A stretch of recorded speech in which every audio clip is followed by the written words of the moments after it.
following story may feel familiar. It will likely not end happily.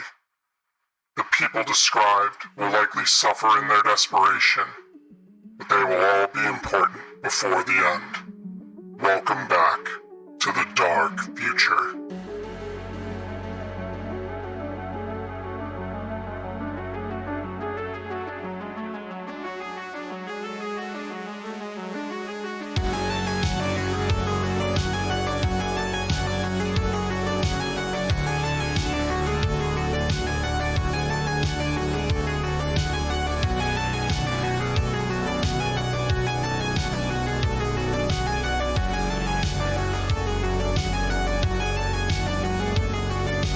Bravo 2, get guns on these guys now! Aircraft inbound! Overwatch, we have an issue. Guns are non-responsive. Netrunners have... Hello everyone. Club Synapse sends its regards.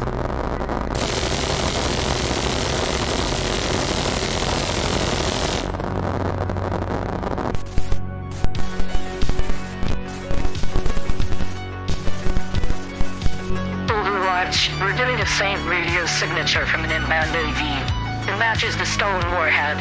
Maybe time to call you back and start getting people out in case this turns against us. Overwatch to all transport units. Retreat to site hotel. ETA of aircraft is 2 minutes. Move fast and far.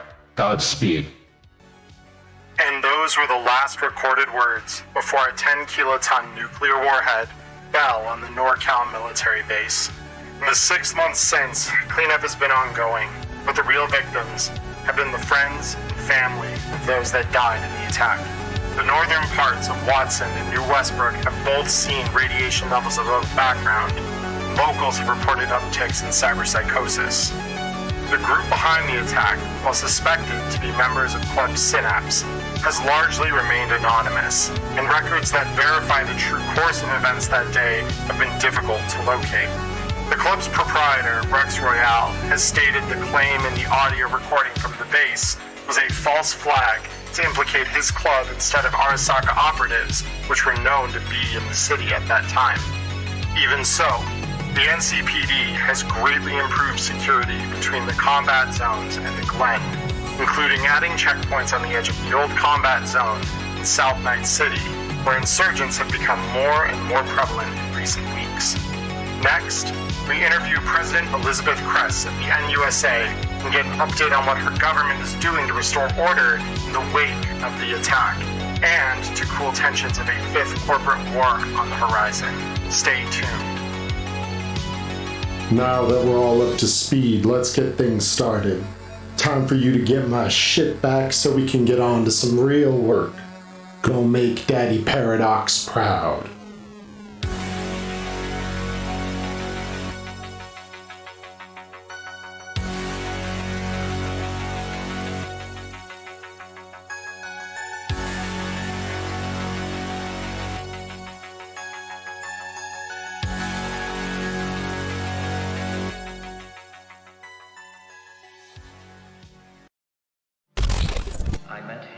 All right, everybody, welcome in. I believe you can all hear me. I really hope so. Good. My voice meter's working like it should. This is a good thing. All right, everyone. Hello, I am Emmerron. It has been a long time, about a month since I streamed anything, much less this game. So welcome, everyone. We are back. I'm going to undeafen here on Discord so that my crew can hear me again. So hello everybody, we're back. Neon Inferno has returned. Your Monday night entertainment is back. I know I heard from several people that they missed this. I've missed it. And I'm very pleased that 4 of the 5 original cast are back with me. So let's go ahead and cycle ourselves over to the proper screen here so that everyone can see them here. Give me just a sec here. It's going to pull everything up. Mind you, some of the positions here are scuffed because for reasons beyond my fathoming, I can't edit them. So we'll try to fix that as time goes on. But let's go over there. All right, everybody. So we're here. So from left to right on all of your screens here, we have our good friend Ghost of the Valley playing Blue the Tech. We have Ghost Squad 9 playing Pierce the Solo. We have Cody playing Celsius the Solo. We have Maya playing Carpet the Tech. And last but not least, on the other video cam on the opposite side of my screen here, we have Connor, who will be playing Matchlight the Media. So welcome all of you. It is so good to have you here and play this game again. And now it is It's good to be here. There we go. Feels good to be back. Yeah, no, it's been a long while. I've missed doing this, and I've missed doing it with you all. And Connor, those of you who were here last season may remember, was part of the crew a couple times. He was our guest a couple of times. Oh my goodness, hold up. Stuff is happening here, and I have not been tracking it. So Prepper Jack, thank you for the 5,000 bits. So really quick, I'm going to thank everybody so that we get to that before we dive in deep here. Already, huh? There's a lot of stuff happening here while I've been... So we've got Spider Minky, who has followed me. We have Prepper Jack, who is resub. Mark of Corn is resub. Diamond is resub. Walrus Man is resubbed. Eric Senpai has subbed. And Prepper Jack and Walrus Man have both given bits. Prepper Jack, thank you for the 5,000 bits. Walrus Man, thank you for the 6 bits. I appreciate all of the support so much.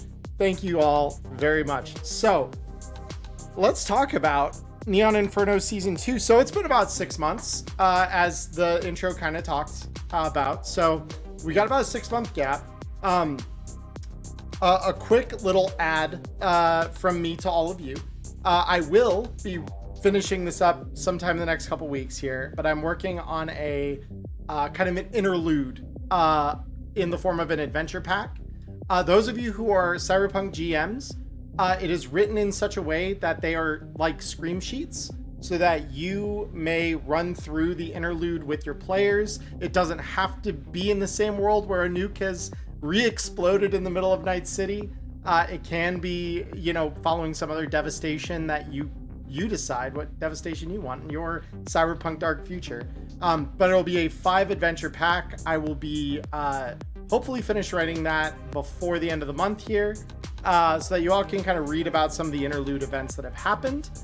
For now, we'll kind of uncover them as we go when they become relevant. But yeah, just a quick little aside, you'll be able to find that on my Patreon, and it will be free on there. Any of you who are not already patrons of mine, if you want to, you can definitely go over there and become a patron.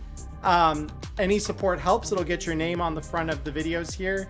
And if you subscribe there at $5 or more a month, anytime I post a video that isn't one of these VODs, I will upload that a day early for you all. But now that we're out and away from all of the advertising, let's go ahead and bring the display onto my favorite part, which is the game board. And I'm going to clear the chat log, so we're starting fresh here. There we go. And let me clear off the title card here. Awesome. So we still have our graveyard. So those of you who notice the dead people up here, that they are going to stay in perpetuity. I'm going to keep them up there. They are going to be forever marked dead. We are going to keep but technically the truth. So it actually was the top right of Night City, not the middle. Okay, I see, guys. So let's start first of all. Tonight, as I've told my players ahead of time, and I'm now going to tell you, the audience, we're not starting in your typical club scene. You're not beginning with a meeting over drinks with a fixer. This is going to start a little in the middle of things. So let me... In media res, as it's called. In media res, exactly. So before we dive into that, I want a description of everyone's characters. So because I introduced you from left to right, let's have this go right to left. So Connor, why don't you start by describing Matchlight for us? Yeah, so Matchlight the Media is typically seen out and about with his signature helmet, which is the shape of a motorcycle helmet, but is fitted with an LED screen that kind of flashes images on his behest. And then he does wear something kind of similar to nomad leathers, but they're not fully nomadic in the sense where they're not, like scuffed from the road or things like that. They're pretty stylish in a sense. So he's got a black leather jacket that he wears. He's got jeans, and he's got kind of like combat boots on. Everything's pretty utility oriented for him. He's not trying to make too much of a style statement outwardly, but kind of like dark themes and colors. And underneath said jacket, he's got 2 weapons. He's got a medium submachine gun, which is similar to kind of like a machine pistol, if you will, and it's a pretty well-made one. And then he's got a very heavy pistol, which is similar to more like a kind of revolver type vibe. And that's Matchlight. Very cool. Next, Maya, let's hear about Carpet. All right, so Carpet is a Chilean tech who, pictured here, she's wearing just some, Urban Flash mirror shades. She actually has an identical helmet to Matchlight's because they're actually a little bit of a duo, and I invented the helmets. They're Urban Flash tech helms, so they count as like armor jack, but they also look cool as shit. We do shit together. She's got, bright, wild colors of hair, very flashy and stylish as sort of like a contrast to Matchlight's sort of practicality. And then on her gear, you'll note, or on her person, you'll notice quite a few things of gear, like specifically her grenade launcher, her roller skates, and then also her backpack are all bright pastel pink. And if you paid close attention, you would realize that they all have this brand logo on them that says Carpetech, and you would have never heard of them before because it's not real. She's made them all herself because that's what she likes to do in her free time, is make shit and make things better. And that sounds pretty much like the kind of character that I know you like playing in general. And no, I'm excited to see the crazy things she's gonna make because I know what I definitely have a type. Yeah. Next up, Cody, tell us about Celsius. Well, amazingly, Celsius, once I get my webcam working, it looks a little bit like me. Long brown hair, typical, doesn't look too much different from anybody else on the street until you start looking straight at his face, and he's never without his red and blue cyber eyes. I'll go into more of that later, but doesn't look too much different from your normal solo on the street. He's always strapped. He's always taking his gun into places he shouldn't. He never leaves home without it. Let's just say he's been a runner all his life, and new experiences are something he craves. And it looks like we're going to be getting into one really soon here. Awesome. Next, Pierce. Let's hear about Pierce 9. So, Pierce is a bit of a newcomer to Night City. Around 6'5". He has a pretty particular color palette. He wears Urban Flash clothes head to toe. His hair is more or less wild, unkempt, but simply brushed back away from his eyes. These wild colors, this purple and yellow, is just generally unkempt, but slicked back. And on top of his clothes, he wears what others, if they don't look too closely, would think is body armor, but is actually just 3D printed, like flimsy plastic plates to make him look more armored and beefy than he is. Mm-hmm. That's fair. Awesome. And last but not least, Ghost, let's hear about Blue. So Blue is, well, let's just start with how he looks. He's always wearing super loose, kind of baggy clothing. Not very much color to it, but not exactly just black and white. It's just very dull, loose-fitting clothing that's more comfortable than anything. Very thin shoes. Only carries for weapons, he really only carries like this single-shot tube shotgun because he's not really looking for a fight. He's very much more the quiet, reserved, thinking about things, and if you try and ask him what he's thinking about, he'll probably just scroll away and not talk about more. Fair enough. All right. So let's start with where you guys are as our little story unfolds here for season 2. So you all can see a little bit in the back of a van. Now, this isn't a van you were forced into. You would have gotten in this willingly. In the back, there's a low red light, so you can see just enough to see each other's form, maybe faces. Under the tires of the car, you could hear the gravel of the broken streets of the old combat zone slowly bouncing away. In the front, in the driver's seat, is a man wearing a mask not too different in appearance, at least to the undiscerning eye, from the masks that both Carpet and Matchlight are wearing. The differences begin, though, when you notice that unlike theirs, which are kind of those smooth motorcycle type helmets, this guy's has some texture. It looks like it's been made out of an old gas mask. Takes the form of what appears to be a skull.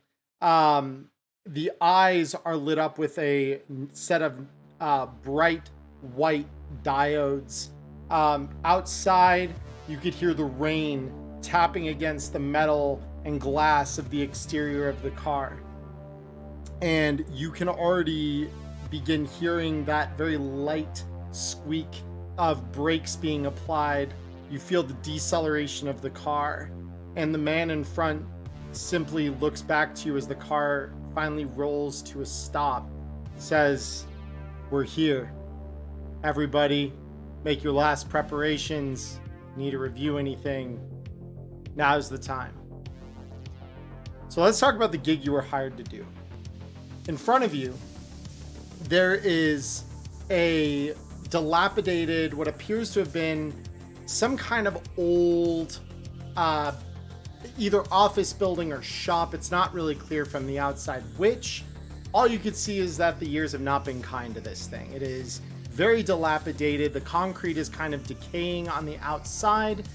Certainly not enough to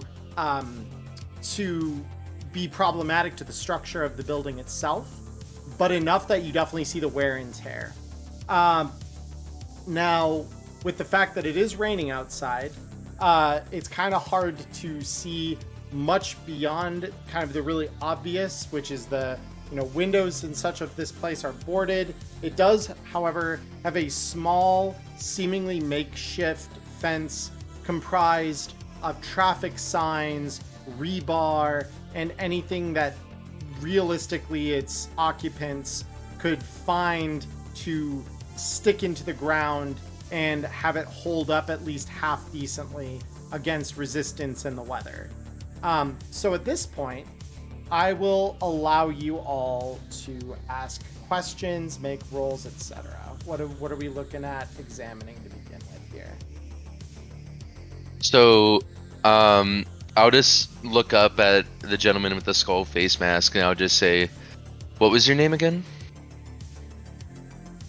Name's one. One. Go over the briefing one more time before we set out to do what we mean to do here. And while So- this happens, I'm going to be strapping my skates on. Fair. Yeah. Oh, yeah. This is just checking over his gear. Yeah.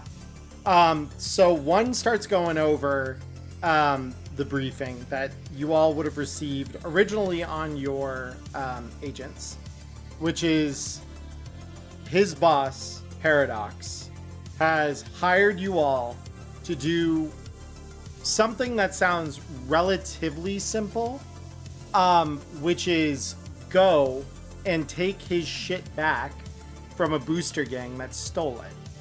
More specifically, he says it was a group of scavs that ripped off one of the vans similar to the one you're sitting in right now, and it was loaded up with a bunch of crates that he says contain drugs. And so he wants you to go deal with the problem, steal his shit back. And once you have brought it back to his driver, one, he will give you all the money that he has promised, which is a payout of 1,000 eddies a head.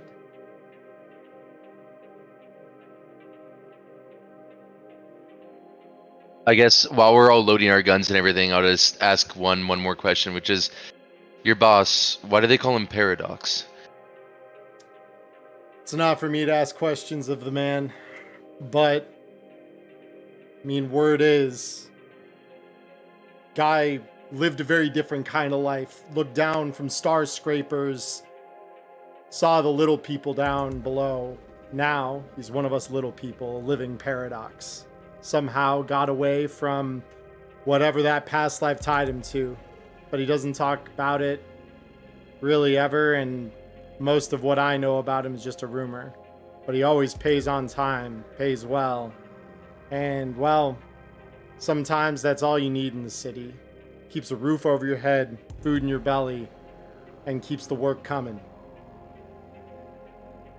Yeah, you're damn right it is. I'll just say origin story sounds similar, and I'll look over at Carpet. No, just flash a peace sign. Make sure all your damn guns are loaded. It's time to get this shit done. Are we going in loud? I mean, You I don't got think it? I know how to be quiet. I have grenades. That's fair. But this is a multi-story building, right? Yeah, so you could see in front of you. It's not like a very tall multi-story building, but there are about 2 floors. The top one definitely looks to be in way worse shape than the bottom. The bottom still looks pretty much structurally sound, probably mostly watertight, you think. But the top, I mean, you can kind of see through the concrete facade that somewhere inside it, in certain parts, it looks like the roof maybe is collapsed, because you could see that kind of faint light from the cloud covered sky shining through debris and the open kind of face of what would have probably at one point been a glassed over window. Okay. Because I have a grapple gun, and I believe Matchlight does too. We could fire them up and try and get onto the roof and see if we can eavesdrop and listen in. Figure out where they are before they know we're here. Fair enough. At this Okay. point, are we all looking to step out of the van then? Yeah. Yeah, I'll Yep, I'll sounds like it's about that time. step out of the van and do a little twirl when I land. Beautiful. And then Whee! I'll just look at one while we're getting out and just say, "You'll pick us up then." We just I'll be- give you a ring when we're done. I'll be holding nearby. Just let me know. I'll come back for you. Just make sure you got the shit. My helmet would just flash with a thumbs up, and Yep. then I'll get out of the car. Fair enough. All right. As you step foot out of the car, you can hear the rain coming down all around you. Feel the moisture against your skin as a pounding rainstorm is just dumping water over the city overhead. Thankfully, it isn't the acrid blood rain that can sometimes fall. This appears to be relatively normal. Ooh, if it's raining, I'm gonna use my umbrella that I bought. Fair enough. All right. So you deploy your umbrella, cutting the water off your skin. But before you, sits a concrete building that is about 2 stories tall, with the top one definitely looking fairly decayed. If anyone would like to, feel free to go ahead and roll me perception checks, everybody. Can I I will say also? that- Would it be set at a? this- Ooh. Sorry, go ahead. I was gonna ask, would it be at like a -1 because it's raining or something? Yeah, it'll be a -2, but I'll just take that off of your rolls as you roll them, so you don't need to consult the modifier. I'll add it on my end because I didn't make that clear before anyone rolled, so it's all good. And while we're looking around, I just wanted to ask if I could add a stealth onto that and just trying to hide and find a quiet corner to kind of sit and look around in. Sure. And I was just going to say that as Pierce stepped out and looked around, he would draw the hammer back on his break action pistol. Yeah, so Pierce, you definitely catch a raindrop. No way. Right in I the shouldn't eye. have said that. That's- At least it's a 1-1. That's a 14 still. That's actually still a pretty competent roll, all things considered. All right, so looking through the list here. So it's Celsius and Matchlight that notice some things. So let me just pull my reference sheet up here real quick. There we go. So let's start, because it was Matchlight that had the lower of the two.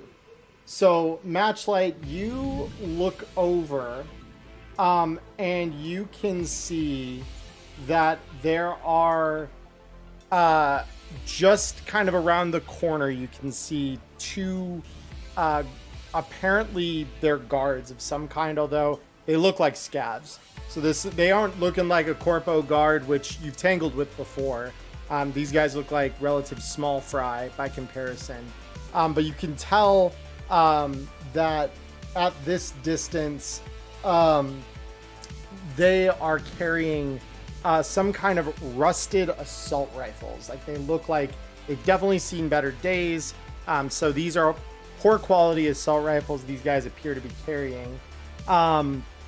Celsius, you notice beyond just that up in the upper level of the building, there is a sniper positioned with a similarly rusted rifle that otherwise appears to be kitted much the same as his friends down below. But yeah, you are seeing that this place is pretty well looked after from the outside by some sentries here. So you'll see me sort of throw my hand up like in a halt kind of thing. Go, hey, I'll point up at the window. So I don't know if you guys can see him up there, but we got a friend up in that window on the top floor looking down here. Will that happen to be within 30 meters? So you guys are, after just getting out of the car here, you guys are about 50 meters away, so as to avoid, drawing too much attention. The rain and the thunder, thankfully, do cover the sound of the tires, quietly kind of cracking their way down the kind of beaten up asphalt as it leaves you all there in the rain. And Blue, as you kind of go, you find there's like a couple of piles of rubble and maybe what were once the walls of now collapsed buildings that you're able to kind of find your way into some a spot here that seems to be relatively out of the way. So you're not really going to be you think you're at least decently well covered here, and are going to avoid being spotted from this distance especially. So you get just a little closer when you take that cover, about 40 meters now from the building. But yeah, for the rest of you, now that I've kind of done the description here, what are we looking at? He's just waiting on the orders. He's not the brightest in the group, so he just takes commands. That's fair. I'll look over at Celsius and just say, we might be able to get in position with a grenade for these two if you can take a shot at the sniper at the same time and cover us. That's about the smartest thing I've heard from somebody on a damn mission in the last 3 weeks, so I say we try that out. Fair enough. Awesome. Right. So, yeah, I think I'll like kind of gesture over to Carpet to kind of sneak up with me towards the two guards. And anyone else who would want to come with us as well. I just know Carpet has grenades, obviously. And then over Sneakily comms. rollerblading, or roller skating up. Yeah, do we have comms, Charlie, where we can hear each other, or no? I mean, you guys all have agents, obviously, so you could use those. Okay. As far as I want... Let me think who I want to roll this. Celsius, I want you to roll a tactics check for me, please. You know it's bad when I have to look up to see where that is on my sheet. It should be under education, I believe. You know it's gonna be a high roll. Yeah. It's an 11. All right. That's not bad. It's not too bad, yeah. And you are in a relatively straightforward combat environment here.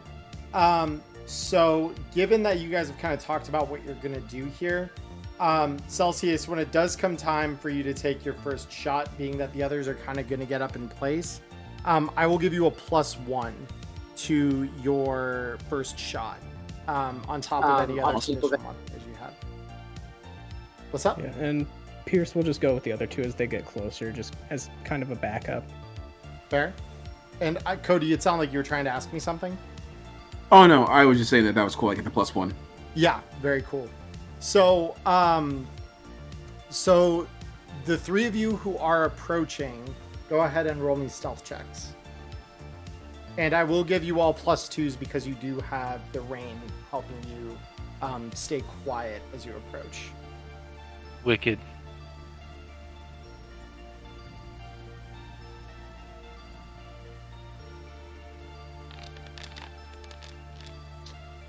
Fuck yeah.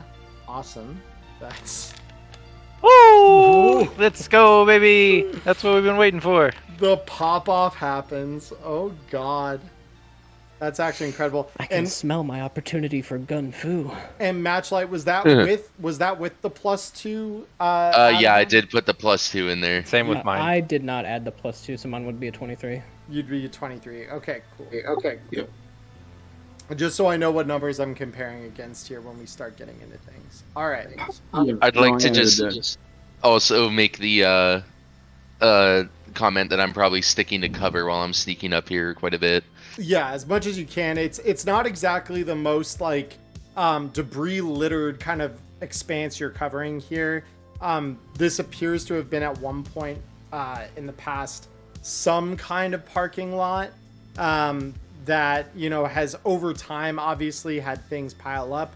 There are loose sections of it that are, you know, maybe ruined walls or something like that, similar to what Blue has kind of gotten behind, or wrecked cars. So you kind of use, the sparse cover you have to kind of progress forward toward the building. So really quick, guys, I'm going to hide the screen on stream here, and I am going to start getting us brought over to the next place here. So we are gonna... We already have a battle map? We have battle map, yes. I was gonna point out chat. Mark of Corn said, "I have grenades." Oh yeah, this is Neon Inferno, all right. I just want to point out, it's not me with the grenades this time, okay? Yeah, it's me. Nothing screams I'm sneaking here quite like rollerblades on asphalt. They're roller skates, actually. Not that it changes anything. All right, so that's 1, 2, 3, and then Celsius. You said you're kind of hanging back, right? Yeah, I'm just gonna get in within range of my assault rifle so I know I can actually land the shot. Cool. I am going to place you and Blue on the edge of the map here, but this is not going to be accurate to your actual location. It's just going to be so that you guys can kind of see the rest of the crew as they head up. So I'm going to just mark you both as invisible as we move over to this map now. Alrighty, everybody. Welcome to the ruined building. All right. So you all, Pierce, Matchlight, and Carpet, you all huddle behind some wrecked cars here as you've kind of gotten right next to the edge of the building. This thing's second story is not pictured. If we get into that, I will have some stuff that I will do to account for all of that stuff. But yeah, that is where we are at the moment. Still hasn't loaded for me. Yeah, it'll take... Yeah, I think you're the last one coming through, so... Wild. Mine loaded, but my map is just black. I'm assuming that's because my token is still hidden. Yeah, if I unhide you, does that help? Yep, that fixed it. I just want to Yeah, make sure it didn't it's glitch the loading in. There it is. I'll unhide both of you just to make sure. Yep. Cool. Oops. So- yeah, the car. Sorry, I'm not trying to move.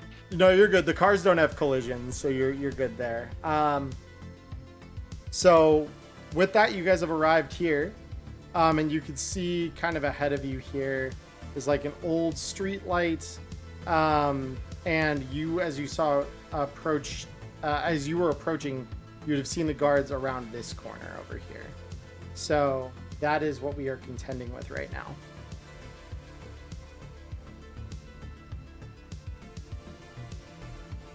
All right. So yeah, what are we looking to do, guys? So Where were the Pierce guards would again? just- Around this corner. Okay. Probably grenade time. While they're approaching, can I move my hide spot to like behind the boxes over here? Sure. Since you're moving from your original hidey hole, can I get you to roll me one more stealth check? Sure. I could use to reset that on anyways. It's not like I'm gonna crit twice, right? Both words. Okay. Yeah, there you go. Not bad at all. So really quick, I'm gonna have some friends over here roll. We're gonna do, because yeah, all these guys' perception is gonna be the same, so I'll just roll this 4 times. We got 1. Their perception is not helped by the fact that there's rains. That's 1, 2, beautiful. 3, 4, 5. Okay. So, let me just double check the stealth checks that were rolled earlier. Okay. And then Blue's new stealth is 21. Awesome. So, 3 of these guys may have heard something. So they're gonna move around the corner here.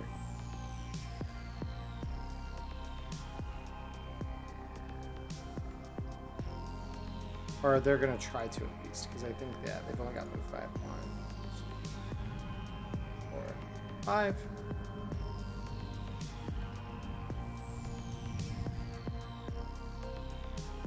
And this one's gonna kind of run a little bit to try and keep up with this squad. So yeah, so you could tell they definitely heard something, although the degree to which they saw you, you're not certain yet. You can definitely see this one over here, as you kind of are all huddled. What are we looking to do? Because you can't really hear them through the rain, unless you'd like to try and key in with a perception check. Yeah, you said it. You could tell that like there's a little bit of a shuffle though going on. Yeah, like you could. They just based on their body language, where they kind of like are glancing around, like they definitely heard something. Okay, gotcha. I'll just look over at Carpet and say over comm so everyone can hear. I'll get them clumped up for you. Looks like my element of surprise isn't working out anyway, and I'll walk they're out. certainly close enough right now. Yeah, that's true. But Yeah, we don't know I mean how we many of could them just are throw the further nade down actually. there. To be honest, Throw at it. this point. What do I look like? A primitive? I'm gonna shoot it. Yep. Your So- grenade launcher can throw it. It's true. Charlie, based on where I'm at here, where is our little window friend? Little window friend would be somewhere up on like the upper part of this section. Actually, that is the one guy I did not roll perception for. Wait, did I? Hold up. Just want to make sure. No, I did roll. He was one that crit failed. It's not showing me the DV to use my grenade launcher. Right click on your character token, click DV, and then No, I did that. I've done it for like pistol, and it works with pistol. But when I do like specifically grenade launcher, it just shows me the distance. It doesn't show me the DV. Huh, that might be a bug. Oh yeah, grenade launcher doesn't show DV. Oh damn. So yeah, I can look at my book real quick. Give me just a sec, guys. What are you guys holding down to use the DV measurement, by the way? Control and then click. Yeah, if you control click, in drag, it should show you things. Like I said, your DV isn't true right now, Cody. You're about 40 meters away, which would be where we would mark you for shooting the guy. But at 40 meters, you're looking at a DV-13 with an assault rifle, so you're fine. Like you're fine. You're gonna take a basically the tactics benefit for you will negate the negative you would normally take from firing through the rain. So do you still want me to add that +1 to the roll? No, you'll just roll normal, because it's plus and a minus that you're exhibiting there.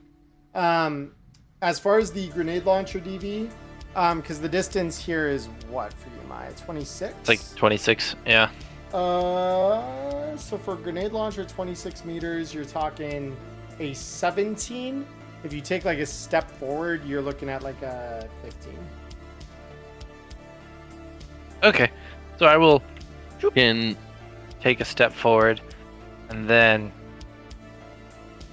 because I get better DV at 28 meters. Is that what you're saying? No, at a shorter Or range. 24. 24. But I mean, Okay. you could see where those guys are. So it's like that, Yeah. and you know the explosive is a 10-meter boom. Yeah, so I'm gonna do it to right here. and then can I do a readied action to suppressive fire them so that they can't run or anything like that after that first grenade goes off, so that we can maybe get another explosive? Yeah, because you're walking out to try and distract them, right?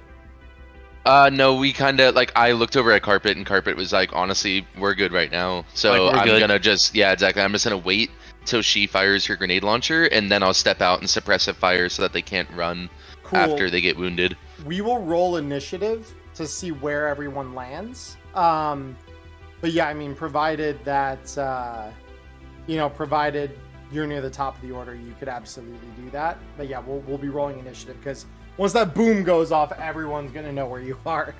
So yeah. I was gonna say, did you want me to line my shot up with the shot of your grenade Yeah. launcher? Yeah, so you'll have that advantage, Cody, because you have kind of prepped for this being the trigger. So I will let you take your shot right away. The rest of it, though, that's the start of combat. So let me shift us over from these atmospheric songs to something a little more exciting. All right. So go ahead and give me that grenade launcher shot there, Maya. Can I snort synth coke before this? Is that okay? Yeah, that's absolutely fine. Go ahead. Actually, Okay, yeah, cool. could I rail some synth coke You too? may. Yes. Nice. Permission to use drugs granted. I like to imagine that we take both of our synth coke and we just put it up in a line on this rusty car in front of us, and then we both just hit half of it. Yeah. All right. All right. So yeah, we are dealing with. So let me give you your range. So you are 24 is what I was shooting for. Right next to Yes, this guy. The mark is here, right? That's the square it's centered on? Yes. Very cool. Give me just a sec. How do I do that again? It's been so long. I forget how I do the little pinging click. Hold left. Oh, there it is. click. Yeah. There's your 10-meter circle. Assuming that Woo-wee! it hits, that is your 10-meter circle. All right. Roll an attack. I want to open this up well, so let's put 2 luck into this. I've got 8 of it, so Fair enough. Let's see where this goes. Holy shit! And we hit. Oh! Holy fuck. Yeah, baby, that's what I'm talking about. 30. A 30 with an armor-piercing grenade. So I just as I bring up my little homemade 3D printed grenade launcher, just give it a little kiss and then thump. Yeah, and just Like and you're you using just a hear 3D that printed perfect M7 thumper. thunk, and then all of a sudden, you know what's coming next. You literally just count off in your head 3, 2, 1, and you just hear that thunder hit as the grenade lands right at the feet of these 3 assholes. They don't have 8 reflex, so they can't even dodge out of this thing. So yeah, go ahead and roll me your 3 instances, or no, it's just 1 instance of damage that then they share. Yeah, it's not a shuriken grenade. Yeah. So go ahead and roll me the And then, damage like, on right after it lands, I'm gonna say Overcom's like, yeah, I think that's a splash. it. Yeah. Beautiful. So, let's see what we got. A 16, not bad. All right, very cool. So I'm gonna apply that to 1, 2, 3. Beautiful. Yeah, so they all take the hit, and at this exact same time, Cody, I'm gonna have you go ahead and roll me your shots. 17, that is indeed gonna be a hit. Go ahead and roll me the damage on that. Oh, Cody, I'm not gonna make you re-roll for the number, but on your character sheet, if you could, under the fight section, click the little fist next to your assault rifle. That way it expends the round.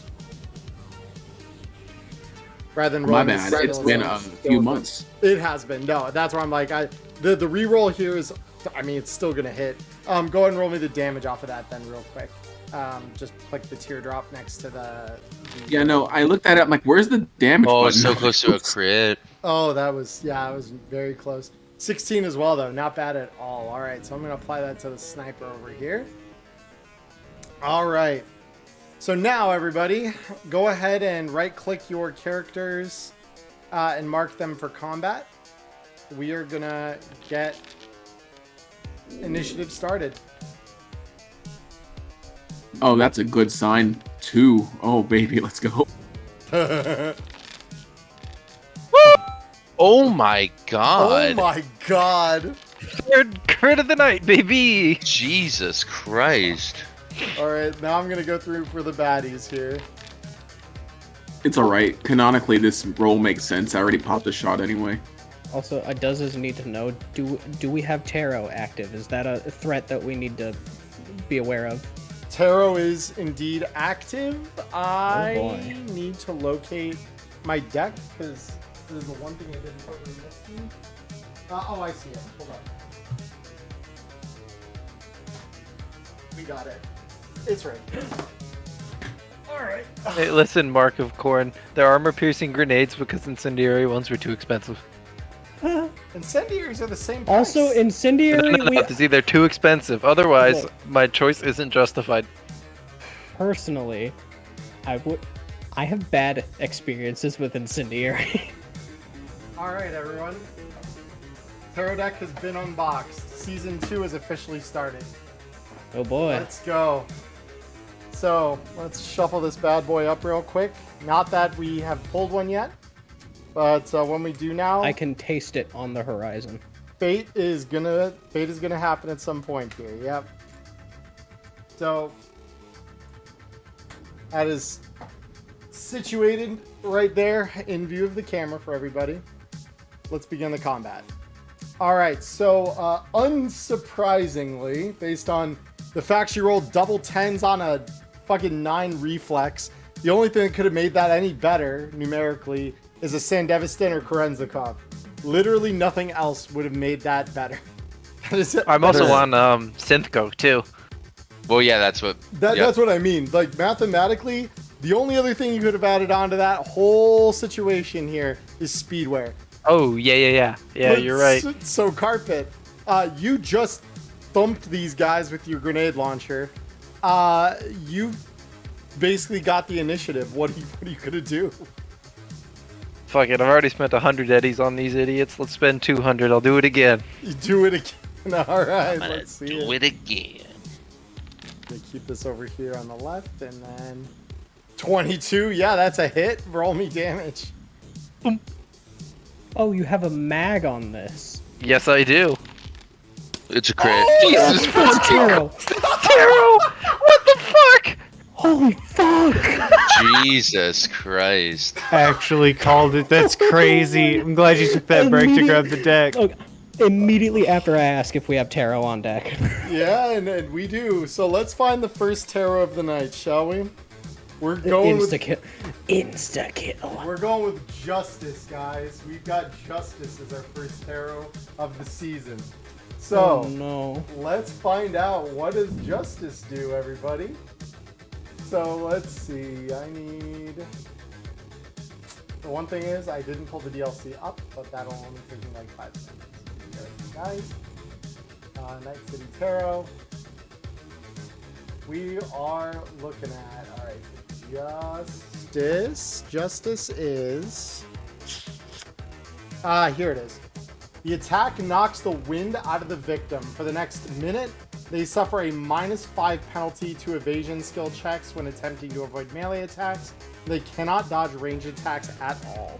I thank you for pulling Justice. Gunfu is now feasible. Gunfu is Hell now yeah. feasible. Gunfu is on the table. The main thing here is these guys might have just gotten pasted. They're fucking dead. They're gone. Oh my god! They're definitely dead. So yeah, allow me to illustrate the following for you all here. Dead.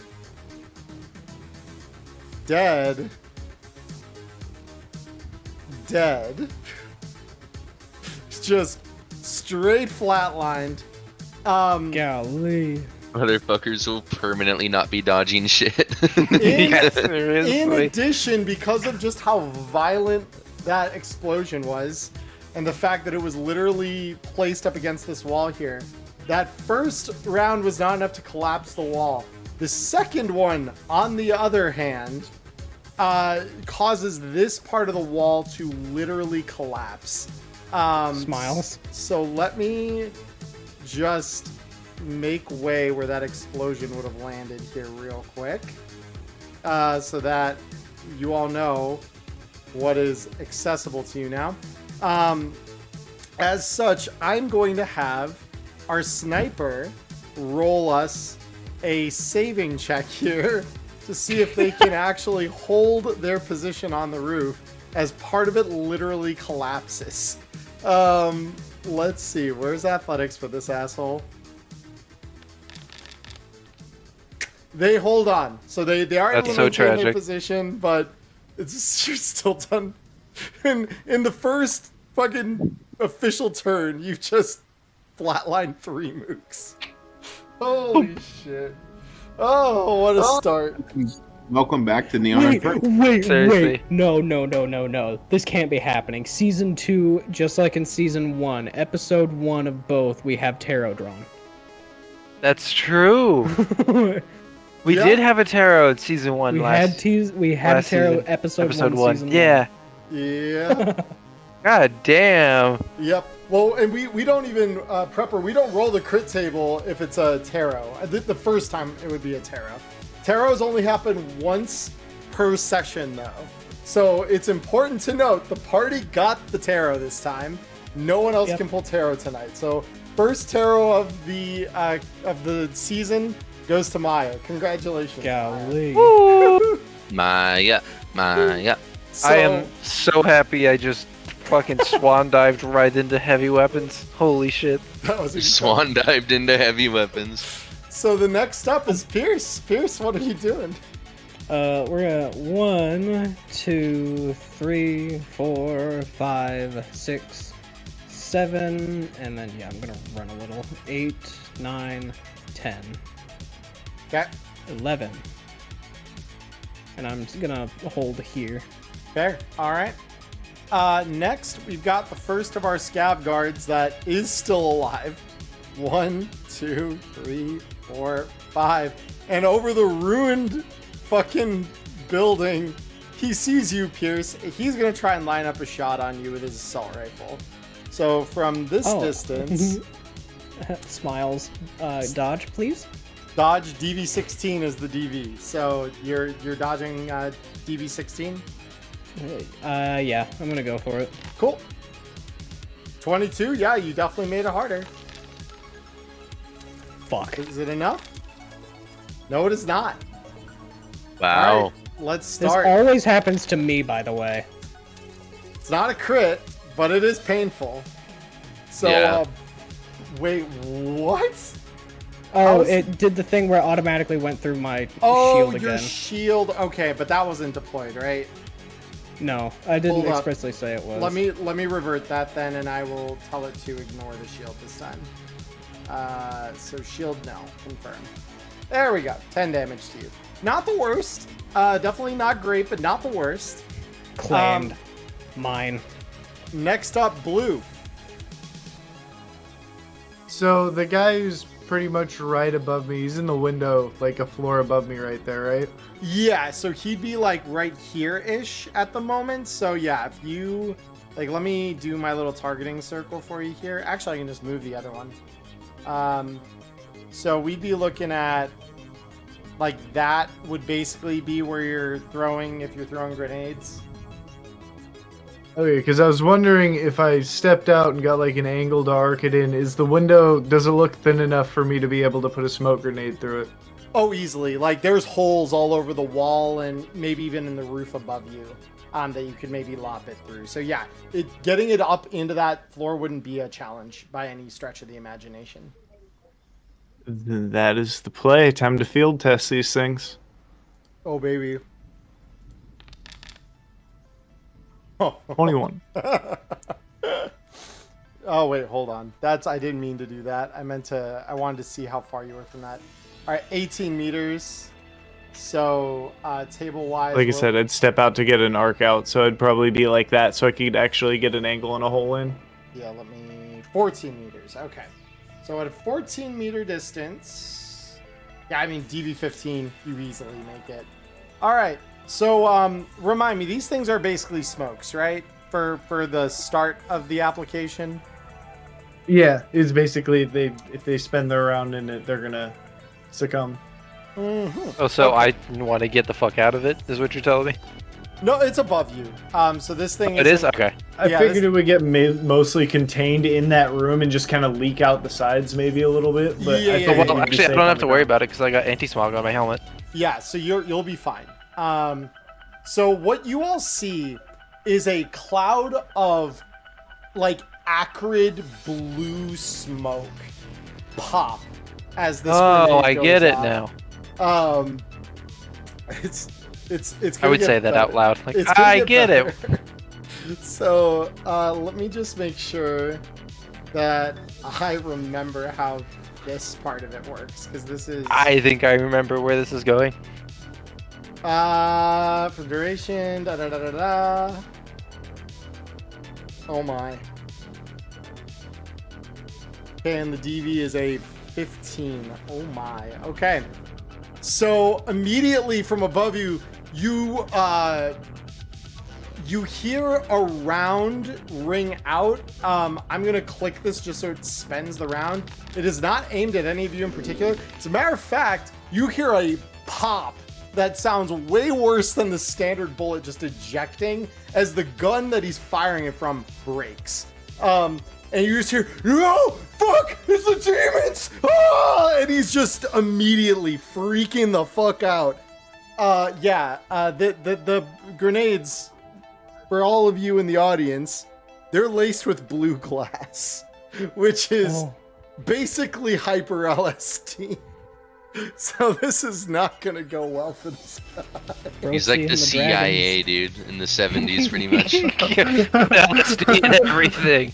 I want LSD hot They're dogs. just at the slipping baseball LSD into game. each other's coffee all the fucking time. Yeah, so this That's guy incredible. is already starting off not having a good time. His sniper rifle literally just explodes in his hands as he's Breaks. trying to shoot at one of these demons that he's seeing. So Blue, is that it for your turn then?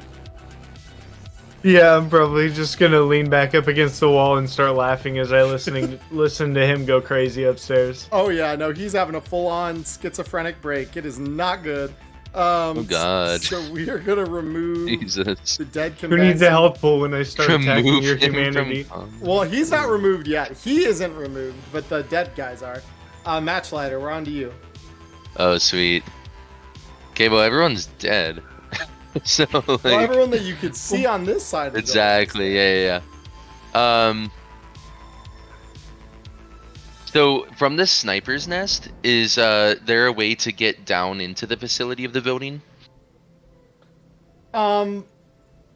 You can't really tell from here because obviously it's above you. You would assume so. Okay, cool. Yeah, you'd assume so because otherwise you don't see any ladders on the outside. So you'd Yeah, assume so there's something inside. with my grapple gun, which has a 30-yard range, could I make it up there? Oh, easily. Yeah, this thing's maybe 6-7 meters up. It's not a Awesome. particularly long stretch. So I'll run up and grapple up there. How much movement will that take from me? So I believe the grapple gun just removes your movement penalty for climbing. That's true. So it'll be 1 square to get to the wall, and then 3 squares up, basically. Okay. Yep. And then I'm next to the guy. Yeah, and this guy is still like, you could see like blue smoke literally filtering out of his nostrils as this cloud is just kind of sat over him, and his eyes are like darting around in panic. He is having a very bad time. But my anti-smog makes it so that I'm chilling, right? You're fine. Yeah, you don't. Nice. Don't forget about part 2. So I look down. Is there a way in? Is there anyone visible from where I am? So from where you are looking around, you first kind of are trying to take in like what the room kind of looks like. As you kind of suspected from the outside, the upper floor here is largely collapsed, very dilapidated. In the far back corner, like over here, you see a ladder that might lead you down. That it appears to be like there's like a hatch there that is kind of cobbled together that you can see. Most Okay, of the I don't rest of see. this is- Good. Yeah, you won't see it because, like I said, the upper floor here isn't really modeled, so you won't see anything. But I don't see any other scabs right below me. In the holes in the floor that you do have, yeah, you don't see any in the space below you. Okay, is there a little a hole in the flooring where I can potentially get down safely, especially using my grapple gun if I need to? So there are a couple spots in the floor where you can see below what appear to look like they might be like old, dilapidated shelves that you could maybe land down onto. Nice. Okay, I'm gonna jump down onto one of those. Okay. So yeah, so you detach your grapple gun and then rehook it, and you'll end up here. Okay. Can I see these 2 turrets? You do. The second you descend down and hit that shelf, you immediately hear the as 2 turrets line up and begin pointing at you. Can I get in cover with my remaining movement? Because I've used 3 so far, right? You would have used a total of 6, because it would have been 3 up, or 1 to get to the wall, 3 up, so that's 4 actually, plus like 2, so that's 6, plus like 2 to get onto the shelf. So you'd be okay. Then I wouldn't have been able to go down actually, because I don't have that much movement. I mean, technically, you could fall, because the fall doesn't take movement. And you wouldn't be falling far enough for it to actually hurt you. So you could take the drop. Probably. Okay, gotcha. Because your move is what? 5? Okay. Yeah. Yeah, so yeah, So- you could conceivably fall to here, and it wouldn't have been a big deal for you. Okay, cool. Yep. So But then I can't move. you could run as an action unless you wanted to shoot. Oh yeah, well I obviously should run. Okay, I'm going to run as an action, and then I'm going to start to run towards what I saw over here. So then I'm gonna double my move and go 1, 2, 3, 4, 5, and then I'm behind cover here, I believe, right? Yeah, you can duck behind the shelves and have some semblance of cover. These do look relatively cheap and thin, so you don't expect that they'll last very long once things start happening, but yeah, they for now will provide you some measure of cover. Okay, Better than that's standing me. naked in the middle of the room. Sweet. All right, so next, we've got our sniper friend, who I'm gonna officially just kind of like post up kind of where he belongs on the board here. So first things first is, yeah, I'm gonna double check those nades of yours here. It's in Hornet's Pharmacy, the osmosis compound. It's like second or third page down. Yeah, it's in the directory for me too. Reserve this one. Place this last for an hour. Neutralize, rinsing with water. Goes to the poison. Because it's is that just to make the hallucinogen more effective, or is your thing laced with something additional for damage purposes? Hold on. Let me double check it myself. I think it was compound. Because all it does is make it so that the thing that it substance gains the ability to enter a person's body through their skin. Right. And this guy wasn't wearing a mask, so yeah, the substance technically may have affected Matchlighter if he stuck around up there, but he didn't. So he kind of just ran through and came out the other side. Okay, I was just making sure that was remembered, because that's what I was mentioning by, like, if they spend more than a turn in it, it's had enough time to, like, collect and actually start to affect them on seeping. Exactly, yeah. So it'd be like walking into fire. Yeah, I wanted to make sure, because I couldn't tell. I can't see in the building. I couldn't see if he was 2 steps in or 2 steps out of the smoke. He's good. Yeah, he's good. So the sniper here, he is, let me see, I'm gonna have him roll concentration here to see what he does, because he's got to concentrate through the fucking demons. All right, so he does snap back into reality here for a moment, and he will jump down, drawing a pistol as he does, and he is going to shoot at the first person he sees, which is Maya. So Maya, this is a DV13, very heavy pistol. Yeah, I'm gonna take evasion on that. Cool. Go ahead and roll it.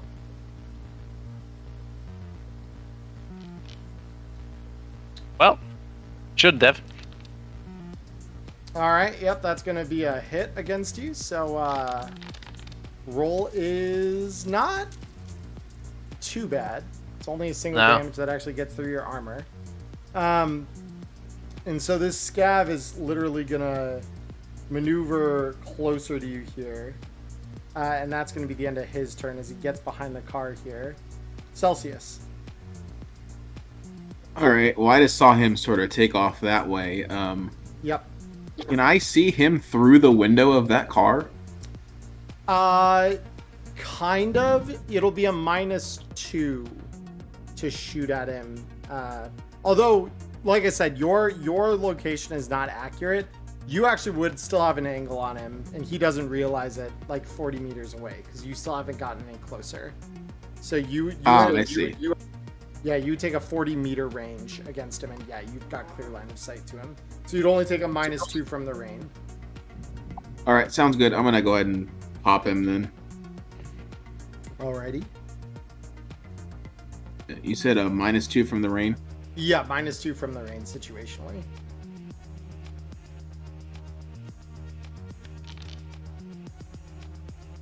That's fine. That's a hit. Yeah, roll me damage.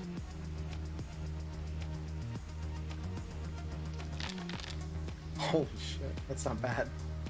All right. Yep, so this guy gets hit, and you're just doing, fuck! Oh, what the hell are you guys here for? And, Carpet, we circle back to you unless, Celsius, did you want to move closer at all, or? No, I like my little hidey hole right now. It's totally fair. All right, yep, Carpet. Okay. So, let's see here.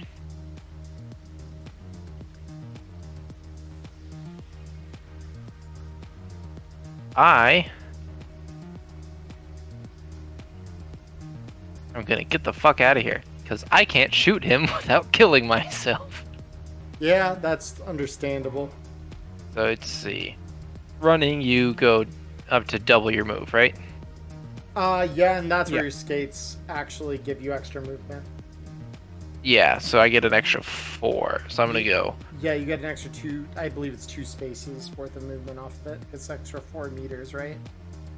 It is an extra 4 meters. Yep, so that's 2 squares. So double your movement plus 2. So I can move 12 because my move is 5. Yep, that'd be Okay. right. 1, 2, 3, 4, 5, 6, 7. Hey, buddy.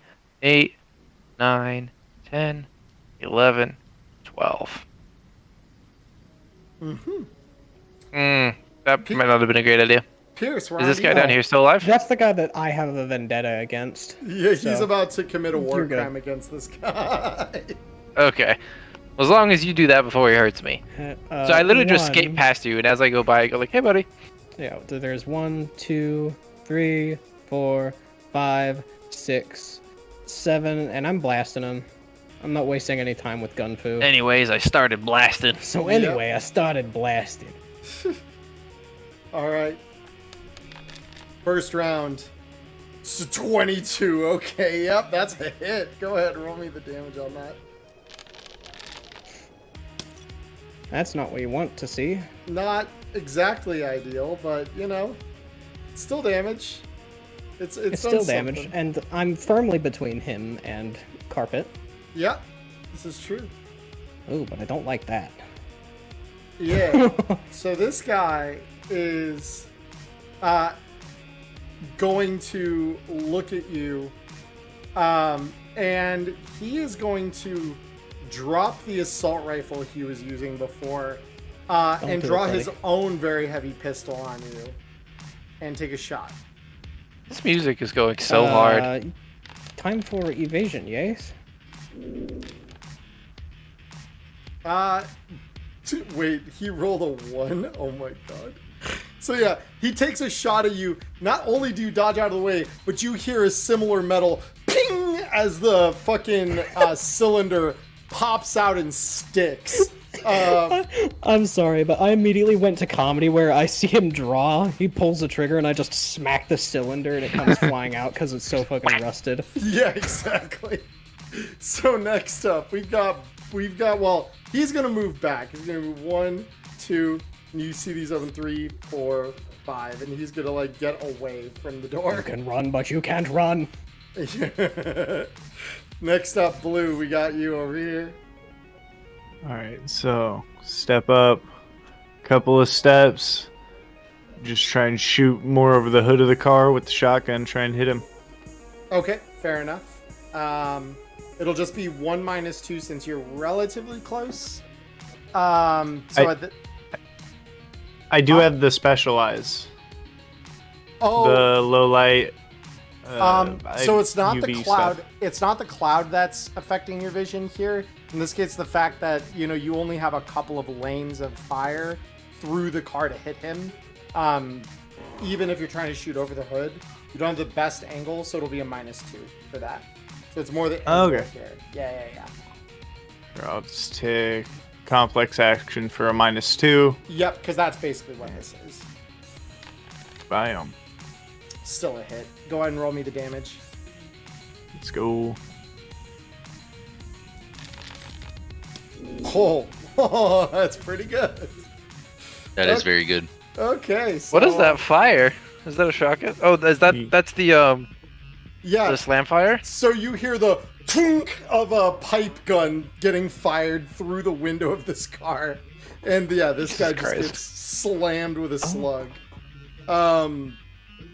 So yeah, this is one scabby boy shooting another scabby boy with a scabby ass shotgun. It's great. I love it.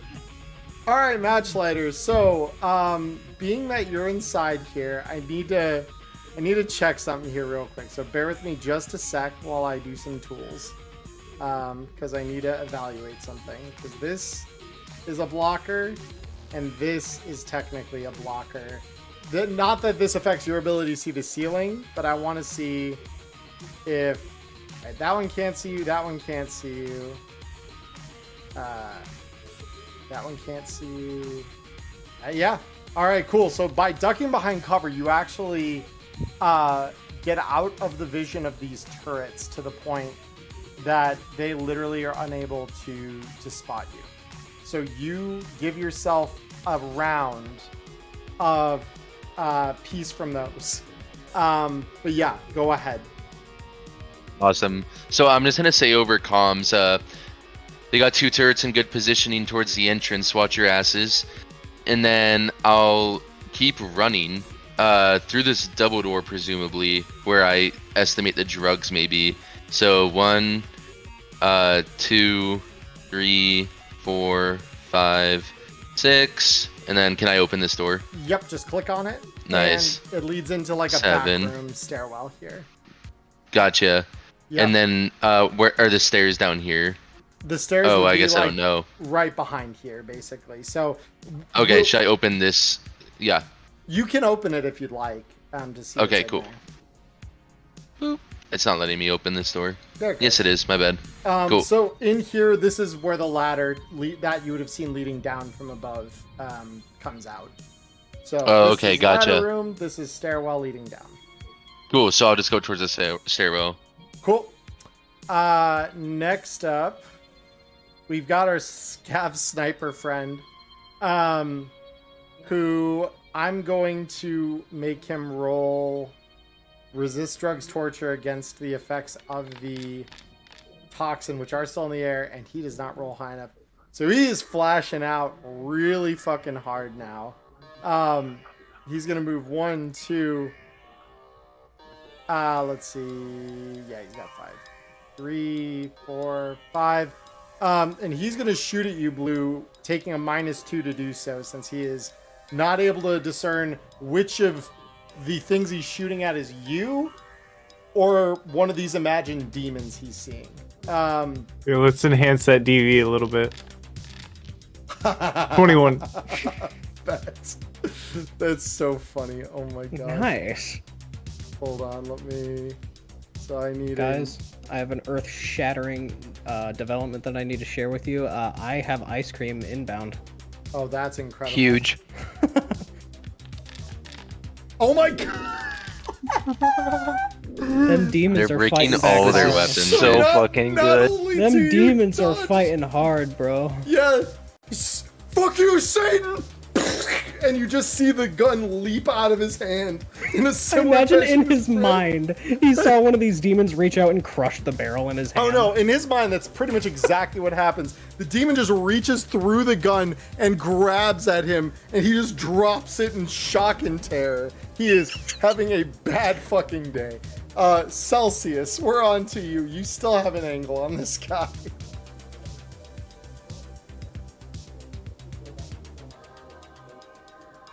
Am I still taking a -2?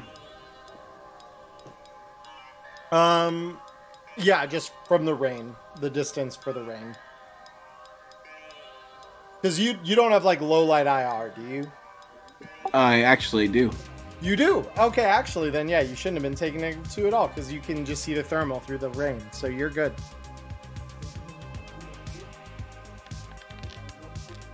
$18 hit? Yeah, roll me damage. Golly. Good stuff. 17, very nice, awesome. So, the guy's dead. So yeah, so you line up a perfect shot and you just see this guy as the gun leaps from his hand, taken in his mind by a demon. The demon in his mind just reaches through his chest, and he just sees blood spray out around this thing's hand. Suffice it to say, you were the demon in this case. That, solid assault rifle round just punched through him, and he is dead. So much for the sniper.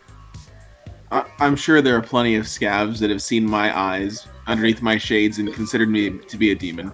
Yeah, I'm sure that you're probably not wrong about that. Carpet, we're back to you. These 2 turrets are still functioning, right? They are. They are. What's Are my we about to DV at fix that? 14 meters? DV at 14 meters for a grenade launcher is.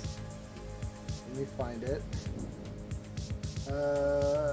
14 for 15. It is a 15 DV. 15. Alright. Let's fucking do it. You got it. Like, let's fucking go. Easy. Holy shit. Golly. Roll me the damage. I just love the idea of this, like, I'm on fucking roller skates. Just pastel pink roller skates with a pastel pink It helps grenade with the launcher. Just going, recoil. Yeah. Jesus Christ. Oh my god. So Salutes. these are not dead yet. Turrets are just a little more durable than that. However, the one thing you could not see, the observation camera that now becomes very visible as it sparks out from the concussive blast. So that thing is gone. That thing is oops, I need to mark that dead. There we go. So yeah, what are you moving at all, Carpet? Oh yeah, this wall is all fucked up, isn't it? It Yeah, is. it's all It's broken. wide open Then for I'll you to go. walk through if you want. 1, 2, 3, That 4. room is Oh wait, pretty that guy's right occupied. there. Alright, I'll just stay right here. 5. Then only one turret can see me. Cool. Pierce. We're going 1, 2, 3. Oh. 4, and I'm shooting. Okay. Gun fu incoming. You know what? I'm gonna try and brain him. Oh. So we're gonna So from aim that the distance, shot. DV13 -8. So. Yeah, Unless check do you have that aim cyberware box. that helps you do that? No, the only cyberware I have is just the low light IR in my cyber eyes. Ah, gotcha. Okay. But what I can do is spend my luck. Oh, FYI, that low light IR actually wouldn't be doing you any good yet because it's not paired. It's not paired? Yeah. You have to have 2. You have to have 2 of There them. has to be 1 in each eye. I could close one eye. Same. Yeah. Same for you, Cody. Because you only have one of them, you'll need to get another before it's actually full functional. You still, I did. I thought it was like with the virtuality, you had one copy, but it took up slots in both eyes. No. Yeah, that- You actually need 2. You need 2 copies of it, one for each eye, and then it's paired. Well then, Yeah. that ruling was overlooked for the whole of Red Eye's experience. Probably, yeah. But I here probably comes that did. aimed shot. That's gross. Yeah, that's a deeply unfortunate. So yeah, you do miss that shot, unfortunately. So obviously this guard is not going to take that too kindly. But you broke his gun. So instead, he's just going to turn around and you see rippers come out of his hand as he just tries to claw. Oh at Jesus. you. I don't think so. So yeah, Ripper number 1. All right, No. you evade Ripper number 2. Oh no. Less no. So this Ripper is gonna attack you for 7. Oh, hold up. I forgot it's your shield. So yeah, that is gonna deal you 2 damage as the Rippers sink it on the second swipe. Blue. yeah, I think. Well, I was going to take his gun, but I think he broke all the ones that he had on him. Like, I think the sniper broke. That's why he hopped down with his pistol, and then he broke that one too. In his weirdo trip. Like, So I'm gonna drag him to me and just the- loot. the gun is I will say the pistol is less fucked up. Like the sniper broke, but the pistol here it looks like, you could jimmy it back into working order with a round. So if you wanted to, you could. Oh yeah, I'll try it. I'll pick it up too. But overall, I just want to drag him to me and just kind of run his pockets real quick. Sure. So let me pass you his very heavy pistol if the game will let me. There it goes. Yep. And yeah, it should still be loaded with 6 rounds. There we go.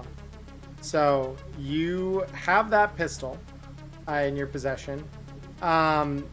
Within his pockets, he's got an air hypo with black lace in it and a disposable cell phone.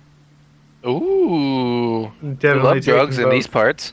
Yeah. And he also has 32 rounds of very heavy pistol ammo that's basic, and 46 rounds of basic rifle ammo. Ooh, taking both of those. Hopefully I'll come up on a rifle, but those pistol rounds will come in handy for the new gun he just donated. Yeah, right. So there's his rifle rounds. There is his pistol rounds.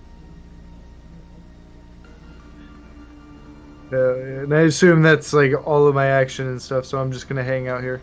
Yeah, exactly. Yep, that'd be where you're at. Matchlighter, we are on to you. Do you want to just chill for the moment, or because you're still hearing gunfire outside? No, I'll press forward down the stairs here. Cool. So this is gonna require me to do something here that's kind of screwy for you. So bear with me just a moment. Audience, I'm just gonna put up the title card real quick. Because I believe that I can specifically move you down to the next map I've got. Let me do that.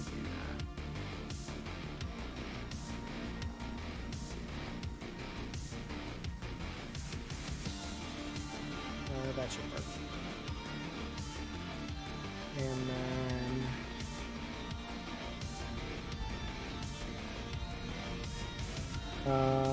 give me you. Hold this in. All right.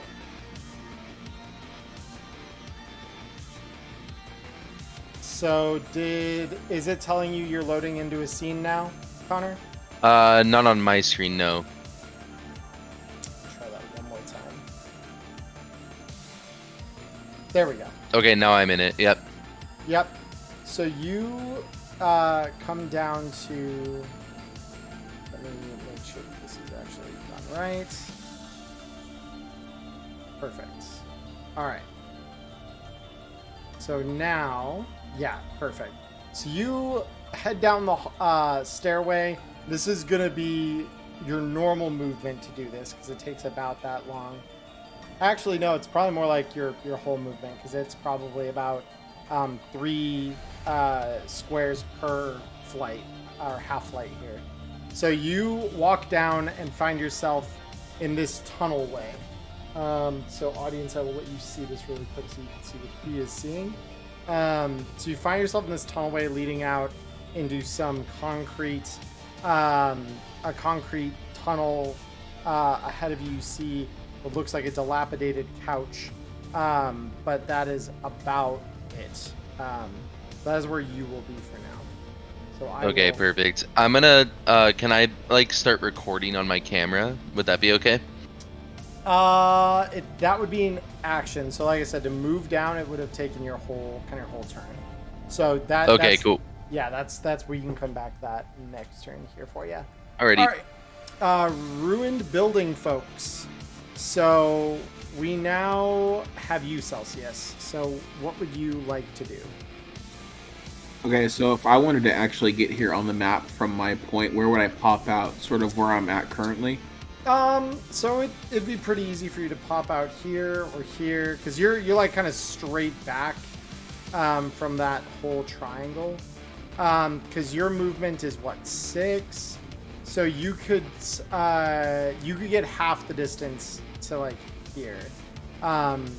Okay, so I guess I'll just expend my my whole turn to run then. To get there. Okay, cool. Yeah, so you're like half the distance to where you're point on the map right now because you're 24 meters out of the 40 you've covered.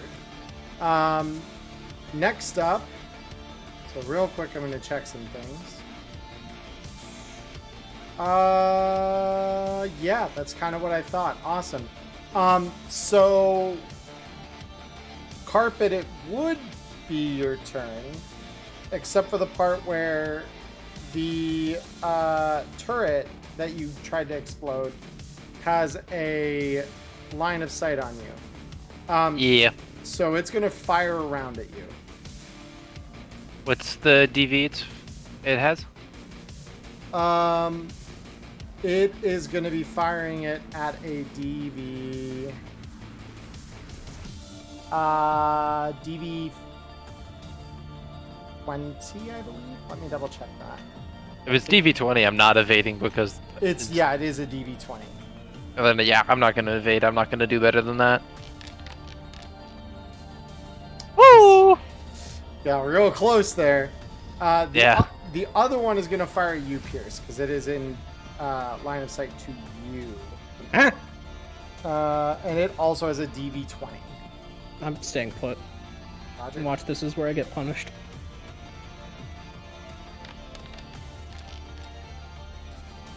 It does miss, just barely.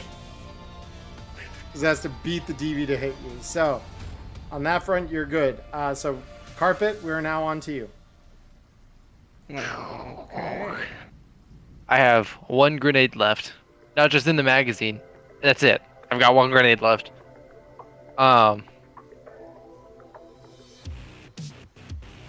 Let's see, what do I want to do here?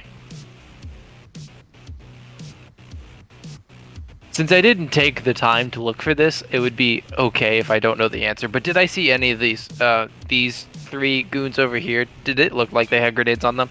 No, not from what you've seen. It doesn't appear they did. Okay.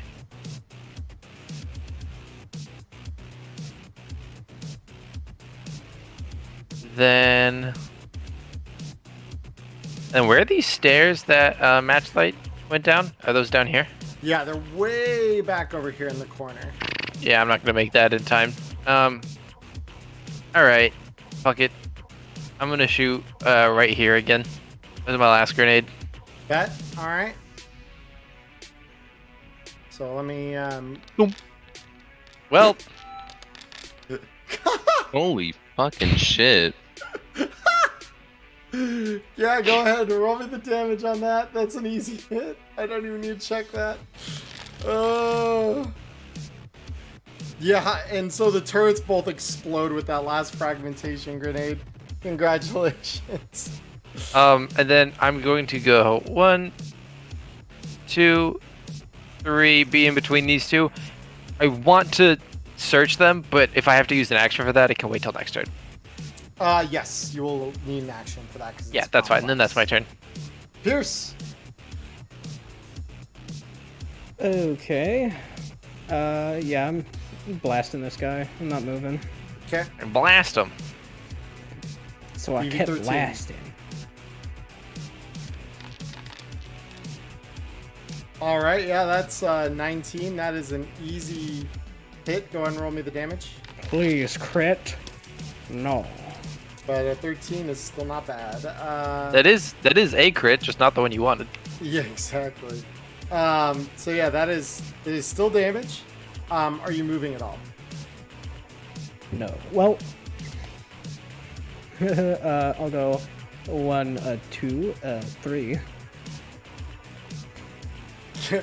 Fucking Mad Cat or Prepper Jack gets the feeling this team simply uses missions to pay for and enjoy their grenade habits. Well, see, because I thought ahead of time, so now I can make the grenades, so I get twice as many grenades per the amount of eddies I get. See, I'm a businesswoman. Big brain. All right. So yeah, so you move there, Pierce. That you're good there. Duh. Perfect. He's gonna come out and he's gonna still be swinging rippers at you. Okay. 19. That is suboptimal. That is, yeah, not ideal. Ripper hit. And make sure it doesn't proc the shield this time. I am. There we go. So that's 1 to you. Second Ripper swing. That is more optimal. There we go. Yeah, you dodged that one. So that's good. Blue. So I think first I'm just gonna fiddle with this pistol and get it working again. Yep, so that'll be your action for the turn. You can still move. Yeah, I'm gonna hang out for a second because if I try and move through it, I'll get stuck in the wasteland that is that smoke cloud, and I'm kind of chilling. I'm having a nice little gig. Well, that smoke cloud, like I kind of said before, because it was up high and it is raining, the only place that'd be hanging around is like the rooftop. So you can move through it and it's safe. Okay, cool. Yep. Then I'll move to like right there. Cool. Celsius, we are on to you. You have 16 meters left to get to that point on the map that your token currently is at. And I'm just going to use my remaining turn to do so. Cool. Yeah, so you get there. As you get there, that would leave you with 8 meters, so 4 squares more worth of movement that you could take beyond that. Since you're running. All right, let's see. Hold on here. Yep. I can't quite see the grid, but I'm guessing I can get to there. Yeah, let me, because I'll highlight the grid with this real quick so that it's easier to see. So you started there, 1, 2, 3. Yeah, you even have one more square if you want it. There you go. Yeah, for some reason the grid does not show up on the table there particularly great.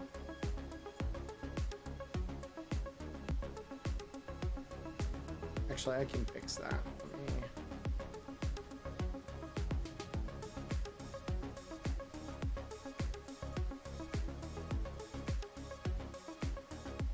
There we go. Now it's gonna be a little easier to see. So yeah, so you get to there. That's your whole turn. Carpet, we go to you. Do I get a turn this round or no? Oh, I'm so sorry. Yes, you do. No, it's okay. Yeah, I get it. I'm in the other. Yeah, so it takes you area. off my initiative tracker. So yeah, Right. You are on this floor. What are you doing there, Matchlighter? So you start recording. That's your action. I'm just gonna, start recording and walking up slowly and kind of cautiously. I'll just say, hello, I have a friend upstairs with a grenade launcher and she's kind of bloodthirsty. If you just give us the cargo, I don't have to show her where your hideout is. And I'm just gonna kind of walk forward up to here with 5 movement. Cool. So looking around, you don't see anyone in the room. However, the television that is on against the wall there, it is on, and on the table in front of it you see very clearly there are signs of fairly recent inhabitants. You see several bags of kibble that are half eaten. You see a couple of air hypos that have they're empty now, but they appear to have been used. But yeah, so you're seeing kind of recent inhabitants here, but nothing gotcha. beyond that. Is there any marker that like anyone from the bottom down here has went up? Like, are there any recent like mud tracks or anything like that that kind of point towards going up to the stairs? Not really. The floor here is dry in contrast to the place above that you came through, where it is kind of leaking through. Down here, probably because it is you figure subterranean, there's less of an issue with that. So on that front, you know that there's less likely that someone would have tracked anything through here. Okay. Yeah. So at least to your to obvious eyes, you don't see anything. Cool. Yep. All right. So yeah, now we go back up and we get to carpet. I'm assuming with my action I'll be able to search one of these fellers. Yes. Let's do this guy on Cool. my right here. He's got a disposable cell phone, 25 assault rifle rounds, 32 very heavy pistol rounds, unlike his friends, these guys didn't have a chance to actually break their guns. So they still seem to be in working order.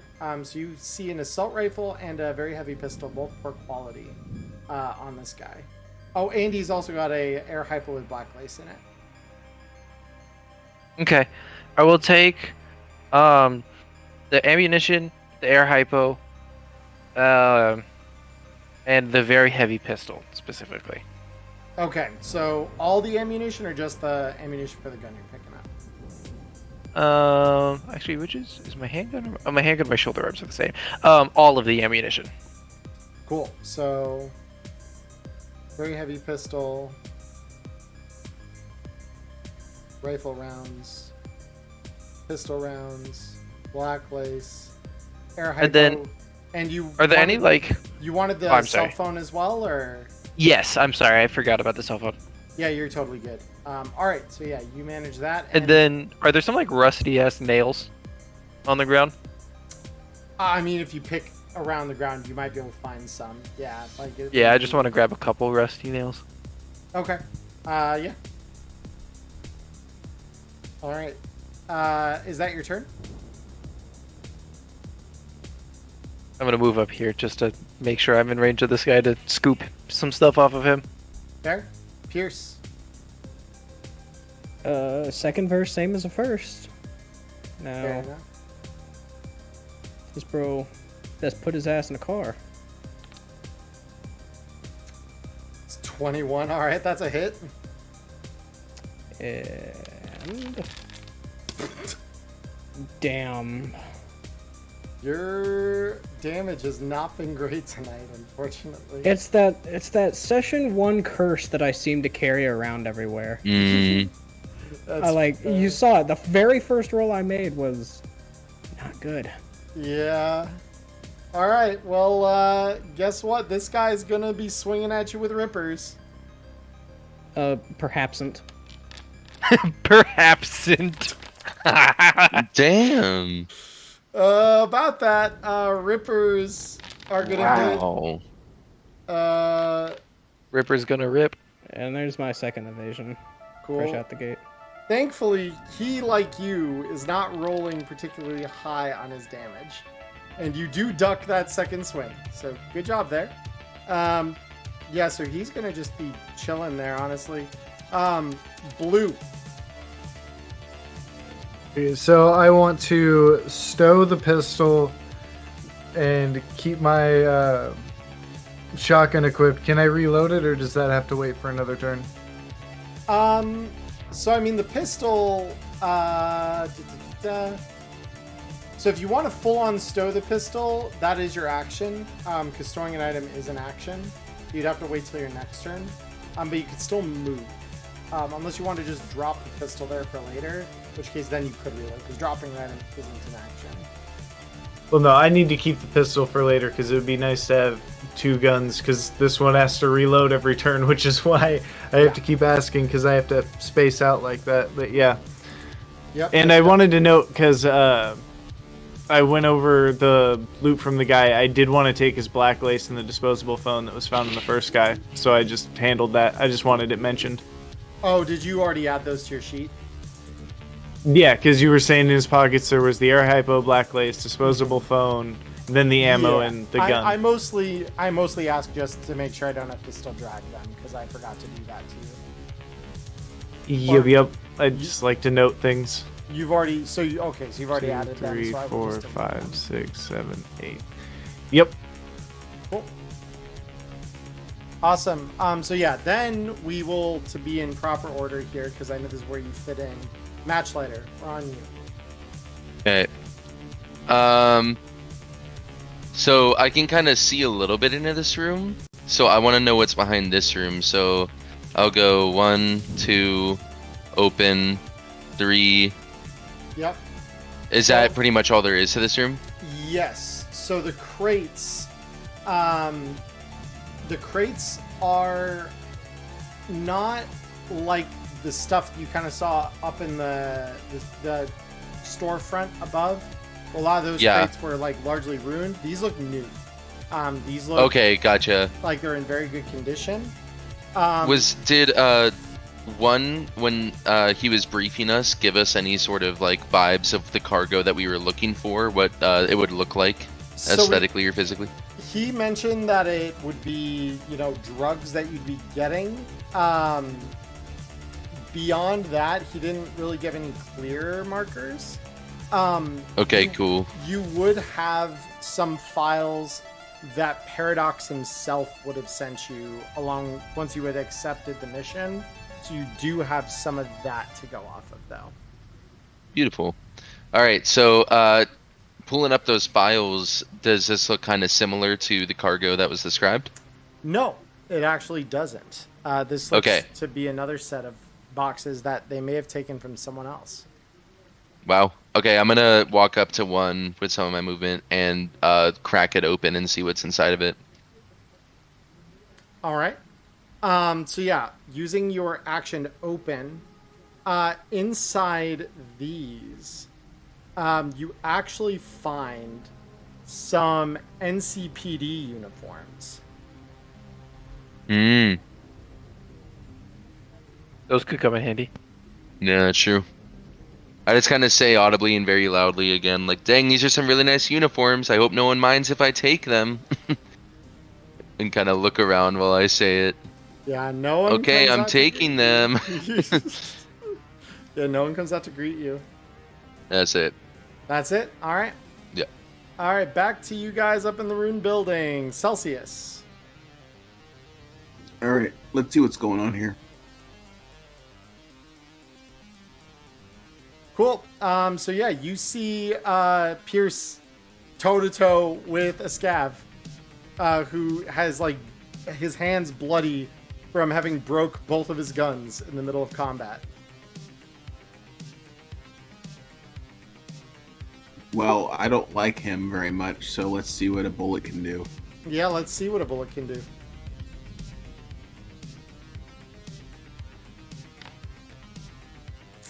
.22, that's definitely a hit at that range. Go ahead and roll me damage.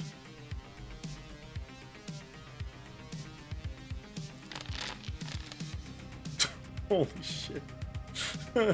Damn. It's good. All that effort, and that's a perfect flat line. It's beautiful. Poetic. So Pierce, you're going back and forth with this guy, just taking shots at him while he's swiping at you with rippers. And around the corner behind the guy, you see Celsius with his odd-colored cyber eyes just line up the assault rifle and this guy you just see blood erupt out the guy's chest all over your armor, and he just falls flat into the rain-soaked ground in front of you. So yeah, that is the end of Scavguard here. Congratulations. That's actually incredible. Holy shit. All right. And yeah, with that, combat has officially ended on the surface here. So as far as this goes, so we will loosely maintain initiative order here to give people chances to do things, just because I know Matchlighter, you're still kind of exploring downstairs.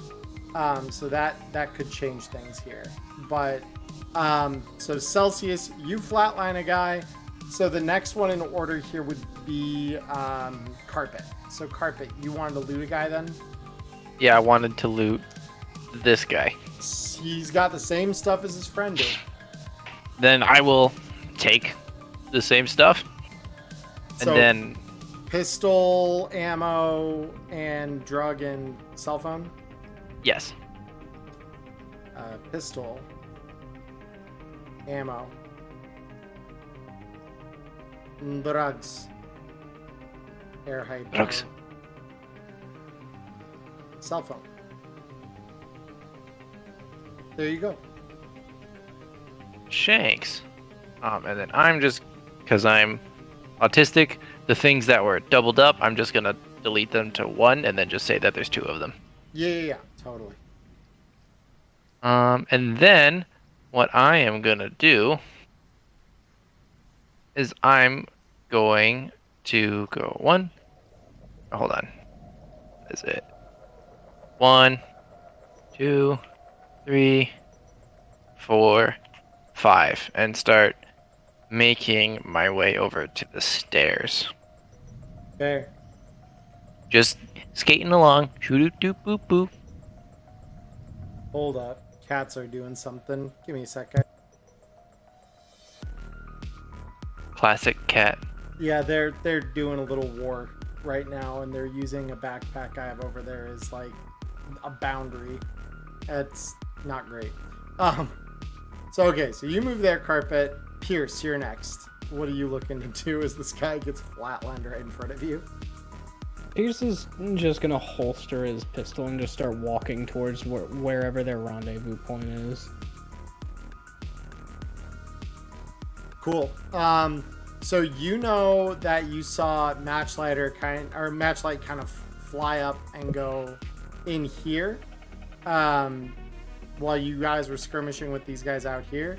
So you would probably want to follow Carpet into the store here. Yeah, 1, 2, 3. I see. Yep. Next would be Blue. Well, we're gonna make a quick 1, 2, 3, 4 pit stop and loot this guy. Yep. He's got an assault rifle. He's got a very heavy pistol. He's got all the rounds, the black lace, an air hypo, and a cell phone. Woohoo! Take it all. I can sell the pistol or try and upgrade it to regular and then sell it for profit. And I get a real gun.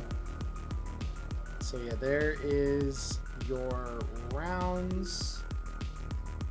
There's your drugs. There's your air hypo. There's your cell phone. There you go.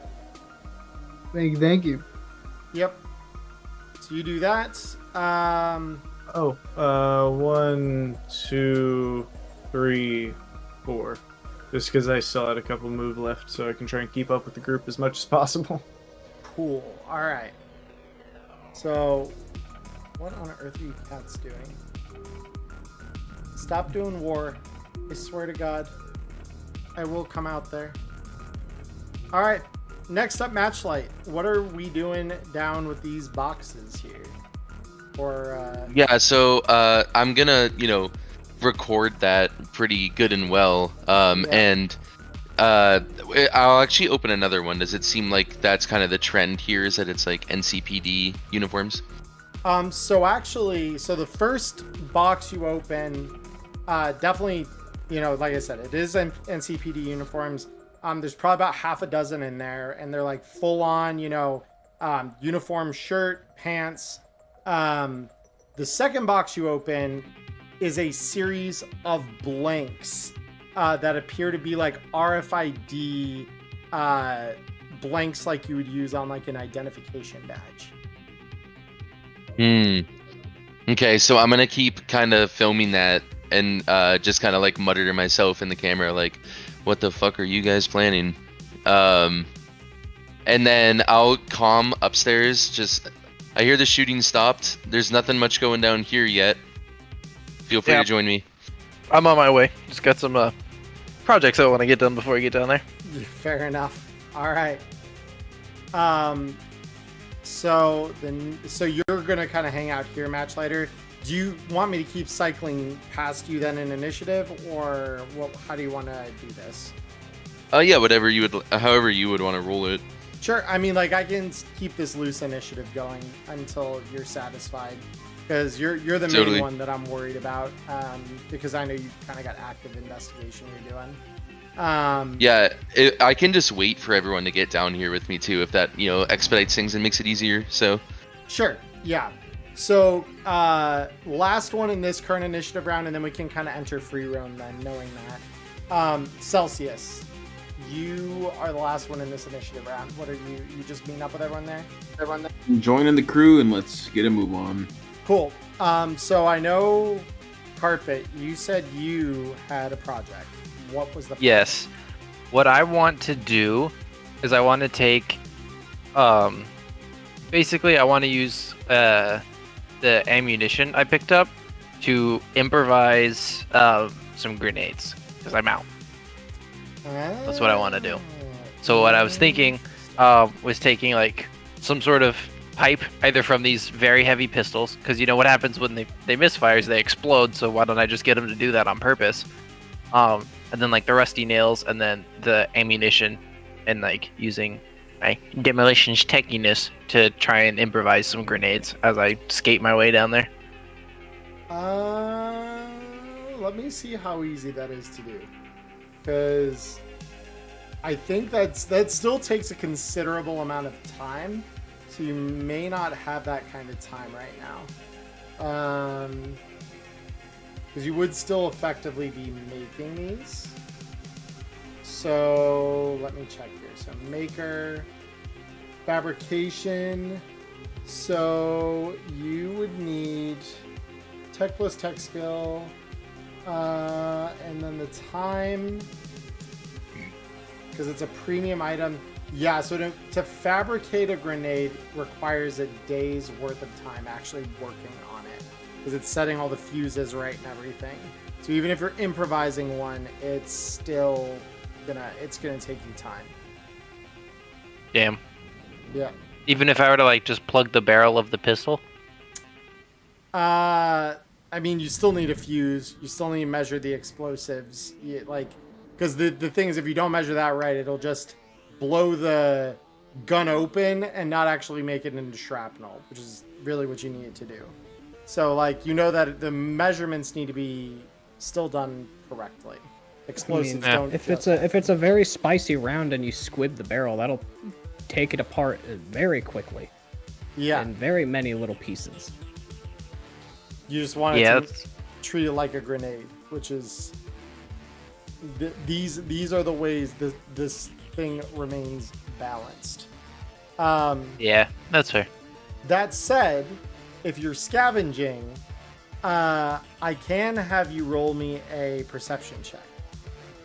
Yeah, it was essentially I just need more grenades. Can I get a +1 if I take my time? Yeah, because if you just take that'd be like a minute basically that you take up here. Yeah, that's fine. And yeah, you guys are out of combat time, so it's. Ooh. You've been rolling so long.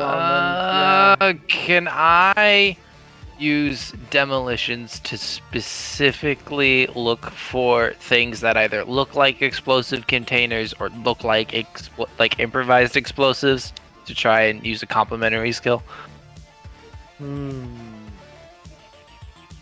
Trying to think. Yeah, I'll take that. I'll take rolling that. So you'll roll that one flat, and then we'll just see if the check is good enough to allow you to reattempt that perception. Okay, so just roll demolitions. Well, actually, even if you use a complementary skill check, you're not going to get above a +1, which is what you already had. So the only way to re-roll this would be giving yourself +2 through luck. Because you have to have a higher modifier than the time before. Oh. So it would only cost you 2 luck, and I know you said you have 8, so you would definitely still have plenty left over. Yeah, let's do that then. Okay. So then perception, spend 2 luck. That's better. Go. That's way better. So, so initially, you're a little dismayed by the fact that these guys, you literally think to yourself, you're telling me that in a supermarket, admittedly a ruined one, but a supermarket nonetheless, you're telling me you guys didn't stockpile a single fucking explosive. Are you fucking kidding me? And then, yeah, that's almost something I would think. Just about as you're giving up, back here, you find on the floor, tucked behind some other cans of scop and kibble, you do find a small box containing 3 armor-piercing grenades. Woo! Yeah, baby. All right, I will add those to my little gear list because I am absolutely taking them. Yes, absolutely. Yeah, go ahead and just add those off, and you should be good. Beyond armor that, piercing, and then I'm just gonna reload my grenade launcher. Totally. Beyond that, then, was there any other business that we had for the crew up here before we head down to the lower level? Well, mine's not as specific as explosives, but I would like to also have a scavenge just for anything that might be used to like get scrap parts to do other things, or something that I might be able to fix up real quick for a quick eddy. Anything interesting. Sure. Roll me perception. Let's go. Boom. And skills page. Perception. Please give me good. It's not bad roll. So looking around,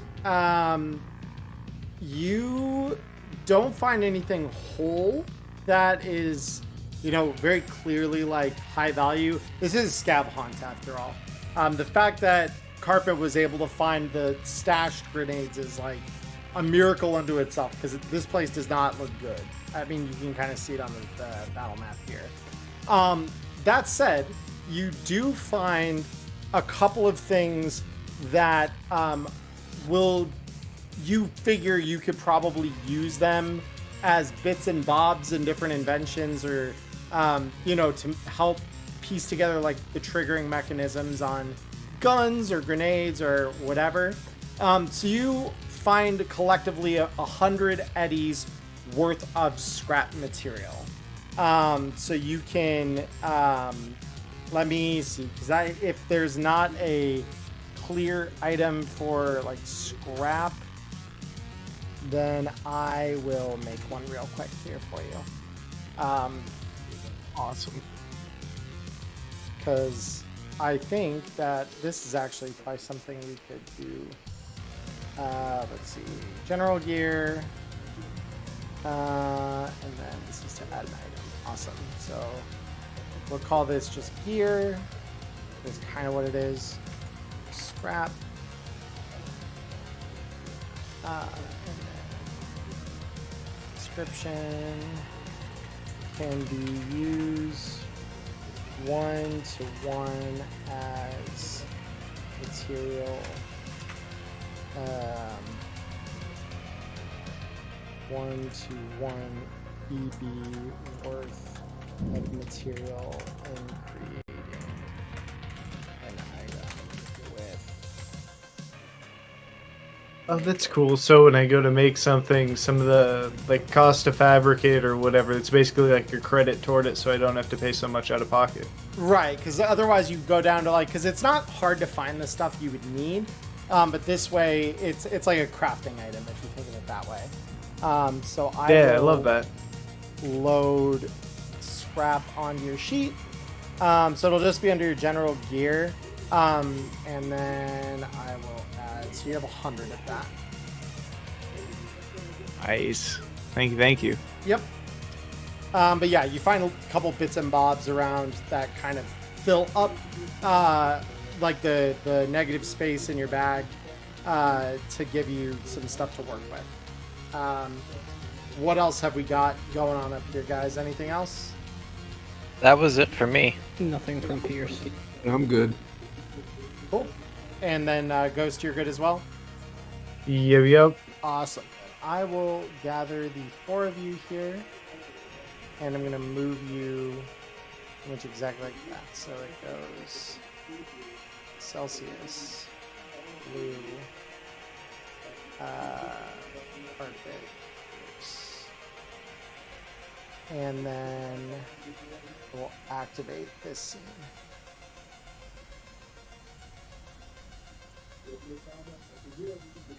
All right, so Maya, you're gonna be coming through. And no one's going for the kibble apparently. That's okay though. No one wants kibble. I don't blame them.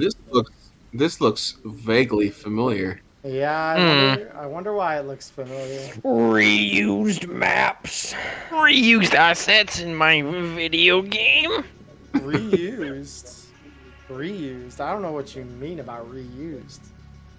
I mean, Hey, Celsius what has seen. Way worked hard for that door. Celsius has seen his share of weird rooms, so I mean, something vaguely looks familiar. Yeah, no, that's fair. But so yeah, so we have all landed down here. So what are we looking to do as we land on scene here, guys? Pierce I'm I'm gonna moving keep- up to matchlight. Oh, Yeah, I'm gonna keep opening some of these boxes here Cool. and trying to like Oh, they are. deduce what they're trying to achieve. yeah, and Pierce is just gonna like have his pistol at ready. Yep. Fair. Of course. After, yeah. I'll So just have it at ready. Yep.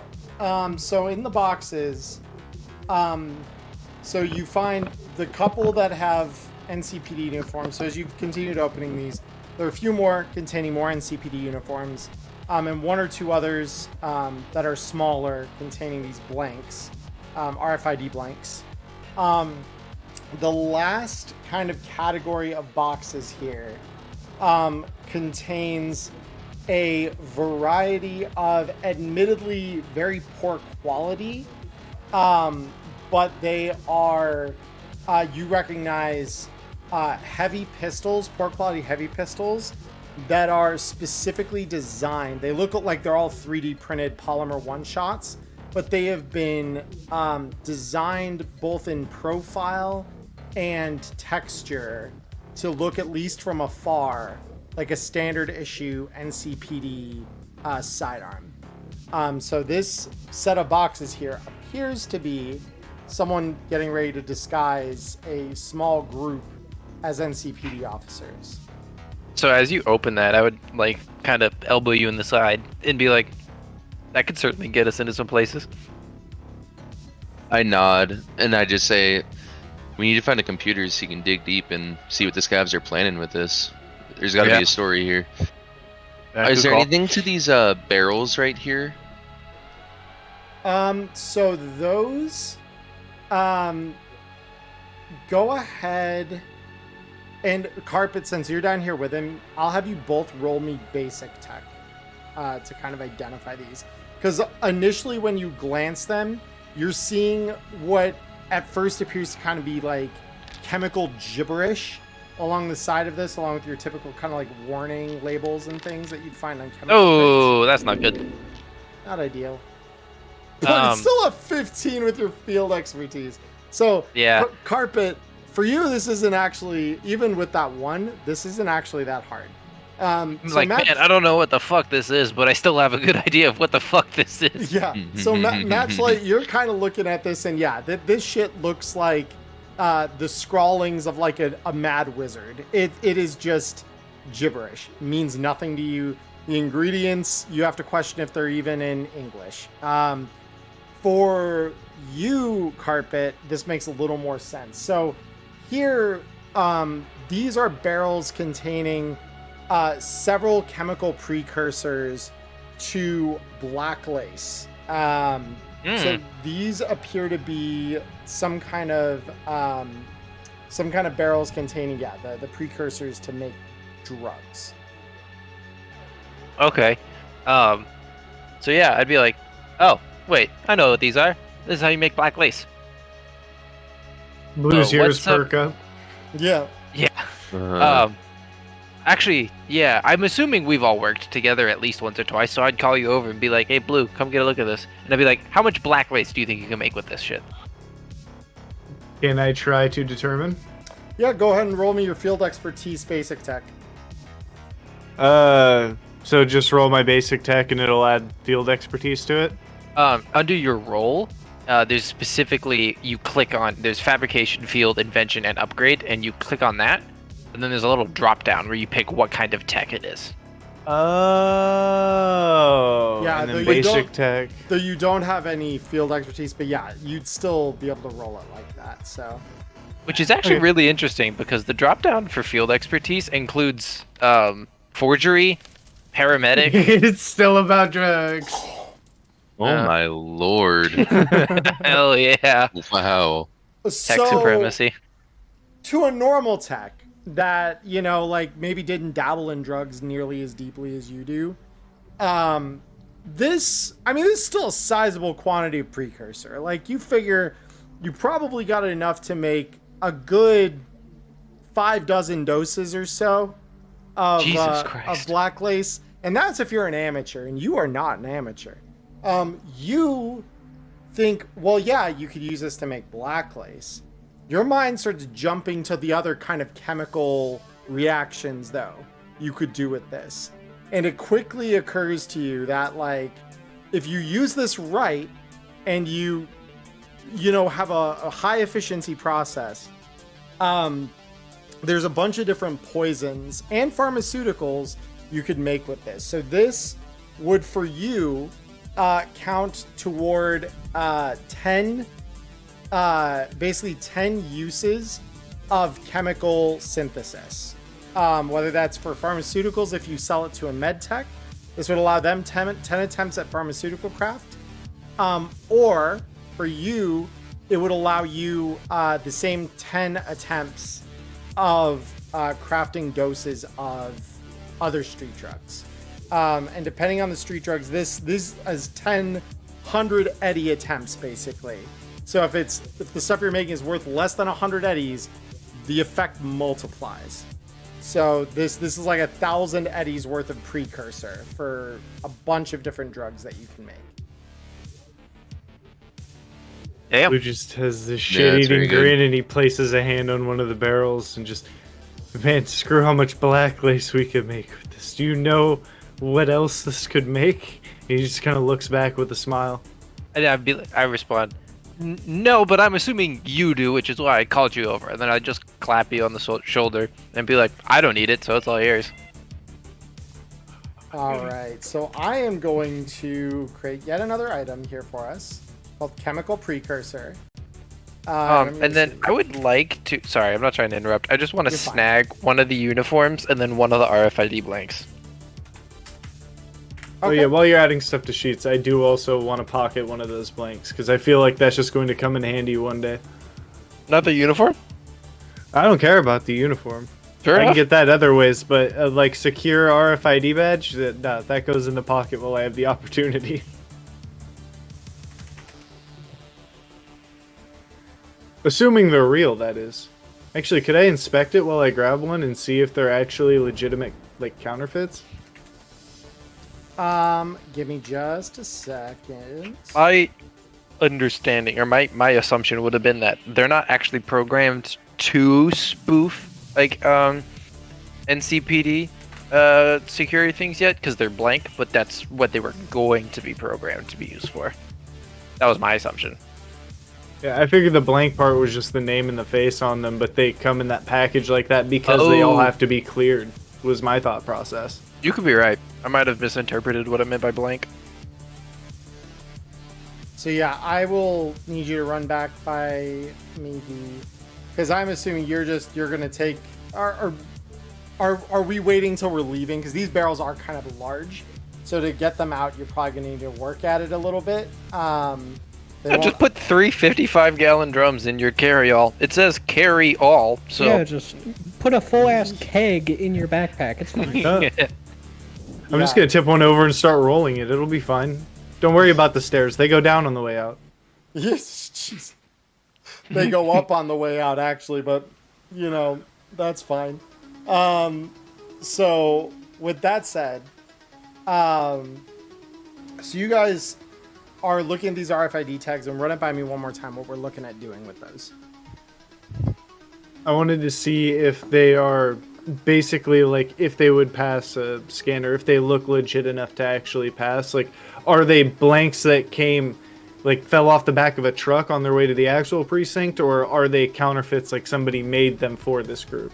Yeah, so the blanks themselves are literally blank RFID cards, but they're of the same kind of type that the NCPD would make their IDs with.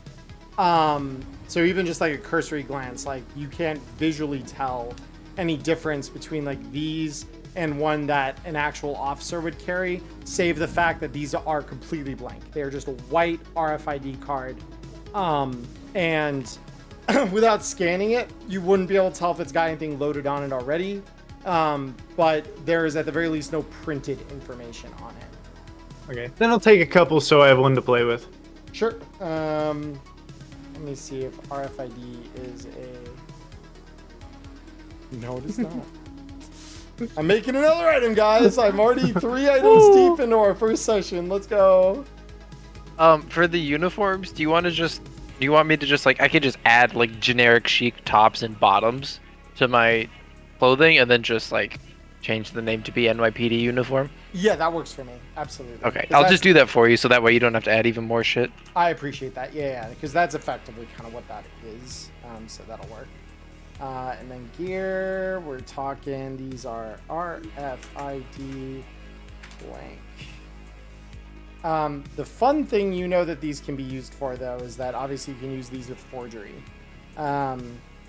So a blank RFID card that can be programmed as a wireless key. I have this really, really great habit of every time I say NCPD, I internally type or say NYPD Oh my all the time. And the comparison isn't as wrong as it probably should be. Yeah. Let's see.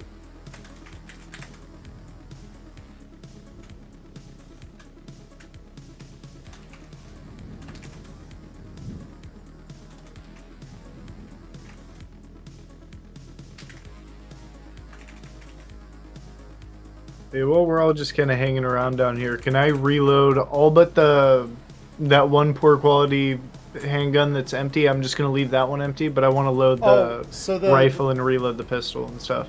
The PQ handgun that I handed, all of them should have had some rounds in them, so that might have just been a copy error. Oh well. Yeah. But yeah, you can reload for whatever you sale want. anyways. You're good, yeah, because that's just a couple seconds to kind of like slam some rounds into each of them. Alright, so you're taking how many of these RFID blanks? Just 2. 2. I'll take a couple too, actually. Same. I'm assuming there's more than enough to go around. Oh yeah, it's a whole box of them. A couple boxes of them actually. So yeah, there's plenty. So. Don't you love how Luke Goblin we are? Yeah. And then, Charlie, when you're ready for another idea, let me know. Yeah. So, are each of you just taking 2 of these, or? I'll just take 2. I don't really see a need so for my more than that. I just want one for the future Ideally, in if, case like- I need one, and one to Yeah. play with. Or if somebody's like, what happened to my RFIDs? There's not going to be enough missing that they're like, somebody yoinked them. Yeah, fair enough. Same to you then, Connor. Just 2 of them. Yep.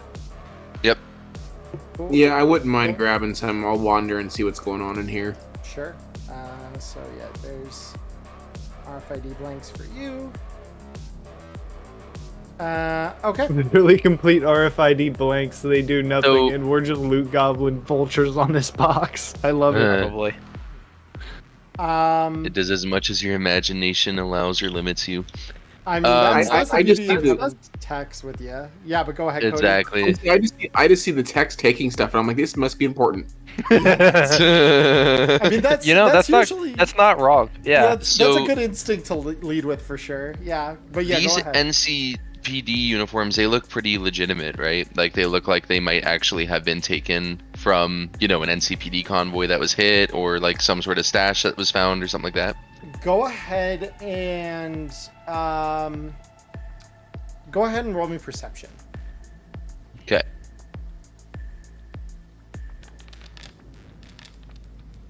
Okay. You don't see any discernible difference between this and like a regular NCPD uniform. So it absolutely looks real enough to you. Would I be able to? I'll show it to like everyone around me too, and say, "Do these look legit? These threads?" Would I be able to roll like? Would armor tech be too much of a stretch to look and see if they're legit? I wouldn't say that that's too much a stretch. I'd allow it Okay. I don't do field expertise. because that lets you kind of test the craftsmanship of it. Because that's kind of what you would roll for this. Or for these, technically, it'd be basic tech because it's Oh, clothing. there is there no armor tech skill? Did I invent that in my head? Yeah, you did. It's I basic did. tech. It's basic tech for Whoopsies. armor. So you're good. You're good. Basic tech is the same thing for our purposes. Nice. So carpet, with your more trained eye. Oh my goodness, we have a raid. Cheer! Thank you for the raid. Welcome. That's my girlfriend. Raiders. Yeah, that is her girlfriend. Hello, Cheer. Thank you. I hope your stream was good tonight. Thank you for sending your community on to me. I appreciate you all. Welcome. My name's Emmerron. For those of you who have not been here before, or do not already know Maya, I am a cyberpunk content creator who sometimes also plays video games. This is our season premiere of Neon Inferno Season 2. So you've all joined us for the party that we are having here. Right now, the group is loot goblining their way through a basement level something. They're not sure quite what yet. But they found a bunch of NCPD uniforms, blank ID badges, and some very convincing looking fake handguns. But yeah, to now go into Maya, kind of what you're noticing as you kind of examine this with more trained eyes. These are very, very, very convincing forgeries. There's like just a very subtle difference here with like the way it's stitched together. Like, you know that this thing isn't meant to like kind of last. The material is slightly off to the touch. But if you were just looking at this across the street, like, it is a very, very convincing forgery. You evaluate, to talk in more meta terms, that this would probably take a DV17 perception or similar skill to properly evaluate that if someone was trying to like inspect it closely and determine how, if you actually are NCPD or not. So it would be reasonably difficult for somebody who wasn't trained to be able to tell that we're not actual cops. Yes, if you were wearing this, you would think it's fairly convincing to all but the trained eye. Yeah, so I'll relay like, sorry, I'm still not used to role playing. It's been 6 months. That's totally fine. Yeah, so like I'll start off and say these are while they're very convincing, they are forgeries. It looks more like something that'd be suited to more like a one-time gig instead of like trying to pretend you're a cop for like 6 weeks or whatever. They won't last very long, but they'll work for what they need to be done. Wonder why the hell they're making them though, or where they even got them.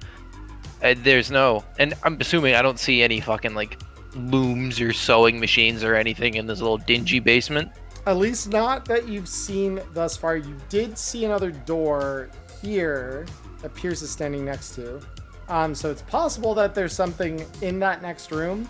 But yeah, I mean, you don't hear the sounds, like the telltale sounds of like heavy machinery or anything like that that would give away industrial fabrication or anything of that nature. So I'll be like, it doesn't look like they were made here, so they stole them from somebody or bought them, I guess. Can I hit the screams real quick and see if there's any recent reports of imposters of the NCPD in any given context? Ooh. Go ahead, roll me a library search. I'll give you the +2 off your agent. 17, not bad. So you dig the screams on your agent, and while there's nothing specific about people slipping through, it kind of occurs to you that if these forgeries are as good as Carpet has evaluated they are, the people who are using them may not have been found yet. Because these look very new. Like, these don't look like they've been worn ever. So it's possible this is a new thing. Something you do find that is kind of related, so to kind of be that second level of your search, to say the least, is that there has been a spike in violence and insurgent activity around the newly established checkpoints at the edges of the combat zones and the Glen. So that is something that you find is like reports of that are more what you're finding in your feed. But it doesn't take you much. The pictures that are sometimes on the feed and stuff, does it feature NCPD that are wearing outfits similar to this? I mean, from the quality that most of those images are going to be, yeah, you don't think you'd be able to tell the difference between a fake and a real one. But yeah, I mean, the things that they're wearing pretty... in the photos, they look pretty much identical. Okay, cool. Yep. Yeah, I just kind of like say maybe they're trying to smuggle someone in. I'm not really sure. I saw a monitor over here. Like we could see if there's some sort of information we can glean off of it. Yeah, Adding on to that, they're these pistols that they've made are single shot, which means they're not trying to get into a firefight. They're trying to use the disguises to avoid it. They're just acting, yeah. Yeah, like these, as much as I call them polymer one-shots, that's kind of the general term used for a 3D printed gun. Like, these are probably not really much worse than the things they were firing at you with upstairs. But I mean, these are poor heavy pistols, essentially. But you think that, yeah, if you were to fire this and it decides that it's time for it to go, like, this thing would just blow up in your hand. It would just, like, explode. Okay. That'd be the end of the polymer one-shot. So could you use it? Probably. Would it last very long if you got into an extended firefight? Probably not. And you said they're heavy pistols or very heavy pistols? Because I want to take one. They're heavy pistols. Yeah, so you could add a poor quality heavy pistol to your sheet. Okay. Yeah. Notably, there are no rounds for them in the box, so it would be empty. Yeah.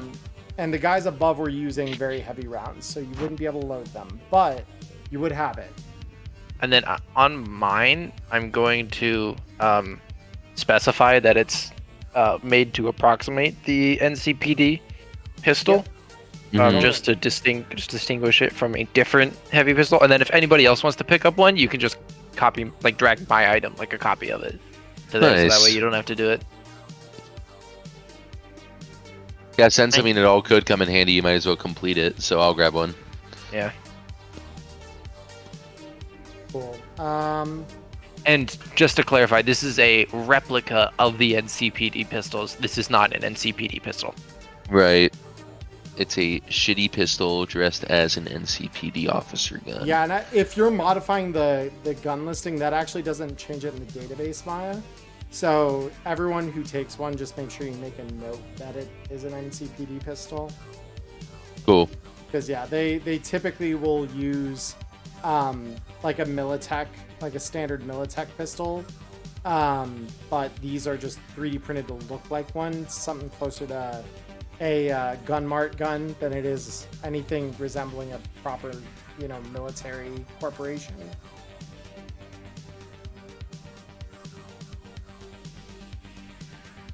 Yeah, I just changed. All I did was I changed the name to NCPD Heavy Pistol. Yep, totally. That works. And then it says poor, so it gets the idea across. Yeah, that totally works for me. Yeah, if any of you take one and you want to put that on there, you can. And then what I would like to do is, I have my computer with me. Okay. If there's somewhere I can plug it in or like link it up to try and figure out, like there's this monitor match lights over by, if I can like plug it in and try and figure out what was happening here. So that thing he called a monitor is actually a TV. Oh, okay. So that thing is just a regular old TV. It's plugged into some kind of small unit on the table in front of it that you recognize, probably a pirate broadcast box. And hold up, we're walking through that's a different story. So are you walking through this? Yeah, I was gonna, unless there's like a computer, like a server rack or something over here I can link up to, then yeah, I'm gonna walk through it. Okay. Sorry, I should have specified.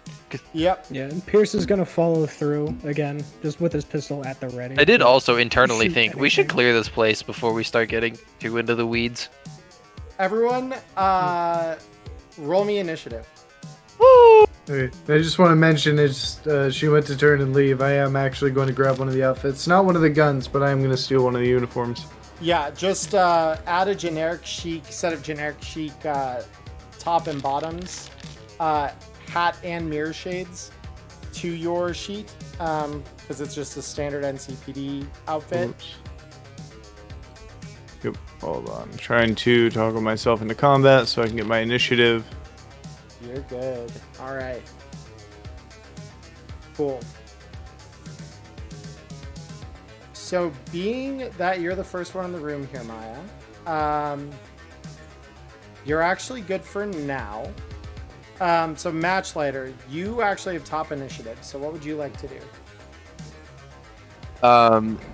So I can. Is there anything that like makes me discern the fact that there's potentially a threat in the next room? Not yet. Okay. Well, I'll walk up here, to like kind of poke my head through. So that was 3 move. Yep. So on the other side of this wall, what you're seeing currently, is a room full of like. It looks like there's some distillery equipment. There's big old vats back here that appear to be boiling something. You get the sense like this is a sort of lab that is manufacturing. Judging by the fact you found a barrel of chemical precursors in the other room, you're assuming this is some kind of drug lab. Yeah. Is any of this good cover around here, or not really? Good is questionable, because all of this appears to be, for the most part, pressurized or connected to something that's pressurized. So if something gets hit, it might explode. So grenades are the perfect weapon to be using. That's what I hear. Yeah, Smiles. the smiles. Miles. Yeah, see, because basically, for the low cost of 100 eddies, I can turn this entire room into a grenade. What did this look like, Charlie, from the outside? Was there any significance of this part of the other room? Let me see where your pointer is. No. This would be just, yeah, it was like a short hallway that kind of terminated. You do see a part of the wall that is boarded up right here. As you Okay, cool. I'll go look at that. So I'm running at this point. What's going on with that? It looks like something broke through this wall in the past. You can't quite tell what, but yeah, I mean, this thing looks like it's been boarded up and functionally repaired. Damn. Oh. Yeah, I think that's way. Some But just schmuck really tripped funny. and fell, huh? That's oh wait, so that means this isn't just the same. Oh, this isn't a reuse map. It's the same fucking place. Oh, that's cool. Can oh, I that's true. like how sturdy does the boarding look? I mean, sturdy enough to match the sturdiness of the wall next to it, which is Okay, not to then never say mind, that yeah. It's not particularly thick wall that we're talking about here. Like, this shit is Right. not, it's cheap, but it's, yeah, I mean, it functionally will serve as a wall. Okay, I'll take my remaining 2 move and move right there, and that's my turn. Okay. Carpet. Let's see. What do I want to do here?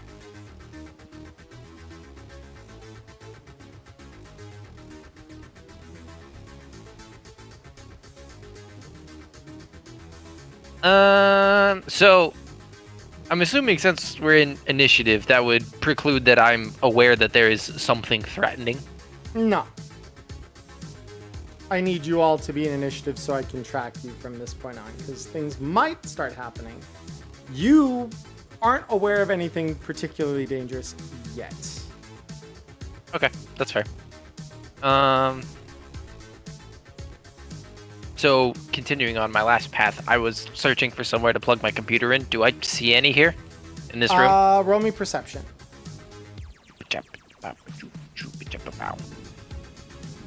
This music is really good. I'm really enjoying it. Starfounder makes some great stuff, guys. Like, I cannot describe how happy I was when he was like, yeah, use my music, dude. I'm like, yes, you make good things. I appreciate that. Yeah. So looking around, nothing in this room screams servers. You do see another set of doors at the back over here that lead deeper in. So you figure that might, if there were server racks, that might be where they are.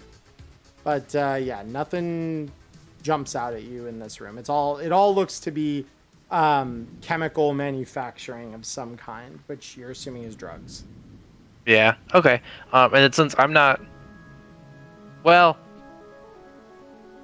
yeah, I'm not aware of any reason to be running, but also I'm skating, so I want to skate fast because you skate fast, eat ass. That's the motto of life. So Facts. I will take the run action, but with the preclusion or the specification that it's not that I think there's any danger I'm trying to get from. I'm just having fun skating.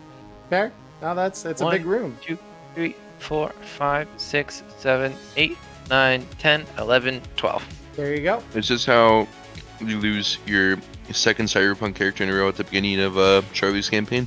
Well, you know. Pierce. So it goes. So Pierce, again, just keeping that action ready to open fire on any threat, is just gonna start 1, 2, 3, and a lot 4, 5, 6, 7. Just kind of scoping out the area, looking for anybody ducking behind something. Cool. Blue. I'm going to start looking around for a dolly or something to help me haul these barrels out.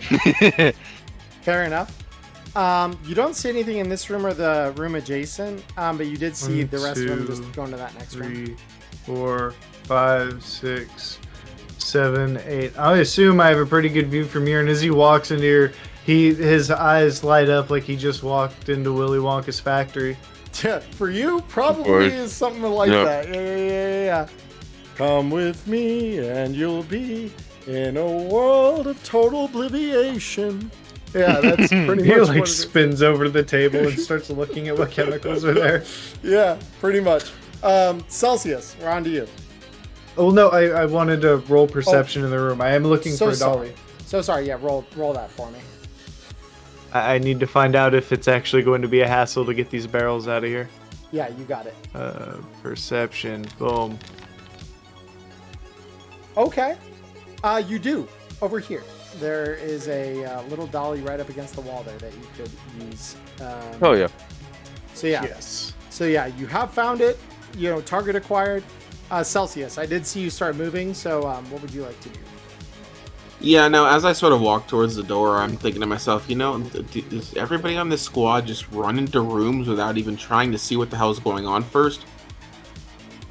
Yes. Yep. And I skated through the room, actually.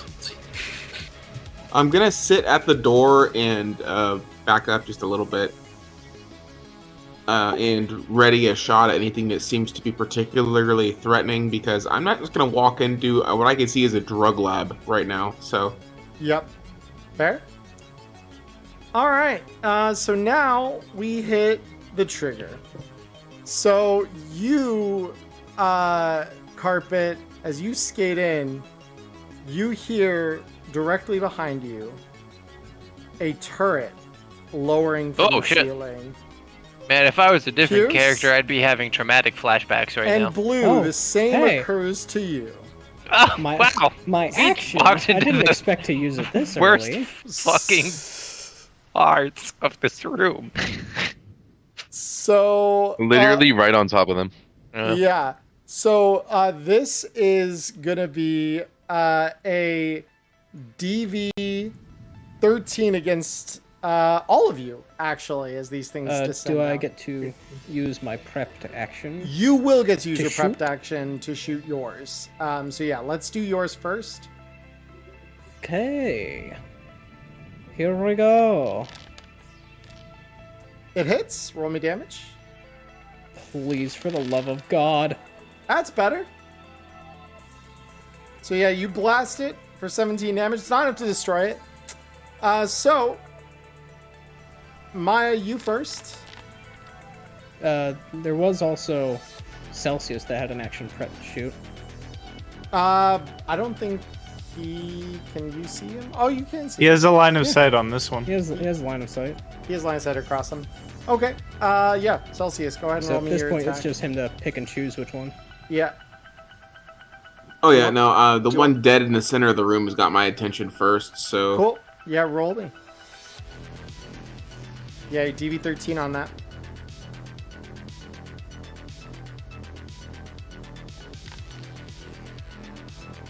Easy hit. Damn. Roll me damage.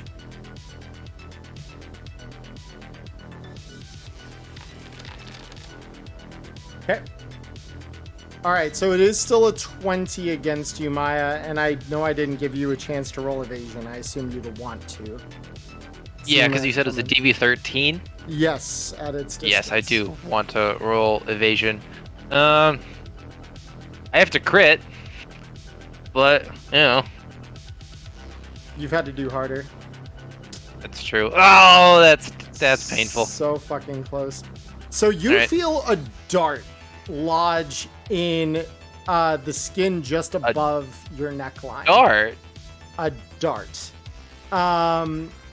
So this is a poison dart. So poison darts are fun. So poison is you roll me a resist drug torture check. Okay, let's see. Resist torture drugs. Well, I have a base 8, but again, I didn't put any points into it because I didn't learn anything from last time. Yep. Clearly not. I Clearly mean, not. at least this isn't Dragonbane. Yeah, true. So that is not enough. So you will take 2d6 damage straight to your health. Cool. So the damage. So it'll be 7 damage straight to your health, which I will apply. I'm just for you. saying the prophecy's coming true, Maya. It's drones right now, too. It is. It's fucking drones and turrets, just like last time. Yep. All right. So Blue, yours is next. DV13. You know are I'm you a- evading? Yep, you know I'm gonna set that DV a little bit higher than 13. Yeah. Not Oh, enough. I love our contested Damn. rules. So much fun. Yeah. So that's 8 Oh, wait damage. a minute. I still have to run my resist torture drugs, right? Before Oh yes, poison? yes. Yeah, it's against a DV13. You Let's succeed. go. So you're fine. You've had more potent shit off Yeah. of some scop dealer. Yeah. Next, All right, here's Pierce. hoping. Yeah, set that 17. DV a little higher. Roll me Damn. resist drug torture. Resist torture drugs. I actually. And then do is have this few like a points in recurring this. thing where we're gonna have to roll this every turn, Uh, or is it like when No. we get shot? it's when you get shot. So this thing. can Okay. So you'll take 4 damage straight to your hit points. So here you go. That's your 4 damage. All right. With that, Matchlighter, we're on to you. Okay, cool. So you hear the whirring of several machines in the next room over, followed by a series of pneumatic as these darts are lodged in your friends.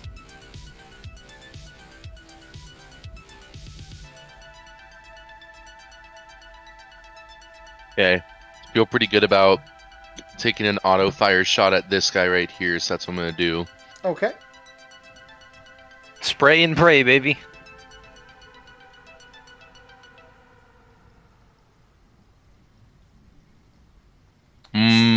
So your DB I'm looking. 17 for the auto fire. Yeah, exactly. God damn it. That is tragic. Womp That is womp. extra tragic. That's deeply unfortunate. Okay. Yeah, so you spray and it entirely misses. Gotcha. Okay, I'll get in cover. I'm gonna roll something here really quick as well, actually, since you're spraying. Okay. So,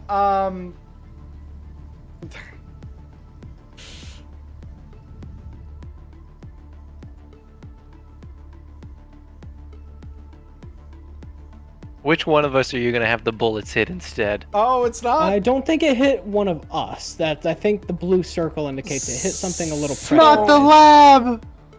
So you hear the ping of a ricochet off the metal pressure vessel of one of these drums next to you, Maya. Yeah.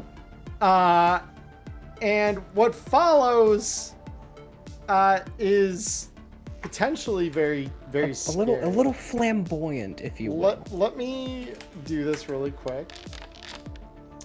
That's exactly enough. Oh my. Actually. Okay. So, this thing explodes as an armor-piercing grenade. So, Maya, you're going to take... I don't get a chance to evade. I mean, you can try to. Yeah, I would certainly like to try to evade. Well, actually, no, you can't. Because the issue here is it's something you have to be able to see coming in order to evade it. And a loose bullet hitting an improvised explosive is not exactly something that just anyone sees coming. I can see the bullet if it was fired at me, but I can't see it if it wasn't fired at me. Well, it's more like you're dodging something that's like a very clear and present threat as opposed to an implied threat. Because this thing could have just bounced dodging off. it's less that you're actually physically avoiding the bullet, it's you're getting out of the line of fire before the trigger is pulled when you evade. Yeah. So it's... Okay. Yeah, that makes sense. Yep. So 21 armor piercing. So you'll take 11 and your SP on your armor will go down by 2. So I'll apply that here for you real quick. There's the 11. 1, 2.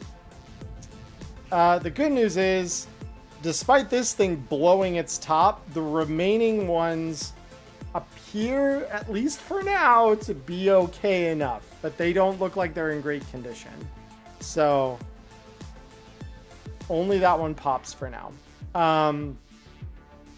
So with that said, Matchlighter, that's the end of your turn. Carpet, we now go back to you. 1, 2, 3, 4, 5, 6, 7, 8, 9, 10, 11, 12. Yeah, so in here you see what appears to be like a medical facility of some kind. Cool, I'm just in here so I don't get shot or blown up again. That's fair. Pierce. I want to hit this thing with rocks. They're just very fast-moving rocks. Yeah. That's a hit. Roll me damage.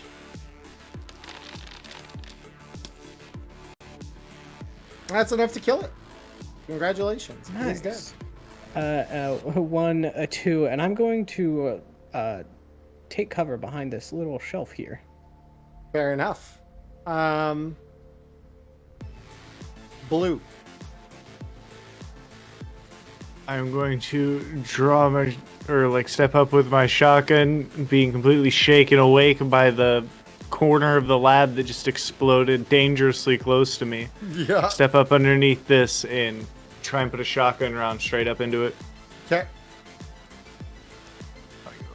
Heck. Boy. Hit. Roll me damage. Bluey! Let's go. Damn, that's pretty good. I like how we rolled a tarot, but I don't think a normal crit has been rolled yet. No, it hasn't. That thing is still functional. Celsius. All right, I still got a vendetta against the one in the middle of the room. By the way, did that take any explosion damage? This one. I mean, it would have. Yeah, it would have. So this one actually got bloated it up. That should be bloated up. Yep. So that would be 0 and dead. Good call. All right, then I'm gonna take my anger out on the one that's left. You got it. Don't mess.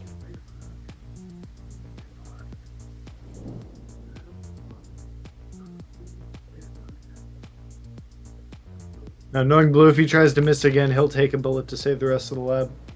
Let me see. What are we looking at for that? DV15. Yep, that's a hit.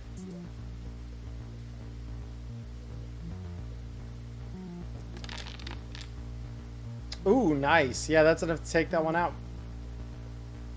He's gone. You moving at all, Celsius? Yeah, I was gonna say I don't see any more threats, so I'll step in.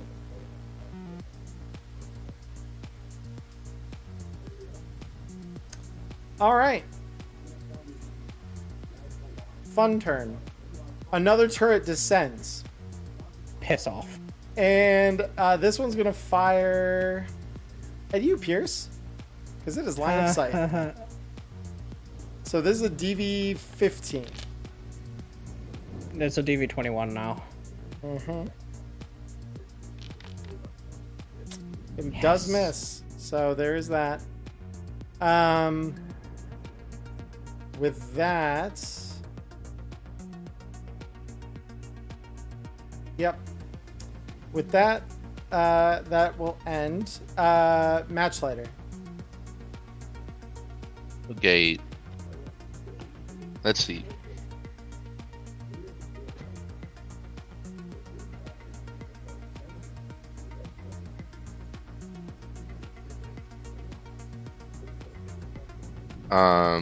I'll shoot at this one with my very heavy pistol.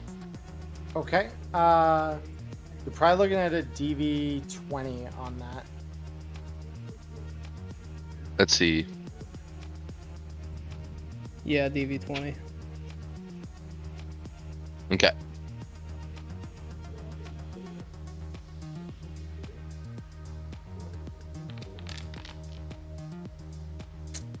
Barely miss. Alrighty. Carpet. I'm just gonna stay here. I don't want to die. Cool. I don't want to. I only have a grenade, so I'm gonna make everything worse. Fair. So I'll just stay here. Pierce. So just to clarify, deploying the bulletproof shield is the free action, and stowing it is the full action, right? Yes. Also, I'm gonna go to the bathroom really quick. I'm about to explode. So Yeah, I'm going to go ahead and pop out the bulletproof shield, and 1, 2, 3, 4, and I'm going to shoot this thing. You got it.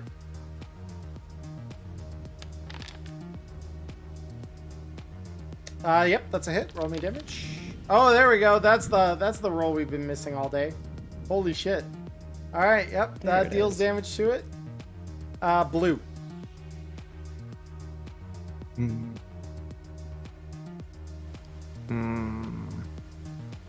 Decisions. Is there anything that looks like it would be long-term flammable in the with the chemicals on the table in front of me, like gas or something, like an oil that would burn for a hot minute? So the thing in front of you is like a distillery rig. So possibly. You're not sure what's being distilled in there, but you can see vapor coming out the top.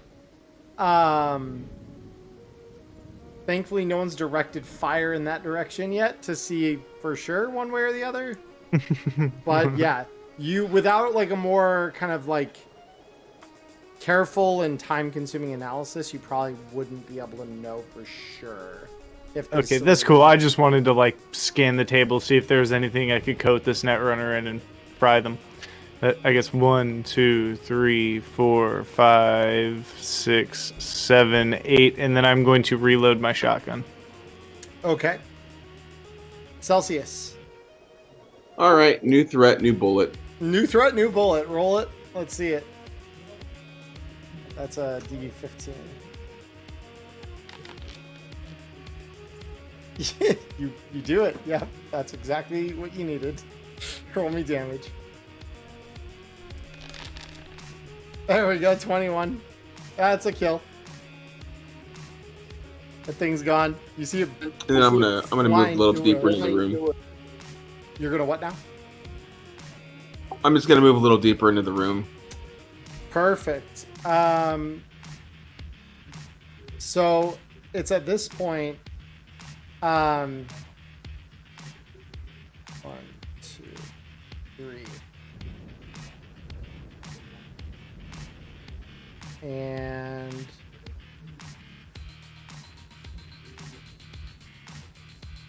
let me see, what can our netrunner friend here do?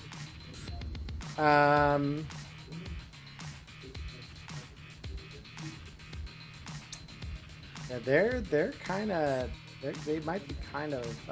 They are, as they say in the streets, boned. They might be kind of fucked. Okay, I'm back. They can do one thing. They can do one thing. So this is where I will roll something. Initiating self-destruct sequence. Not great for them. Okay. So, okay. Yeah. Match lighter. Okay, I will walk up towards this opening. So that was 2, 3, 4, 5, 6, 7, 8, 9, 10. That's my turn. That's your turn. All right, carpet. Did I miss anything important while I was in the bathroom? No, Not the last turret got blasted. Also, there's no more turrets.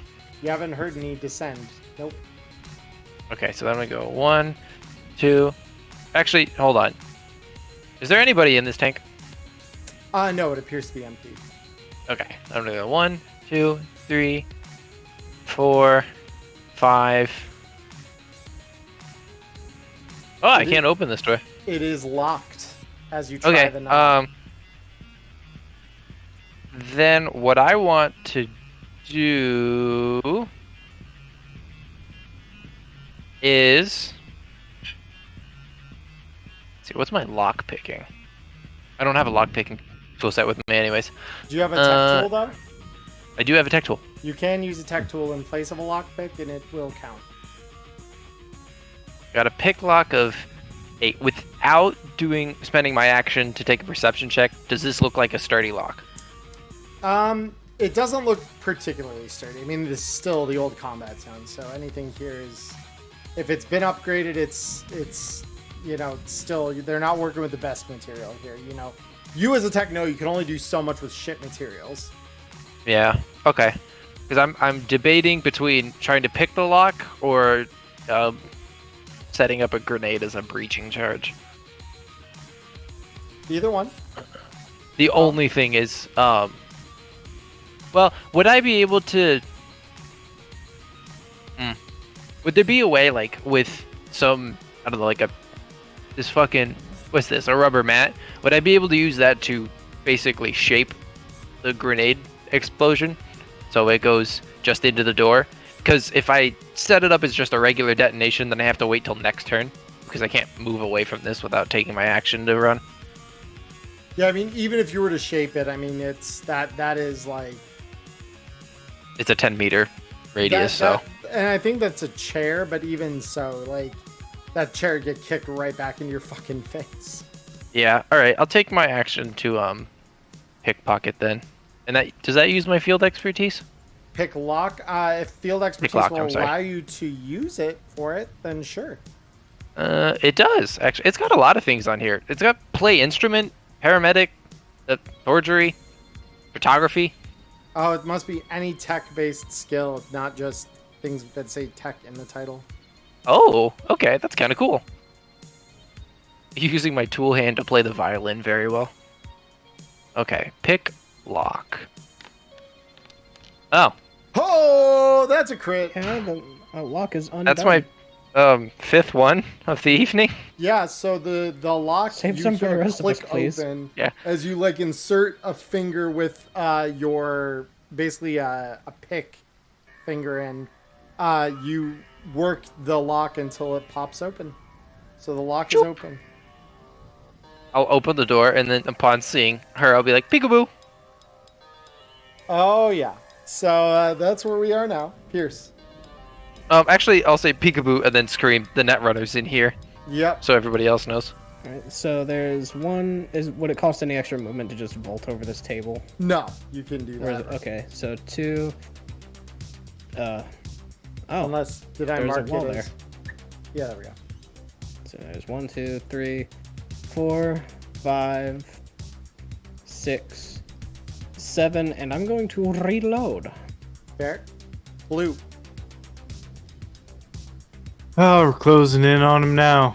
1, 2, 3, 4, 5, 6, 7, 8. Hold on, I gotta move my thing a little. There she is. Huh. Yeah, may as well. I'm just gonna shoot him. Okay. Yeah, and she can't dodge, so go ahead and roll me your attack. Sweet dreams. Yeah, that's a hit. Can I have a crit, please? Got Almost. real fucking close, yeah. So yeah, that deals good old damage to her. Oh, and then as I see Blue shoot her, I'll be like, "Don't kill her. We should interrogate her." Oh. As he snaps his shotgun open and like ejects the casing or like dumps it out, he's just gonna look back and go, "Well, if she's dead, then she can't get in our way while we just find out ourselves. She's the one hooked up to the network." The encrypted network That none of us can. that only a netrunner can get into. Yeah, which none of us are. Oh well.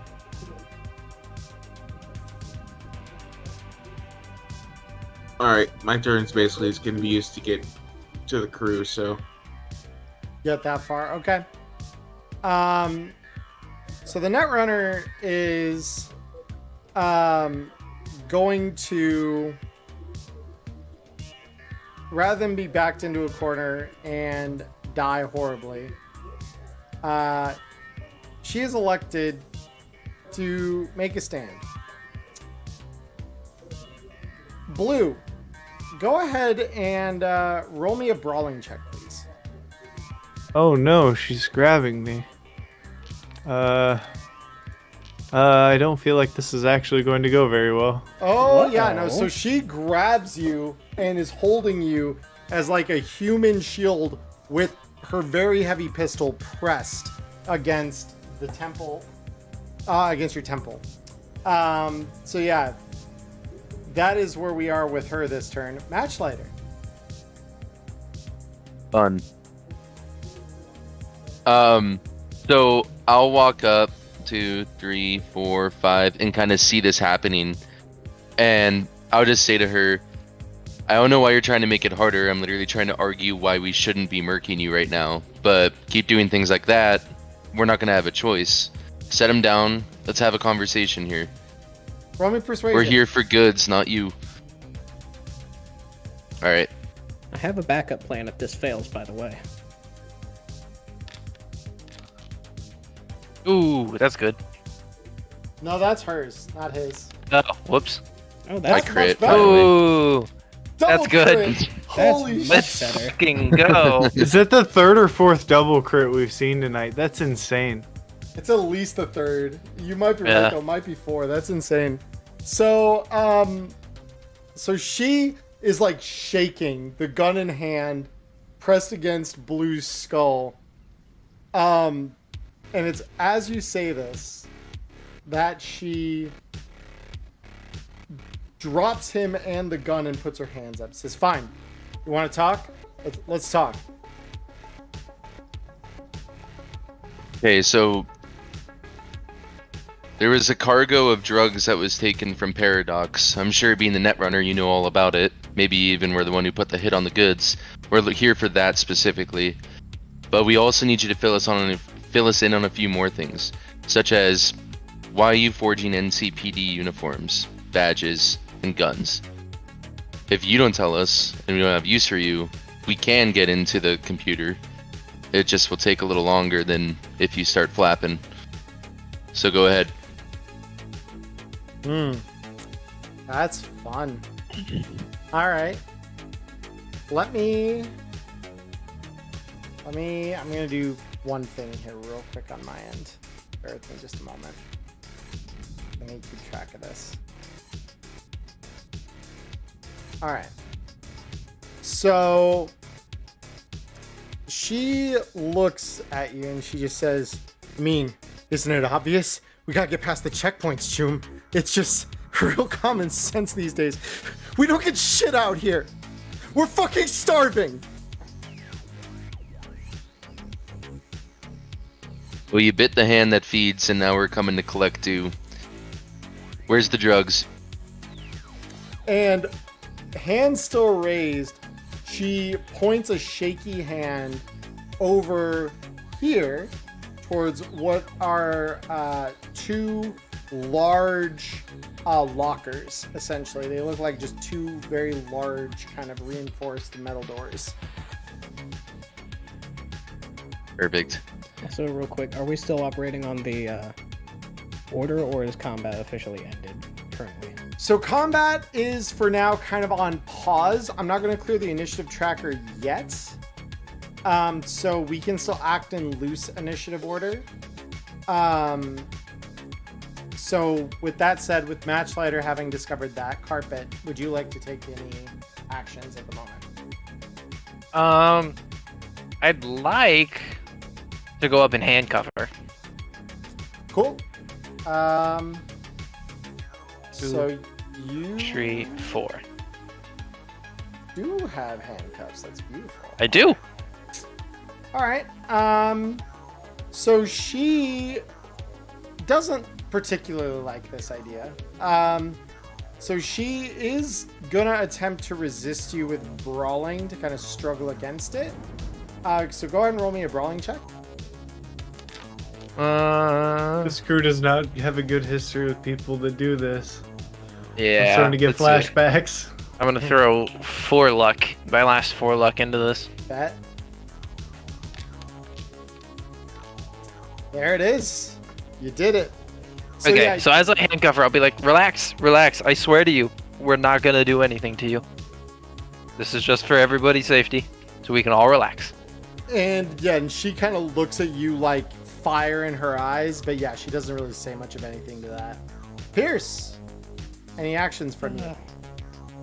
I'm just gonna walk up here and just kind of sit on the end of the table.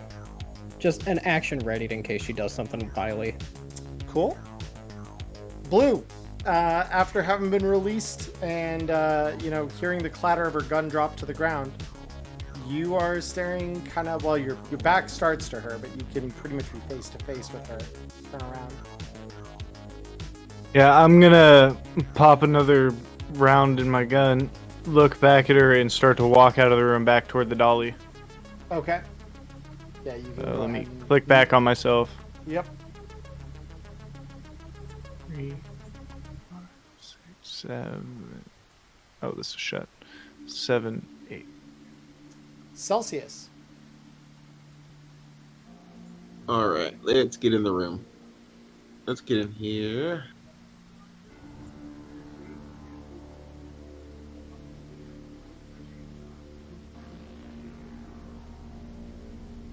There we go. Okay. See, I'll see what's going on, and I sort of go, so this is the culprit, huh? This is sort of to see her handcuffed there.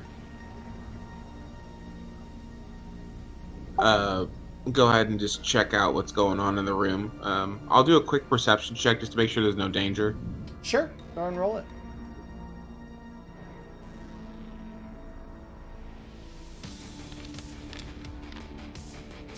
Cool. 17 is pretty good.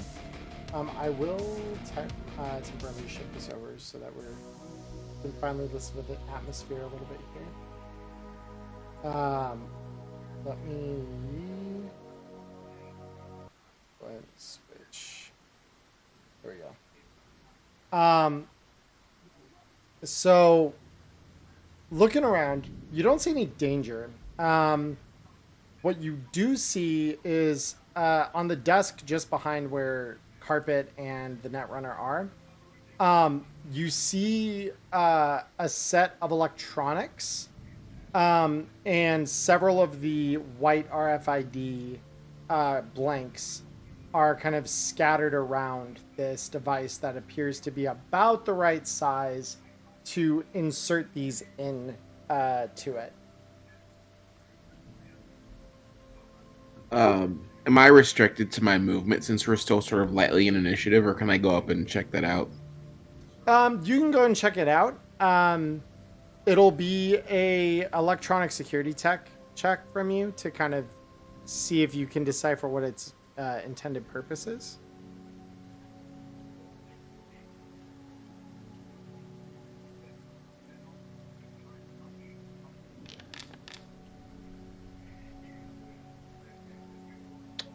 Yeah, and you're not able to really make heads or tails of it. You could see it as something to probably do with the cards because they're right there next to it. But beyond that, All right. it's- I'll just pick it up and sort of flash it over to the people in the room and go, "Hey, this looks pretty fucking important." okay, Yeah. When my turn comes around, I'll check it out. cool. Yep. So the Netrunner is just kind of looking around, just kind of glaring at all of you as you kind of walked in. She's not really going to be able to do a whole lot of anything because she's handcuffed. So Matchlighter, we'll go back to you. Okay, I'll just walk in the room officially, and then I'll just look at her and I'll just say, "What's your name?" Crash.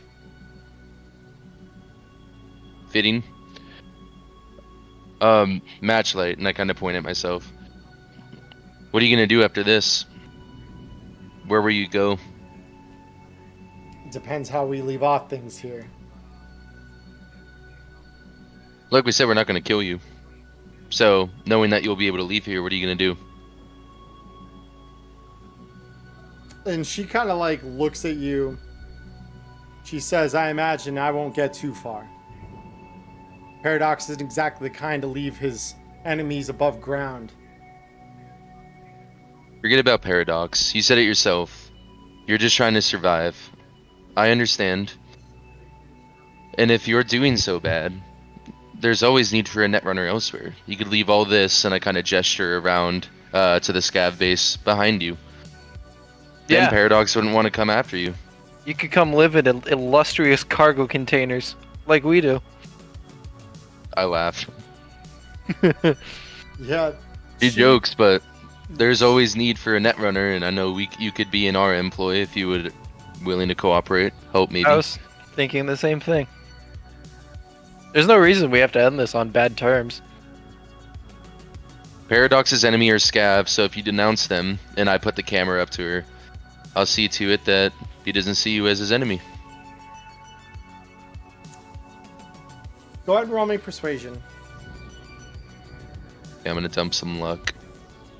2.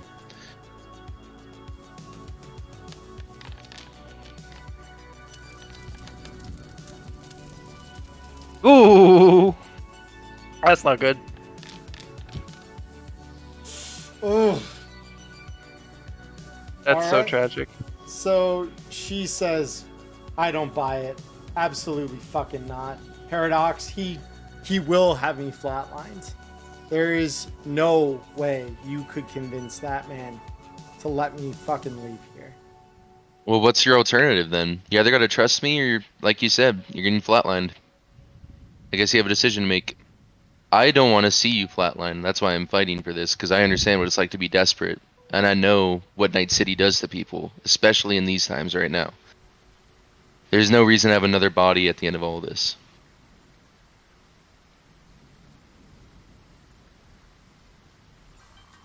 She says, well, you're so smart. Think you fucking know me. What would you fucking do?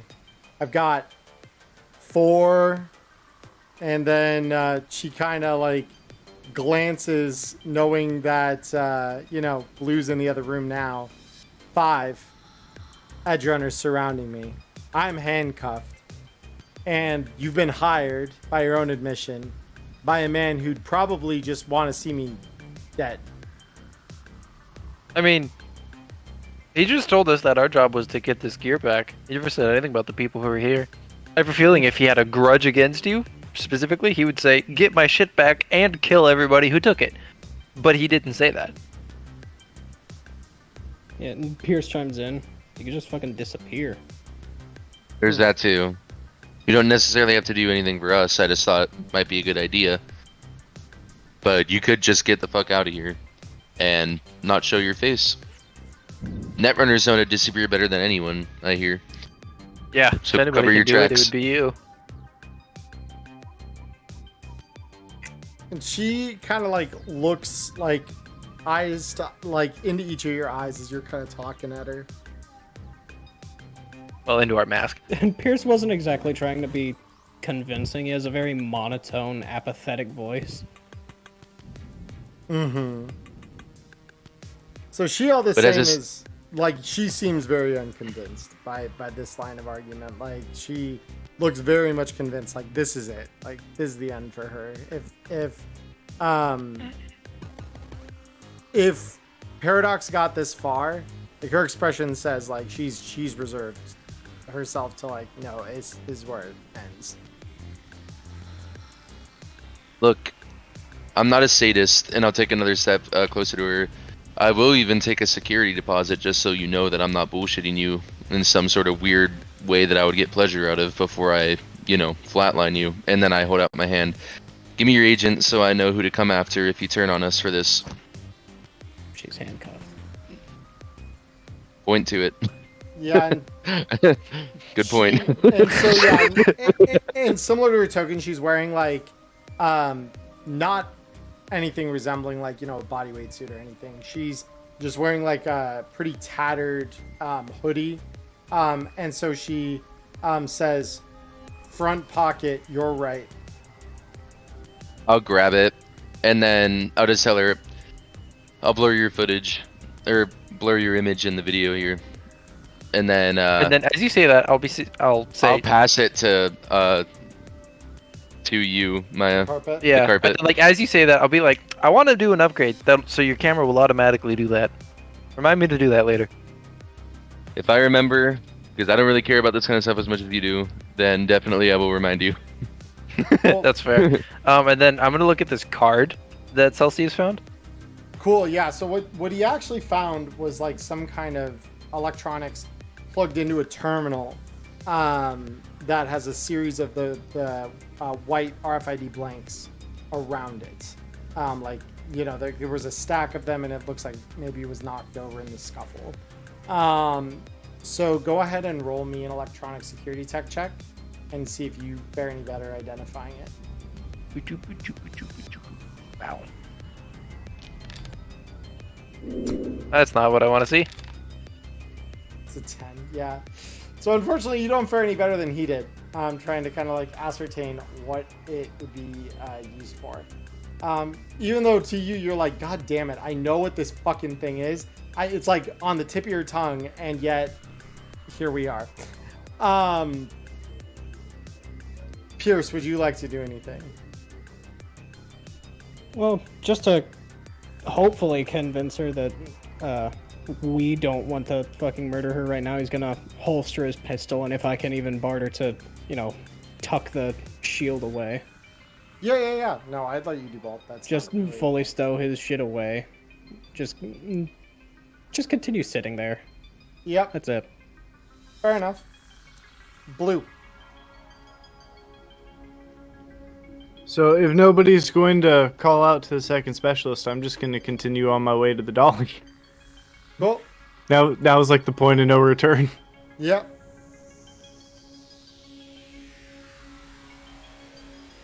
And dolly was like right here, you said. Yeah, so it's it that should just thing. be Yep. like blop. Well, yep. So you'll have access to that. Celsius. So did we? I'll call out to the people in the room. Should we ever even find the shit we were looking for? You pointed to where it is that's behind us.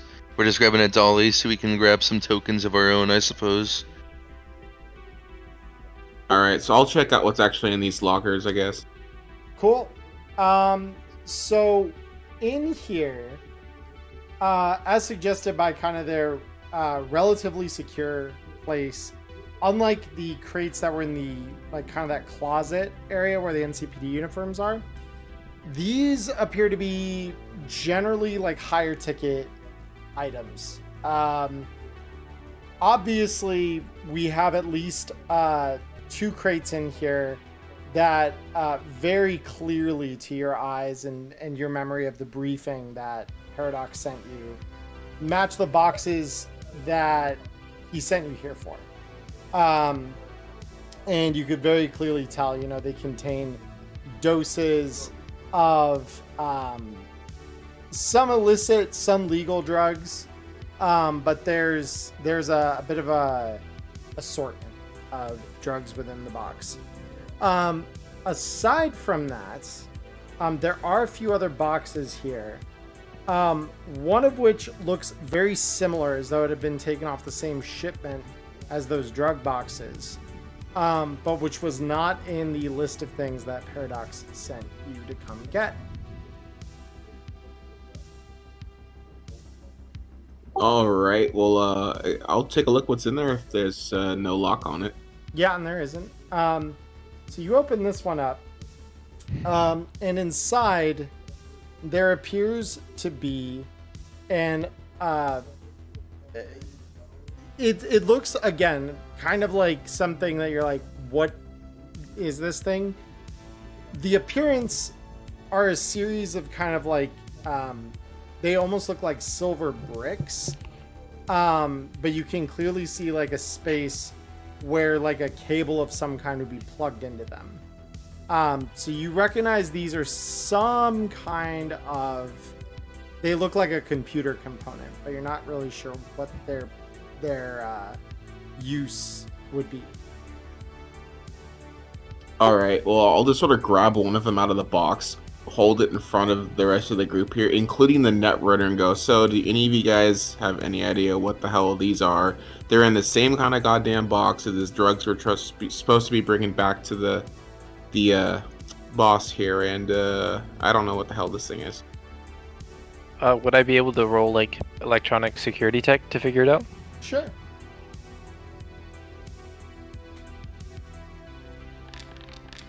Well, Jesus, don't roll another 10. Yeah, that would be Yeah. 10 and 10, 10 and 10, 10 and 10. So you pretty much immediately recognize these, Carpet. These are some older, because these are not usually used anymore, but these are some older magnetic platter hard disk drives. And typically, you know that these went out of style, especially after the last corporate war, because, well, most of them got wiped after the nuke. So more modern solutions are usually less reliant upon magnets. These appear to be in good shape, though. Usually the ones that get hit by like EMPs and things, they've got very like clear telltale signs of scorching or something that like basically show them that they've shorted out. would I be able to slot one of the drives into my computer and try and read what's on it? So let me think about that. Because this thing has a spot for a cable. Yeah, you could probably make it work. I think you'd probably have the stuff to make it. And I'll say this part out loud. My line of thinking is that this is what we're actually here for, and the drugs was just a cover. Ernie wasn't actually ever looking for drugs. So yeah, go ahead and roll me, because as you plug it in, the first thing you find is that the drive is, almost predictably to you, encrypted. Yeah. Go ahead and roll me cryptography. Cryptography. Did I put any points in cryptography? I think I did. Well, that paid off a lot faster than I expected.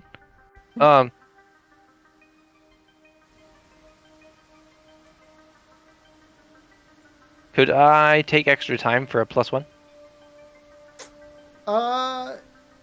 You may. So you'd be burning up like a minute. Or would I be able to use a complementary skill? Whichever would be more feasible. I guess Do you want to spend more time, or do you want to get it done like quickly? Because that's kind of the choice you're making there. My follow-up question is, if you're using a complementary skill to give yourself that +1, what skill are you using to complement the check? Yeah, let me...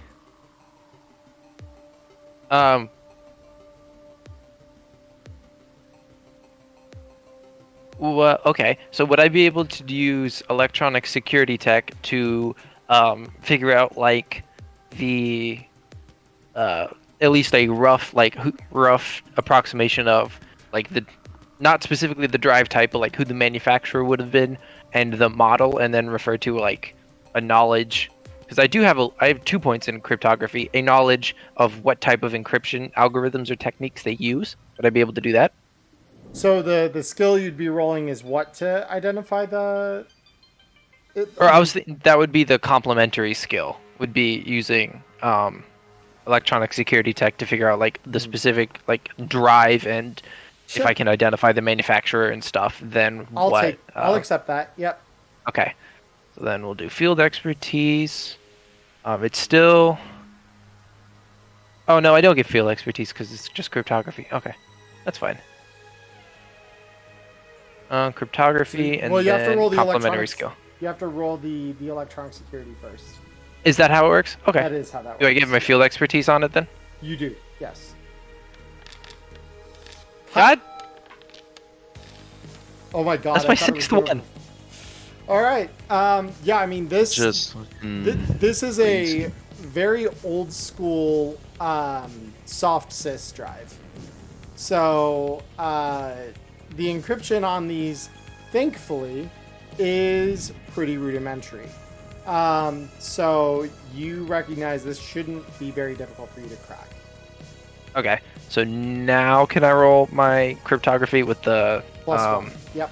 +1? Okay.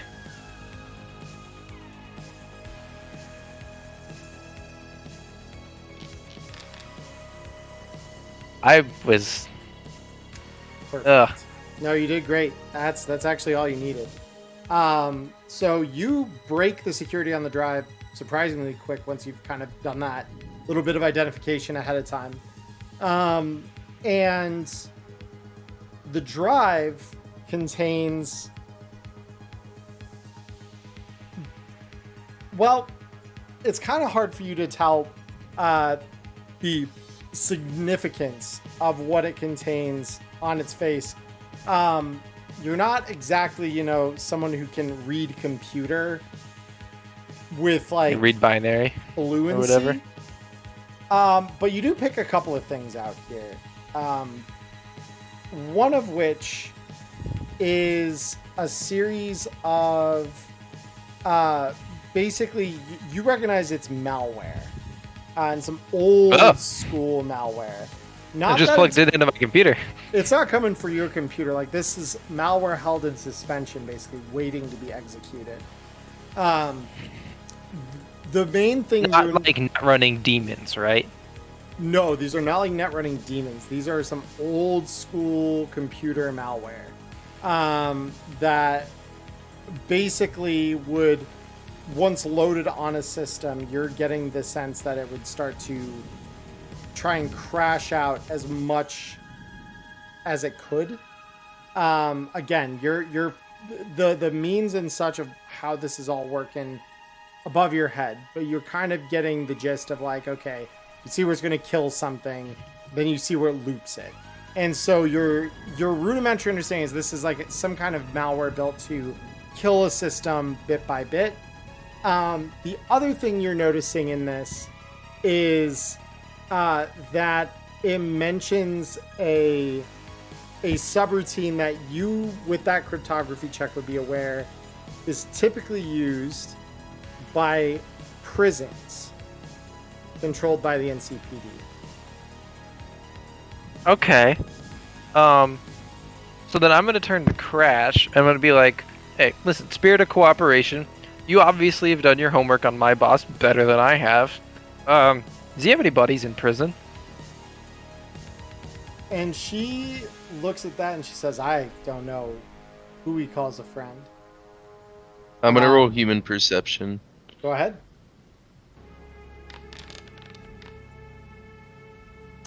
That's a good human perception. I'll have her counter roll, but I don't think she's going to beat that. Yeah, no.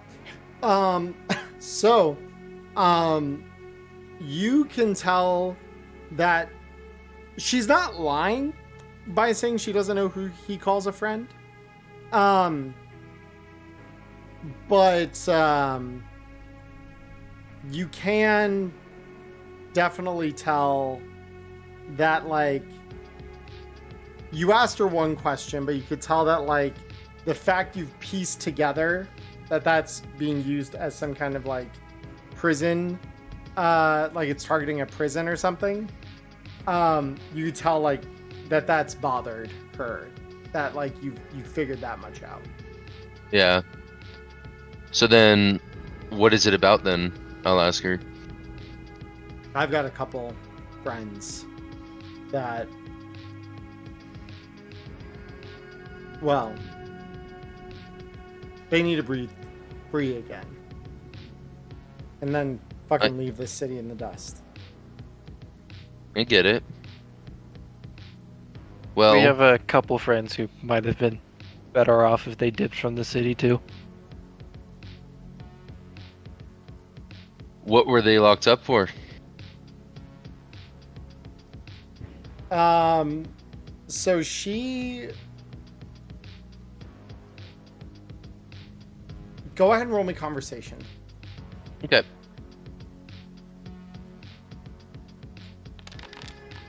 Okay. That's good. Yep. Okay. So, she says, I mean, a couple things. Some of them just petty shit. Drug deals went south. Others,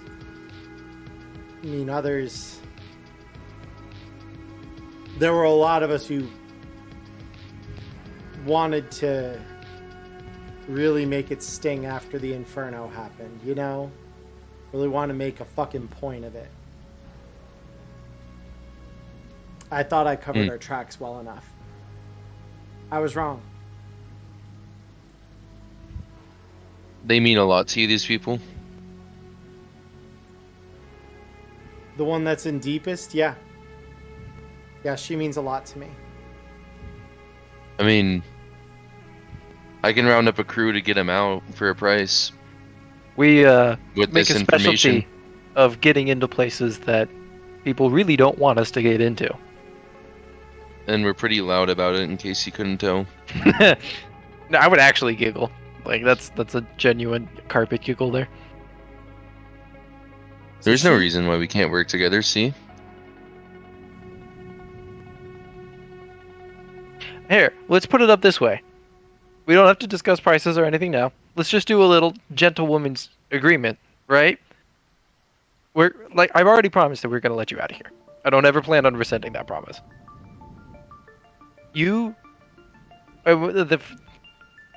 The agreement I'm proposing is we'll let you go like we agreed. And you don't come after us. Unless you want our help getting your friends out. We don't have to be enemies. You and I have more in common than either of us do to the fixer who hired us or the cops who threw away your friends. Infinitely more in common. We don't have to be enemies. Roll me persuasion. And I'll give you a +2 because I know you actually mean this. Like, that you aren't trying to lie to her or anything. Yeah, God, no, why would I lie about this?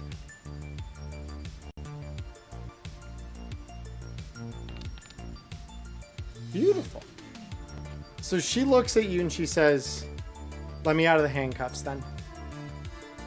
That only seems fair, and I'll take my handcuffs off of her and put them back in my bag. Yep. And so she, like, rubs her wrist. Give me my agent. I'll procure the agent and give it back to her. She immediately opens it up and she says, call them off. I've dealt with them. I nod. And disconnects. Respect. And disconnects the agent. Says, okay, we're gonna work together. I don't know how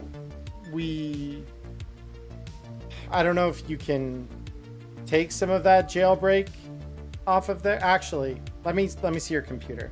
And she immediately, like, almost presumably, like, kind of pushes you out of the way gently, and starts, like, yeah, I'll let her do it. Yeah, so because I on my field computer, I don't keep any sort of compromising information on it, so I'll let her have it. Yeah, and so immediately she just starts tapping away at your keyboard. And you see her pull a data shard out of her pocket, slot it into your computer, and then basically run a function to copy the drive onto the shard.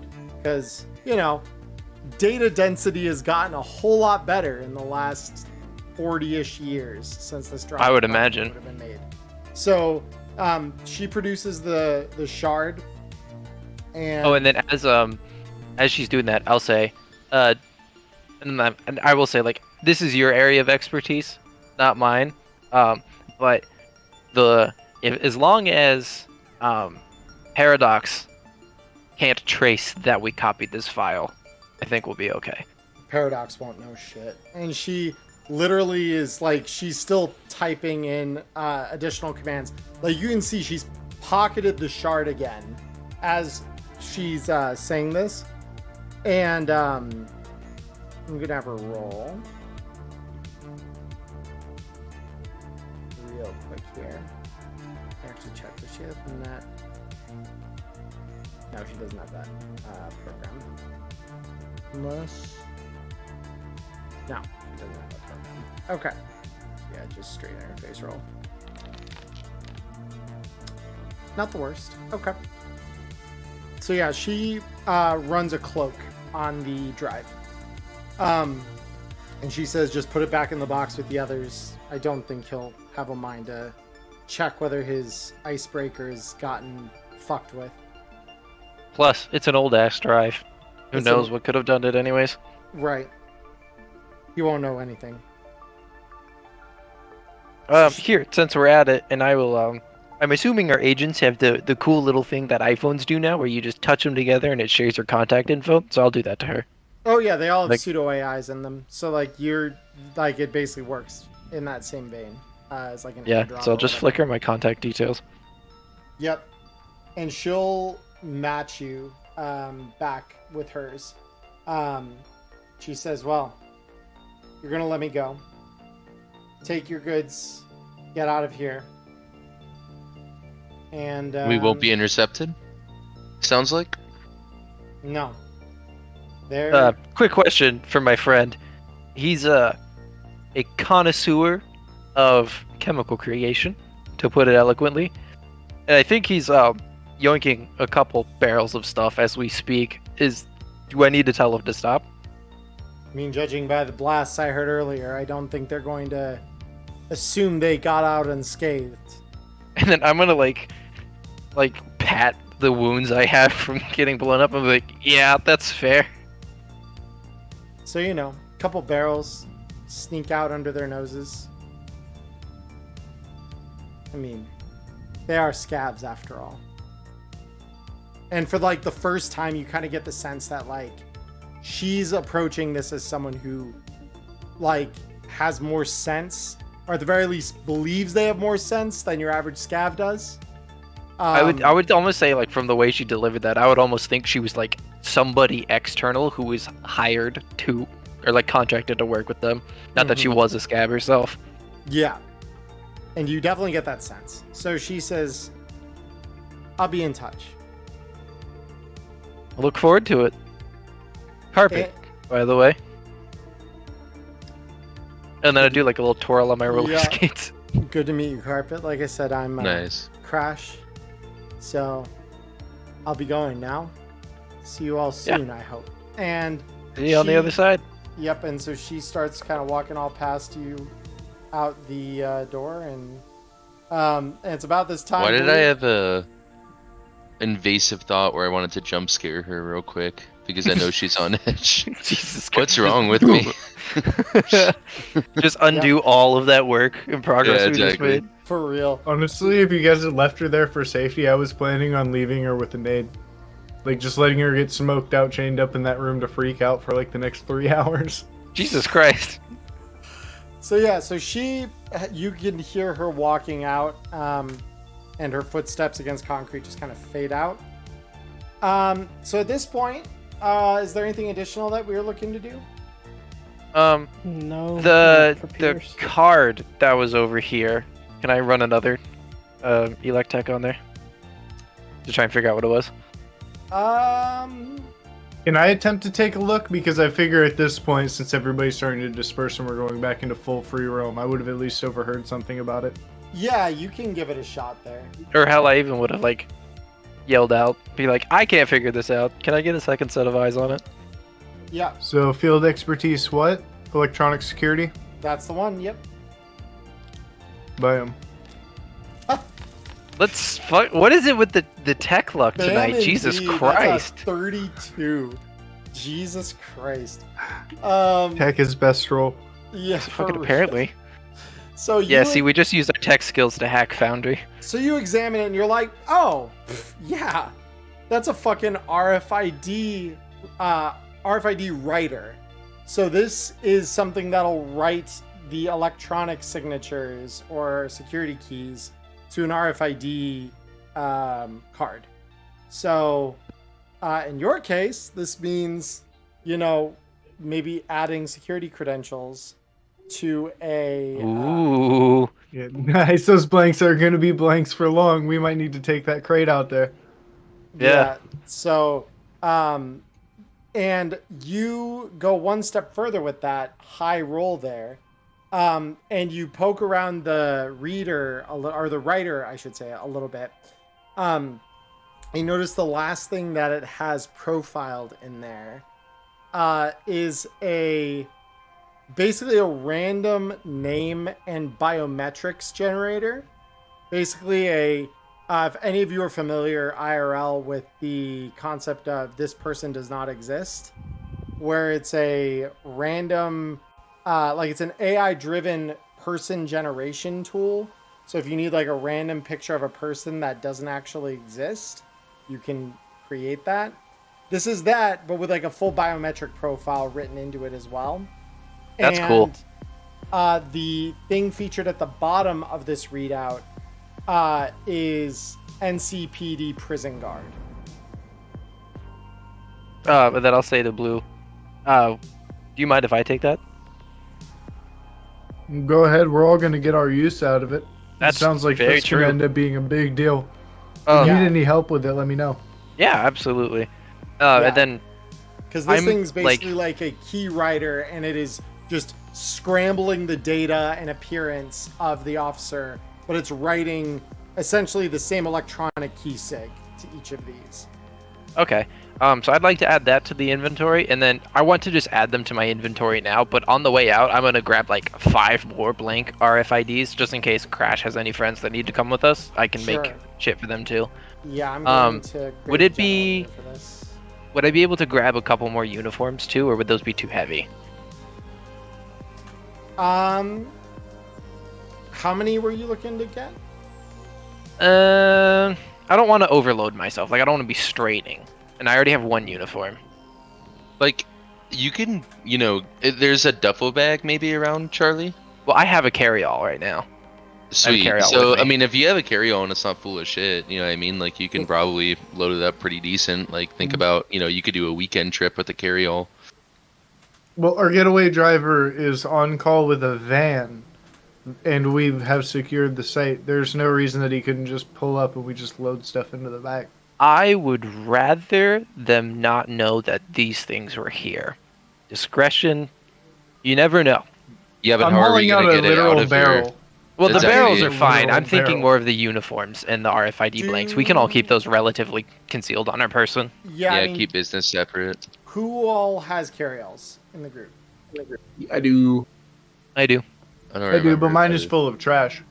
That's Yeah, true. Yours might be a little too full for it. That is fair. I'm going to quickly give you this RFID writing unit. So But I had already taken one for myself. Yeah, so I have 1 for myself. Would it be feasible to grab just 2 more for a total of 3? for So you could- the keys, like the RFID cards themselves. No, the uniforms. I'm sorry. I assumed the RFID cards are like super lightweight, so I said I was gonna grab 6 of them total, 1 for me, and then the 5 on the way out. If that's okay. 1 for me, 5 on the way out. If people have extra space in the bags, you probably have enough room for like one extra set, which again, to clarify, just to make sure all these are accounted for on anyone's sheets that are taking them. It is a full set of what is effectively generic chic top, bottoms, footwear, mirror shades, and a hat. So it's like a full outfit that matches like NCPD wear. Oh, footwear too. Okay. Footwear too. Yep. So you probably have enough room for one more in your bag, Maya. Okay. But I know, Cody, you have not looted a whole lot. So you probably have room for like 3 of them. Okay, I'm currently trying to add at least one of them each to my thing so I can just multiply them. Yeah, totally. Yeah, and then I do have them with like names changed and descriptions changed in my character sheet. If you just want to, if you can just drag those. I don't know if that's how it works, but if it makes it easier for you. Yeah, I don't think that he can't access your sheet, so. Well, Charlie, if you're willing to, if you could copy those over and then I could just multiply the amounts. I don't think I can. Let me see. NCP uniform bottoms. Can I copy? Nah, it won't let me copy the ID. That's unfortunate. Yeah, that's okay. Yeah, I just did generic chic and then just renamed them NYCP or NCP. I did it again. NCPD uniform and then mirror shades, bottoms, footwear, hat, and top. Yeah. All right. And I do want to add that Pierce wouldn't be touching those uniforms or RFID tags with a 10-foot pole after knowing what their intended purpose is. It's a hard line in the sand that he draws, as you do not impersonate an NCPD officer. That's a good way to get executed. That's also a fair statement. Yeah. As if the NCPD needs an excuse to execute anybody. No, but walking around, being caught impersonating one of them would accelerate the death row experience tenfold. The death row. That's true. Yeah, that's fair. Good God. Yeah, no, that's touche.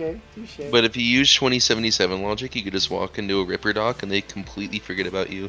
Yeah. Just be careful about bumping into a fire hydrant or else you'll get 3 stars. So, beyond that, is there anything else that we're doing down here? I can't think of anything. So how many of those barrels do you think I could feasibly get up these stairs?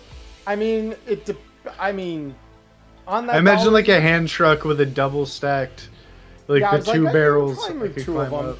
You probably move. Oh, move Charlie, like- did you give me the RFID writer?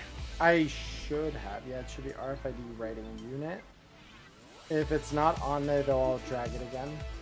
Yeah, I don't see it on here. Let's try it again. There we go. There it is. But yeah, if so, you could probably get 2, because there's like a total of 4 barrels. So you could get half of them on that truck easy. You recognize it'll probably require you to, have the driver cooperate with you if you're gonna take any of these on. But yeah.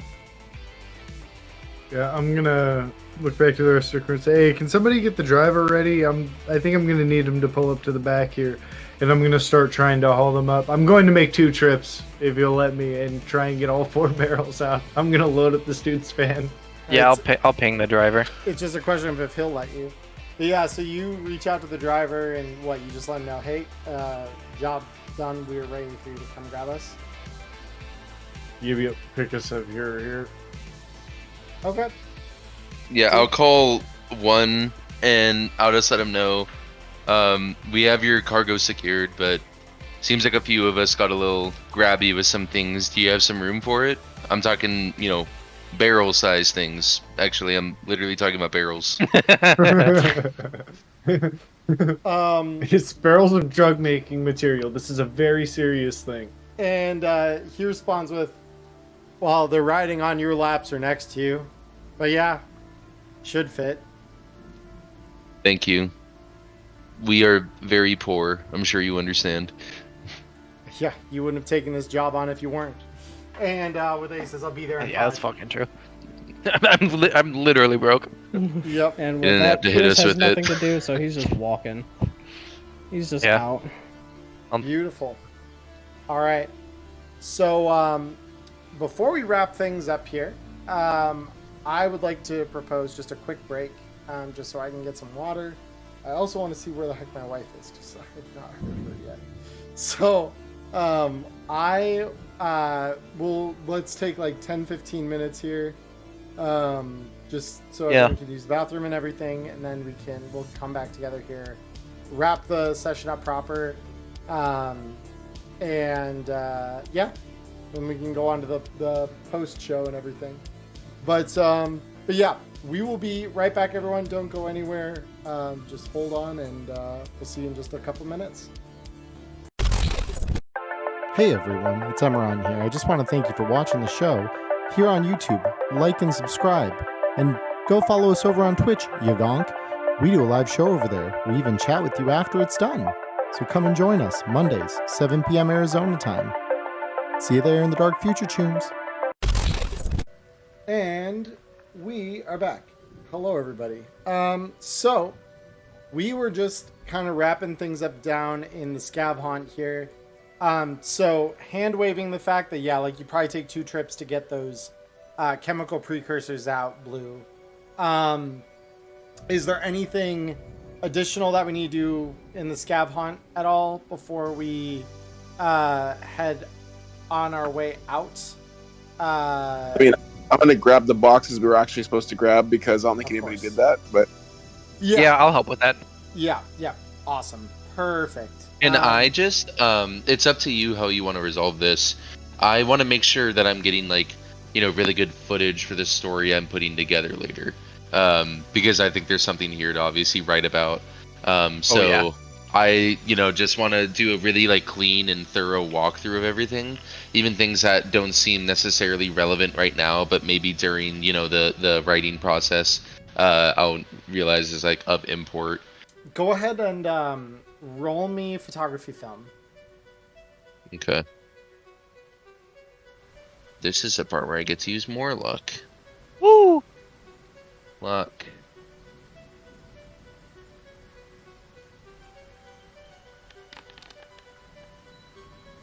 That should be pretty good, yeah. That is pretty good. Yeah, I mean, you feel really good about the footage as you're kind of once you kind of wrap it up, because obviously this is all going to be something you're probably reviewing as you kind of sit down and,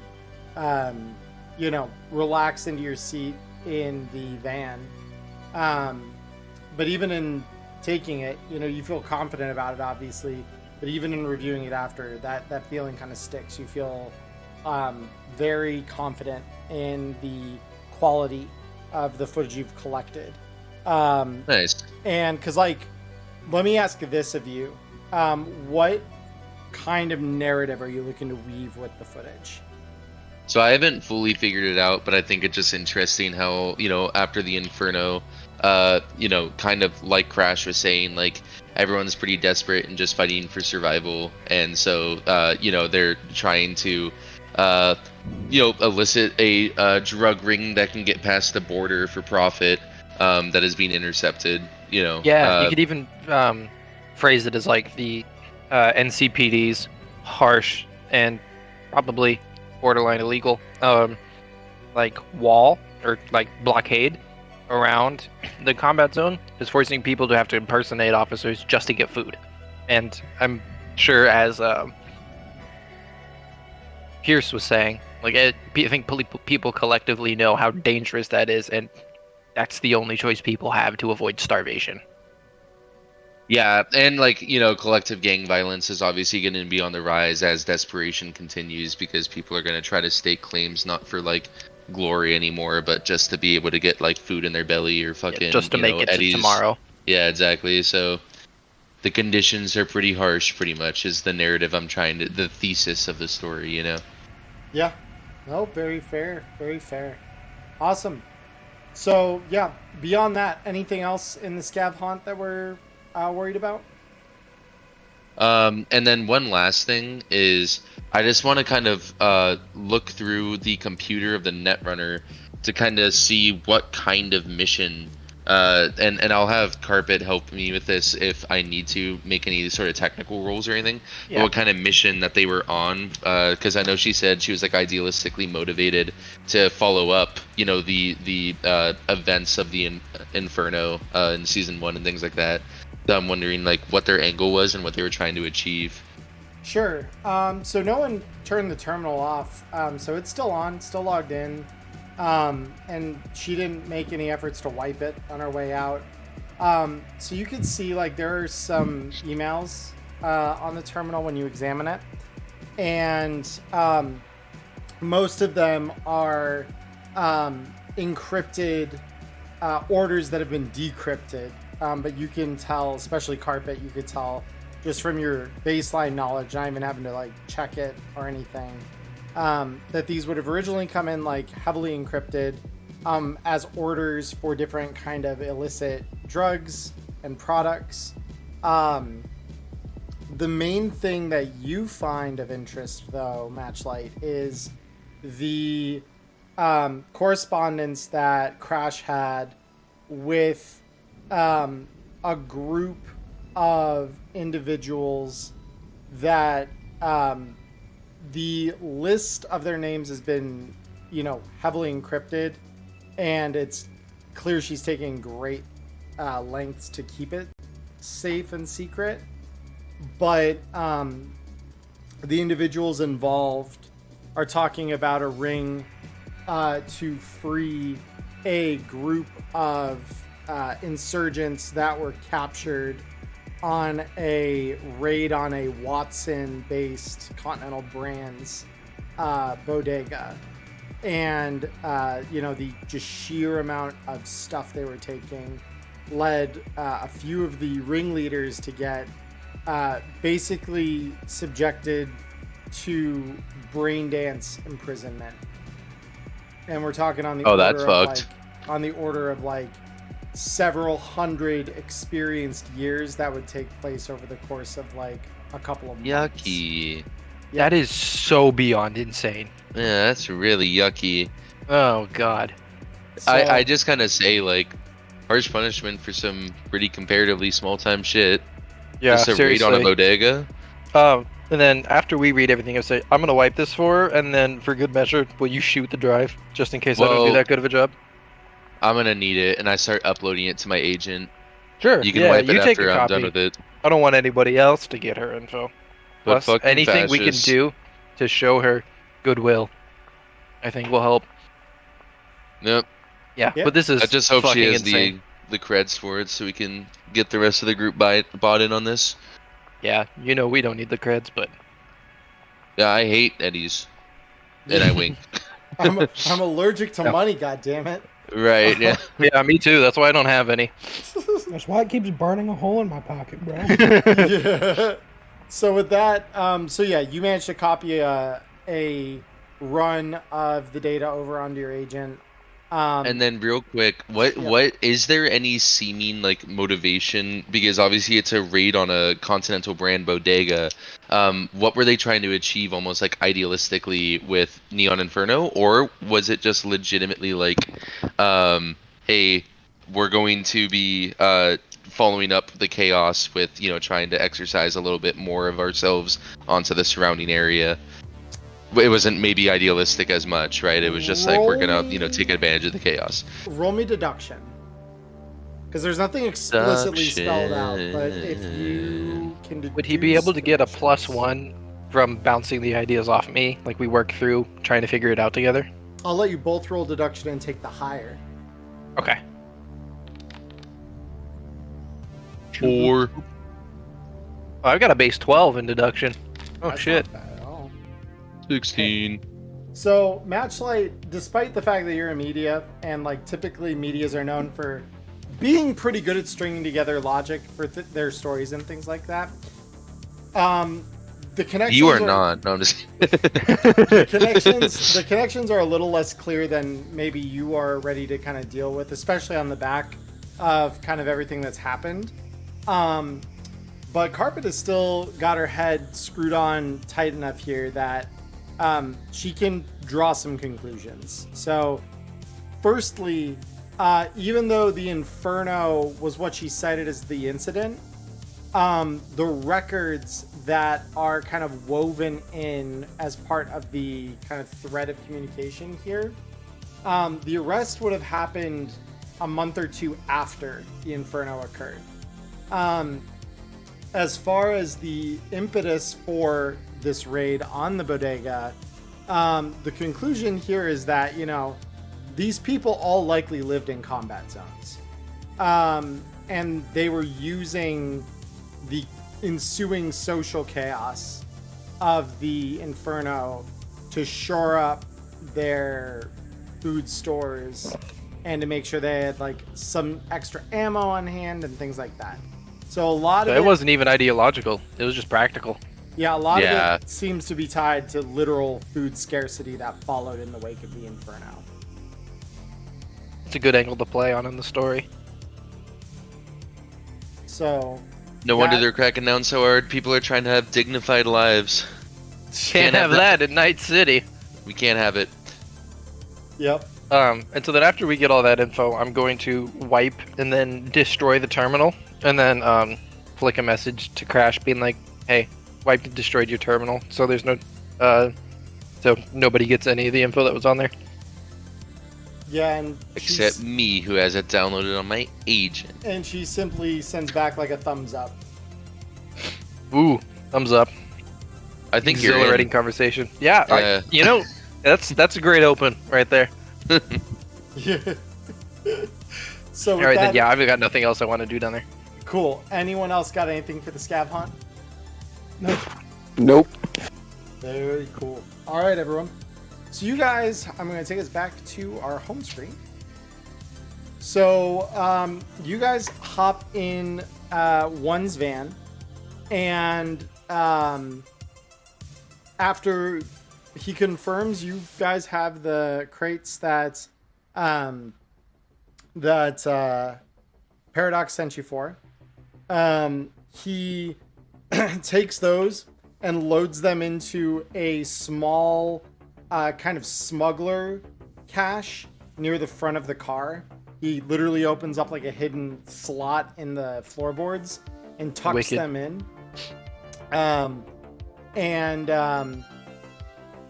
As you all kind of pile in and take the stuff that you looted, namely the chemical precursors that are too large to fit in your backpack, one gets on the phone, says, "Boss, yep, got all of it. Yeah, no, they performed perfectly. Awesome. Yep, I'll hand it now."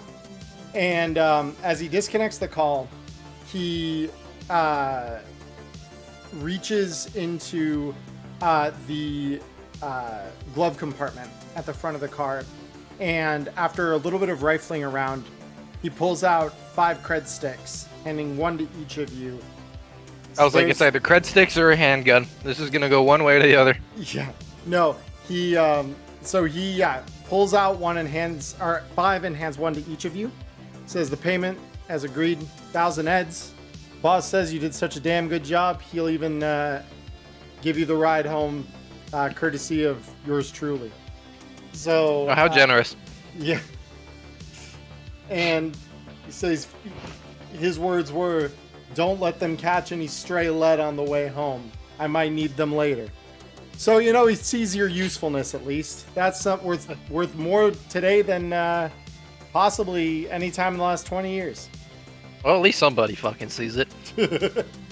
So, with that, he gets you all back to your homes. Just about as the sun is setting, the rain largely has begun to clear up. There's some very slight drizzling left, but the sun dips just below that cloud layer as you're kind of arriving within about 10 minutes, because you guys live not too far apart within the city as a whole. And you could see... Actually, and I both live in the Kabuki casino. Yeah, no, both of you and Pierce, I believe, the three of you all live there, and then Blue and Celsius both live in the Ionic Semiconductor building. So, as you all near the area of the old combat zone that you would call home, you can see the sun dip just below the cloud layer and give off that deep, you would call it gold, but it's actually blood, almost like a blood red shade that just tinged ever so lightly with an orange as that sun dips to the edge of the horizon and engulfs the city in that same blood red that has become ever more common over the last 6 months. And as you all find your way in home, Blue, you obviously, have a couple of words with the gate guards about why you're bringing chemical precursor into the factory. By and large, they're kind of used to your antics, though, and honestly, they're more than happy to, look the other way, knowing you'll probably supply them a dose or two of what you got at the end of that work that you'll probably do with these. But yeah, you all make your way home.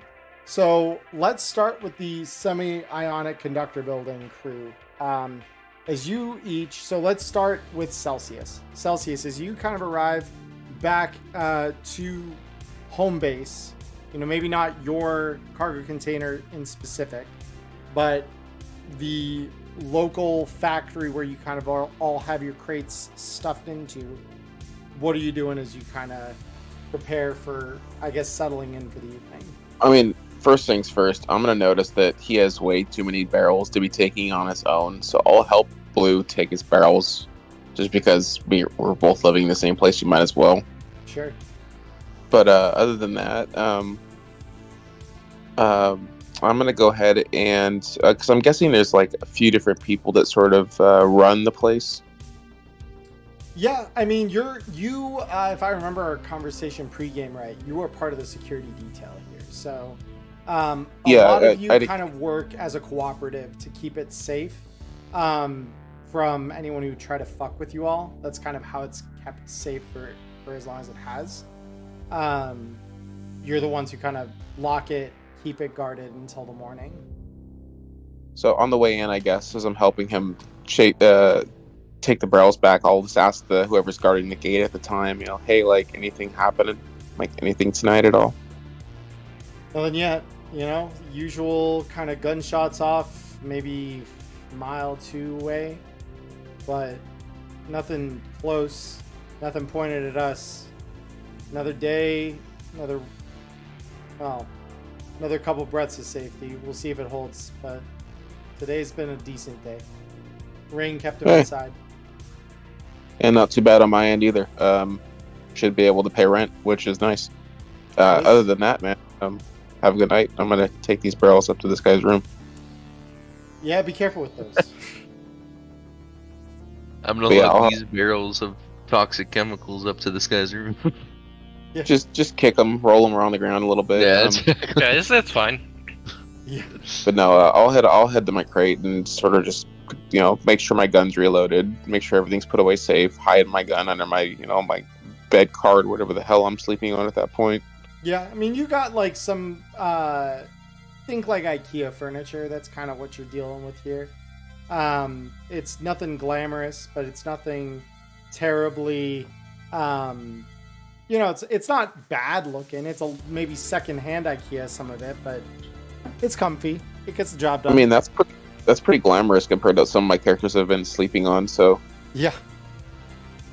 But yeah, no, I'm just gonna hit the hay, man. I don't know, what tomorrow's planned or anything else like that. This was a one kind of day job for me, so I'm just gonna go to bed. Fair.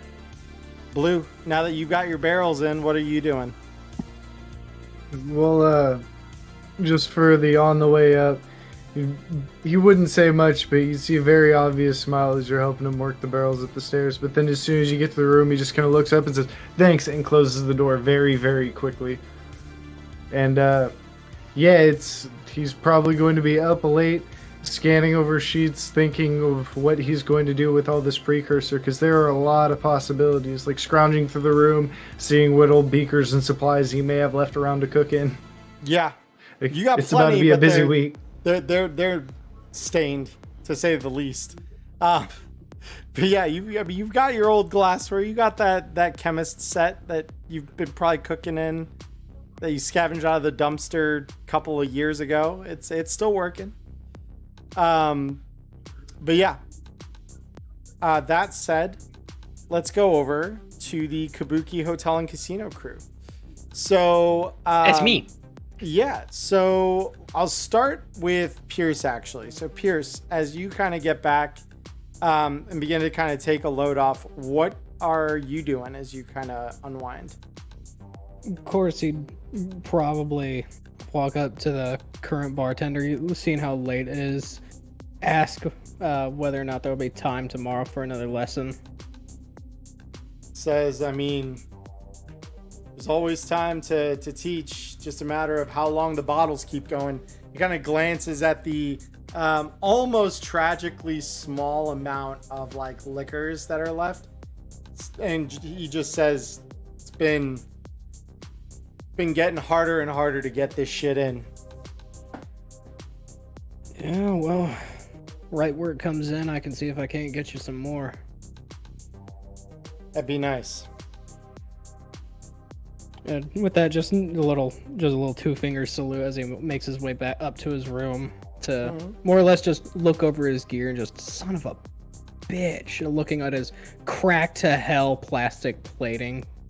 Yeah, and you just thinking of, goddamn, like, getting this in was not easy, and the fact that it's this trashed after just a scav dust up is depressing, to say the least. Yeah, so just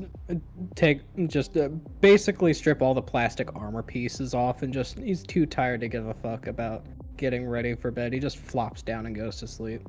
Fair. Next up, Carpet. So I suppose as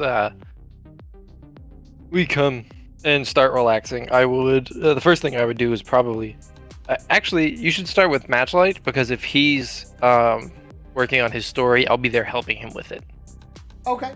Yeah, I mean, you two can spend a decent chunk of your evening together, and then we can bounce off for sure. So the two of you then, would you just kind of go up to Matchlight's room to kind of work on that? I imagine he's got all the software and shit there. Yeah, while we're walking in, I just say, I never said sorry for that stray bullet blowing up that gas container. And I'm not gonna. And then I just brush past you and keep walking towards the room. I knew I shouldn't have gotten my hopes up.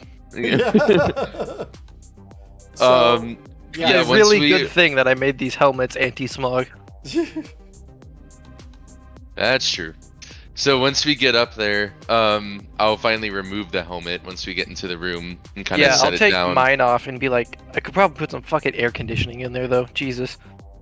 Yeah, and then I'll start to like untangle my like knotted and nasty hair too, filled with sweat and everything. You can both kind of tell, and as you look at each other, you can see like that kind of sweat drenched, kind of like wet ropey hair kind of comes out in Carpet's case, especially since your hair is a bit longer, like it just kind of falls down in like these loose kind of curls.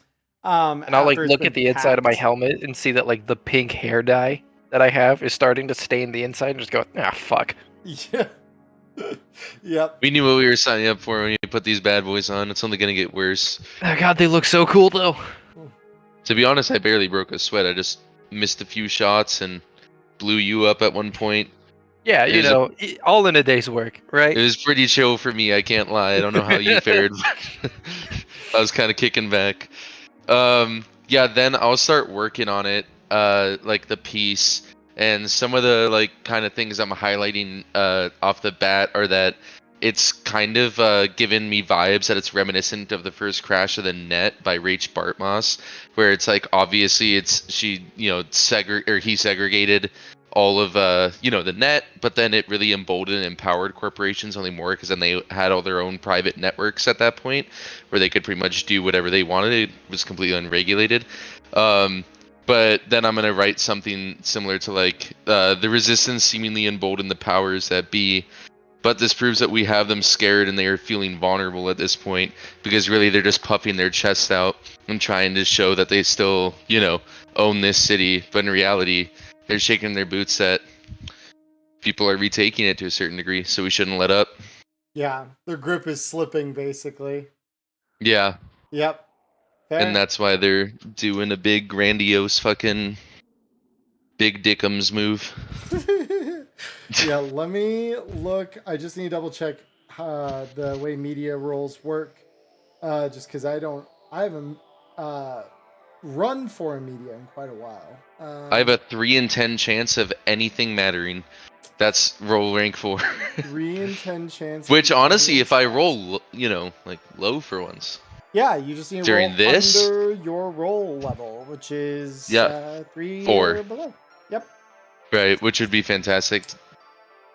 To actually get a bad roll, during the time where I want a bad roll instead of the time where I want a good one, for once. Yeah, You want me to do that? Yeah. Okay, cool. Go and roll me credibility. Yeah, let's see it. Ooh, close. No! God Yeah. damn it. So, yeah, you don't see a ton of traction on your story. A couple of people respond with either like slightly despairing kind of commentary of like, why does it even matter? Like, they've still got the bigger guns. All we've got are shitty polymer guns. Like, what are we gonna do against the fucking cops? They really want to hold it down that hard. Others are a little more like, man, this guy's gonna get fucking torched one of these days. The cops are just gonna come by and blow his shit down. They're not even wrong. Like, yeah, but none of them seem to like take it and feel like heartened by it. They're either the naysayers saying you're just gonna be another casualty of the same system you're preaching against, or there are others saying, why does it matter? The system's gonna win. But you pushed it out. You spoke your truth, and honestly, that's all you can do. This isn't anything new for you. Work on that. Not terribly discouraging because you definitely probably had the same reaction before. The fact is, at least people are talking about you, and that is a positive. Right. Yep. But that said, is there anything else you want to do at this point? No, I think I'm good, but go ahead. Yeah, and then I would probably go about starting the process of breaking down the ammunition and like the weapons I picked up. Mm-hmm.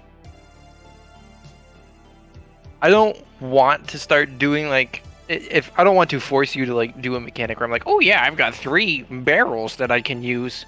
If that would be too much overhead, but that was kind of like my impetus on picking them up, is I was like, I can turn these into something, because I can't really use a handgun all that well. I don't want to force a mechanic that doesn't exist in the game. Well, it's kind of easy to think about though. Very heavy pistols are 50 eddies to buy, new, if you can call it that.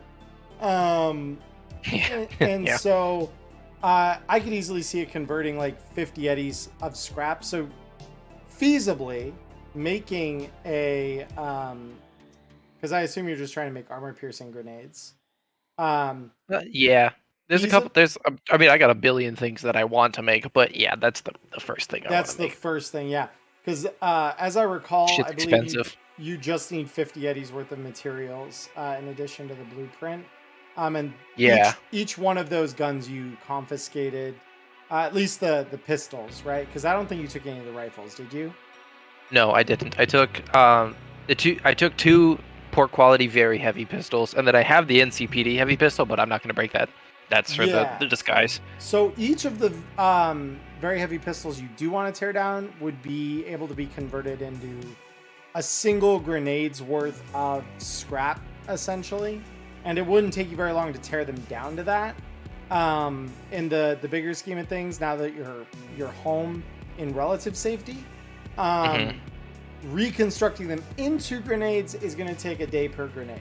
But that's like downtime activity stuff. That's downtime activity stuff. Yeah. So with the remainder of your day into the night here, tearing it down so that you have two grenades worth of scrap material ready to be kind of reconstructed is something you can get done in this time. Okay. And then what I think I'll do is I'll just keep these 2 very heavy pistols as they are in my inventory, and then when we do downtime next session, I'll just remember that that's the components. Yeah, totally. And that's an easy across. Cool. Any last things anyone wants to say regarding in-character stuff before we go to the final distribution of rewards? Okay, one last thing. Yep. This is kind of like homebrewy and rules bendy, but I'm kind of interested what you have to say about it. I dig it. Is the quality of the footage able to impact the credibility of the story whatsoever? Since the quality of the footage was pretty decent and like the evidence is pretty substantive, because we got, we did a really good job like encrypting decrypting quite a bit of this, and like putting the truth pretty much, out to bear for people. I will say this because I was already thinking this in the back of my head. So to address it in the open with you, it does matter. Remember that content lives online forever. To an extent. Okay. Obviously. So yeah. The immediate uptick, not great. Later on, who knows? But okay. it does do something for you. What that will look like, we'll have to kind of wait and see. Okay. Yep. Can I tack on just since it's seemingly a mechanic, break down the extra very heavy pistol I picked up? Probably be easier to scrap it and have 100 of building supplies than it is to try and find somewhere to flip it. Yeah, it'd be 50 eddies worth of scrap that you break it down into if you're looking to do that. But yeah, you absolutely have enough time to break that down, because it's, realistically, all you're doing is kind of disassembling the parts and like maybe cleaning the parts that need it particularly badly. But yeah, that's a couple hours worth of work that you could absolutely take care of before you fall asleep. Well, that was all. I just wanted to tack that on since that was the thing. That was a smart idea. Yeah. Very cool. All right. So any last minute things before we distribute final rewards? No. I can't think of any. Okay. So, and then Cody, Connor, Ghost. Yeah, I'm feeling just fine. Yep. I'm good. I'm good. My mind's actually racing with all the possibilities. It's a lot of precursor. Beautiful. Yeah. Beautiful. Yeah. You guys got off to a nice start here, I think. I'm happy, actually. I'm proud to award all of you ADIP. You guys went above and beyond. Like, even the stuff I had planned, you guys found ways to expand that even further. Like, narrative got many more branches on it this week than I expected to from the premiere. So, good job on that. ADIP across the board, easy. And honestly, I'm going to award each of you 30 personal IP, because I feel like every one of you did contribute in some way to the wider kind of narrative that was unfolding. Whether that be as like covering fire in the case of Pierce and Celsius, to exploration when it came to Matchlight, Carpet, and Blue. Feel like all of you did a lot to ensure the like operational success of the whole. And so it definitely felt like you guys definitely earned yourselves kind of maxed out rewards this week. So good job, everybody. Hell yeah. And then, I'm sorry, how many eddies did we get paid? Oh, I apologize if I didn't say specific. It's 1,000 eddies for each of you. I think you did say, I just didn't remember. Yep. Yeah. So you'll each earn 1,000 eddies off that gig, because they expected the expected resistance, but not overwhelming resistance, so 1,000 seems more than fair. Yeah, jeez. Prepper says, only when 90% murder hobo, proud of you guys. It's true, because it was like 9 people we killed, but the last one we spared, so actually mathematically that kind of is true. Yeah, we didn't just leave a survivor, we made a friend. It's and that's what it's all about. That is what it's all about. You guys The definitely friends we converted that. kill to get Maybe to the real along the way. cyberpunk were the friends we made along the way. Right. Yeah, the people And we the spared. goons we kill to make them. Yeah. There's a rocker boy somewhere smiling. Yeah. Yep. No, and I know. That is so fucking funny. Good shit, everyone. Well, for those of you who are watching this later on YouTube, this is where our VOD will be ending. When we do these live, we do have an after game show that anyone who played is welcome to attend as well, so that we can talk about the gig and chat with all of you in the audience. So if you can join us live, Mondays at 7:30 Arizona time, which right now at least translates to 6:30 Pacific, 9:30 Eastern. You could figure your time zone for those of you in another one from there. So for YouTube, it's been wonderful hanging out with you. Welcome back. It's good to be back as the GM. So I'm glad you're all here. And until next time, I hope you have a wonderful morning, evening, or afternoon, wherever you are. Stay healthy, stay safe, and until next time, peace.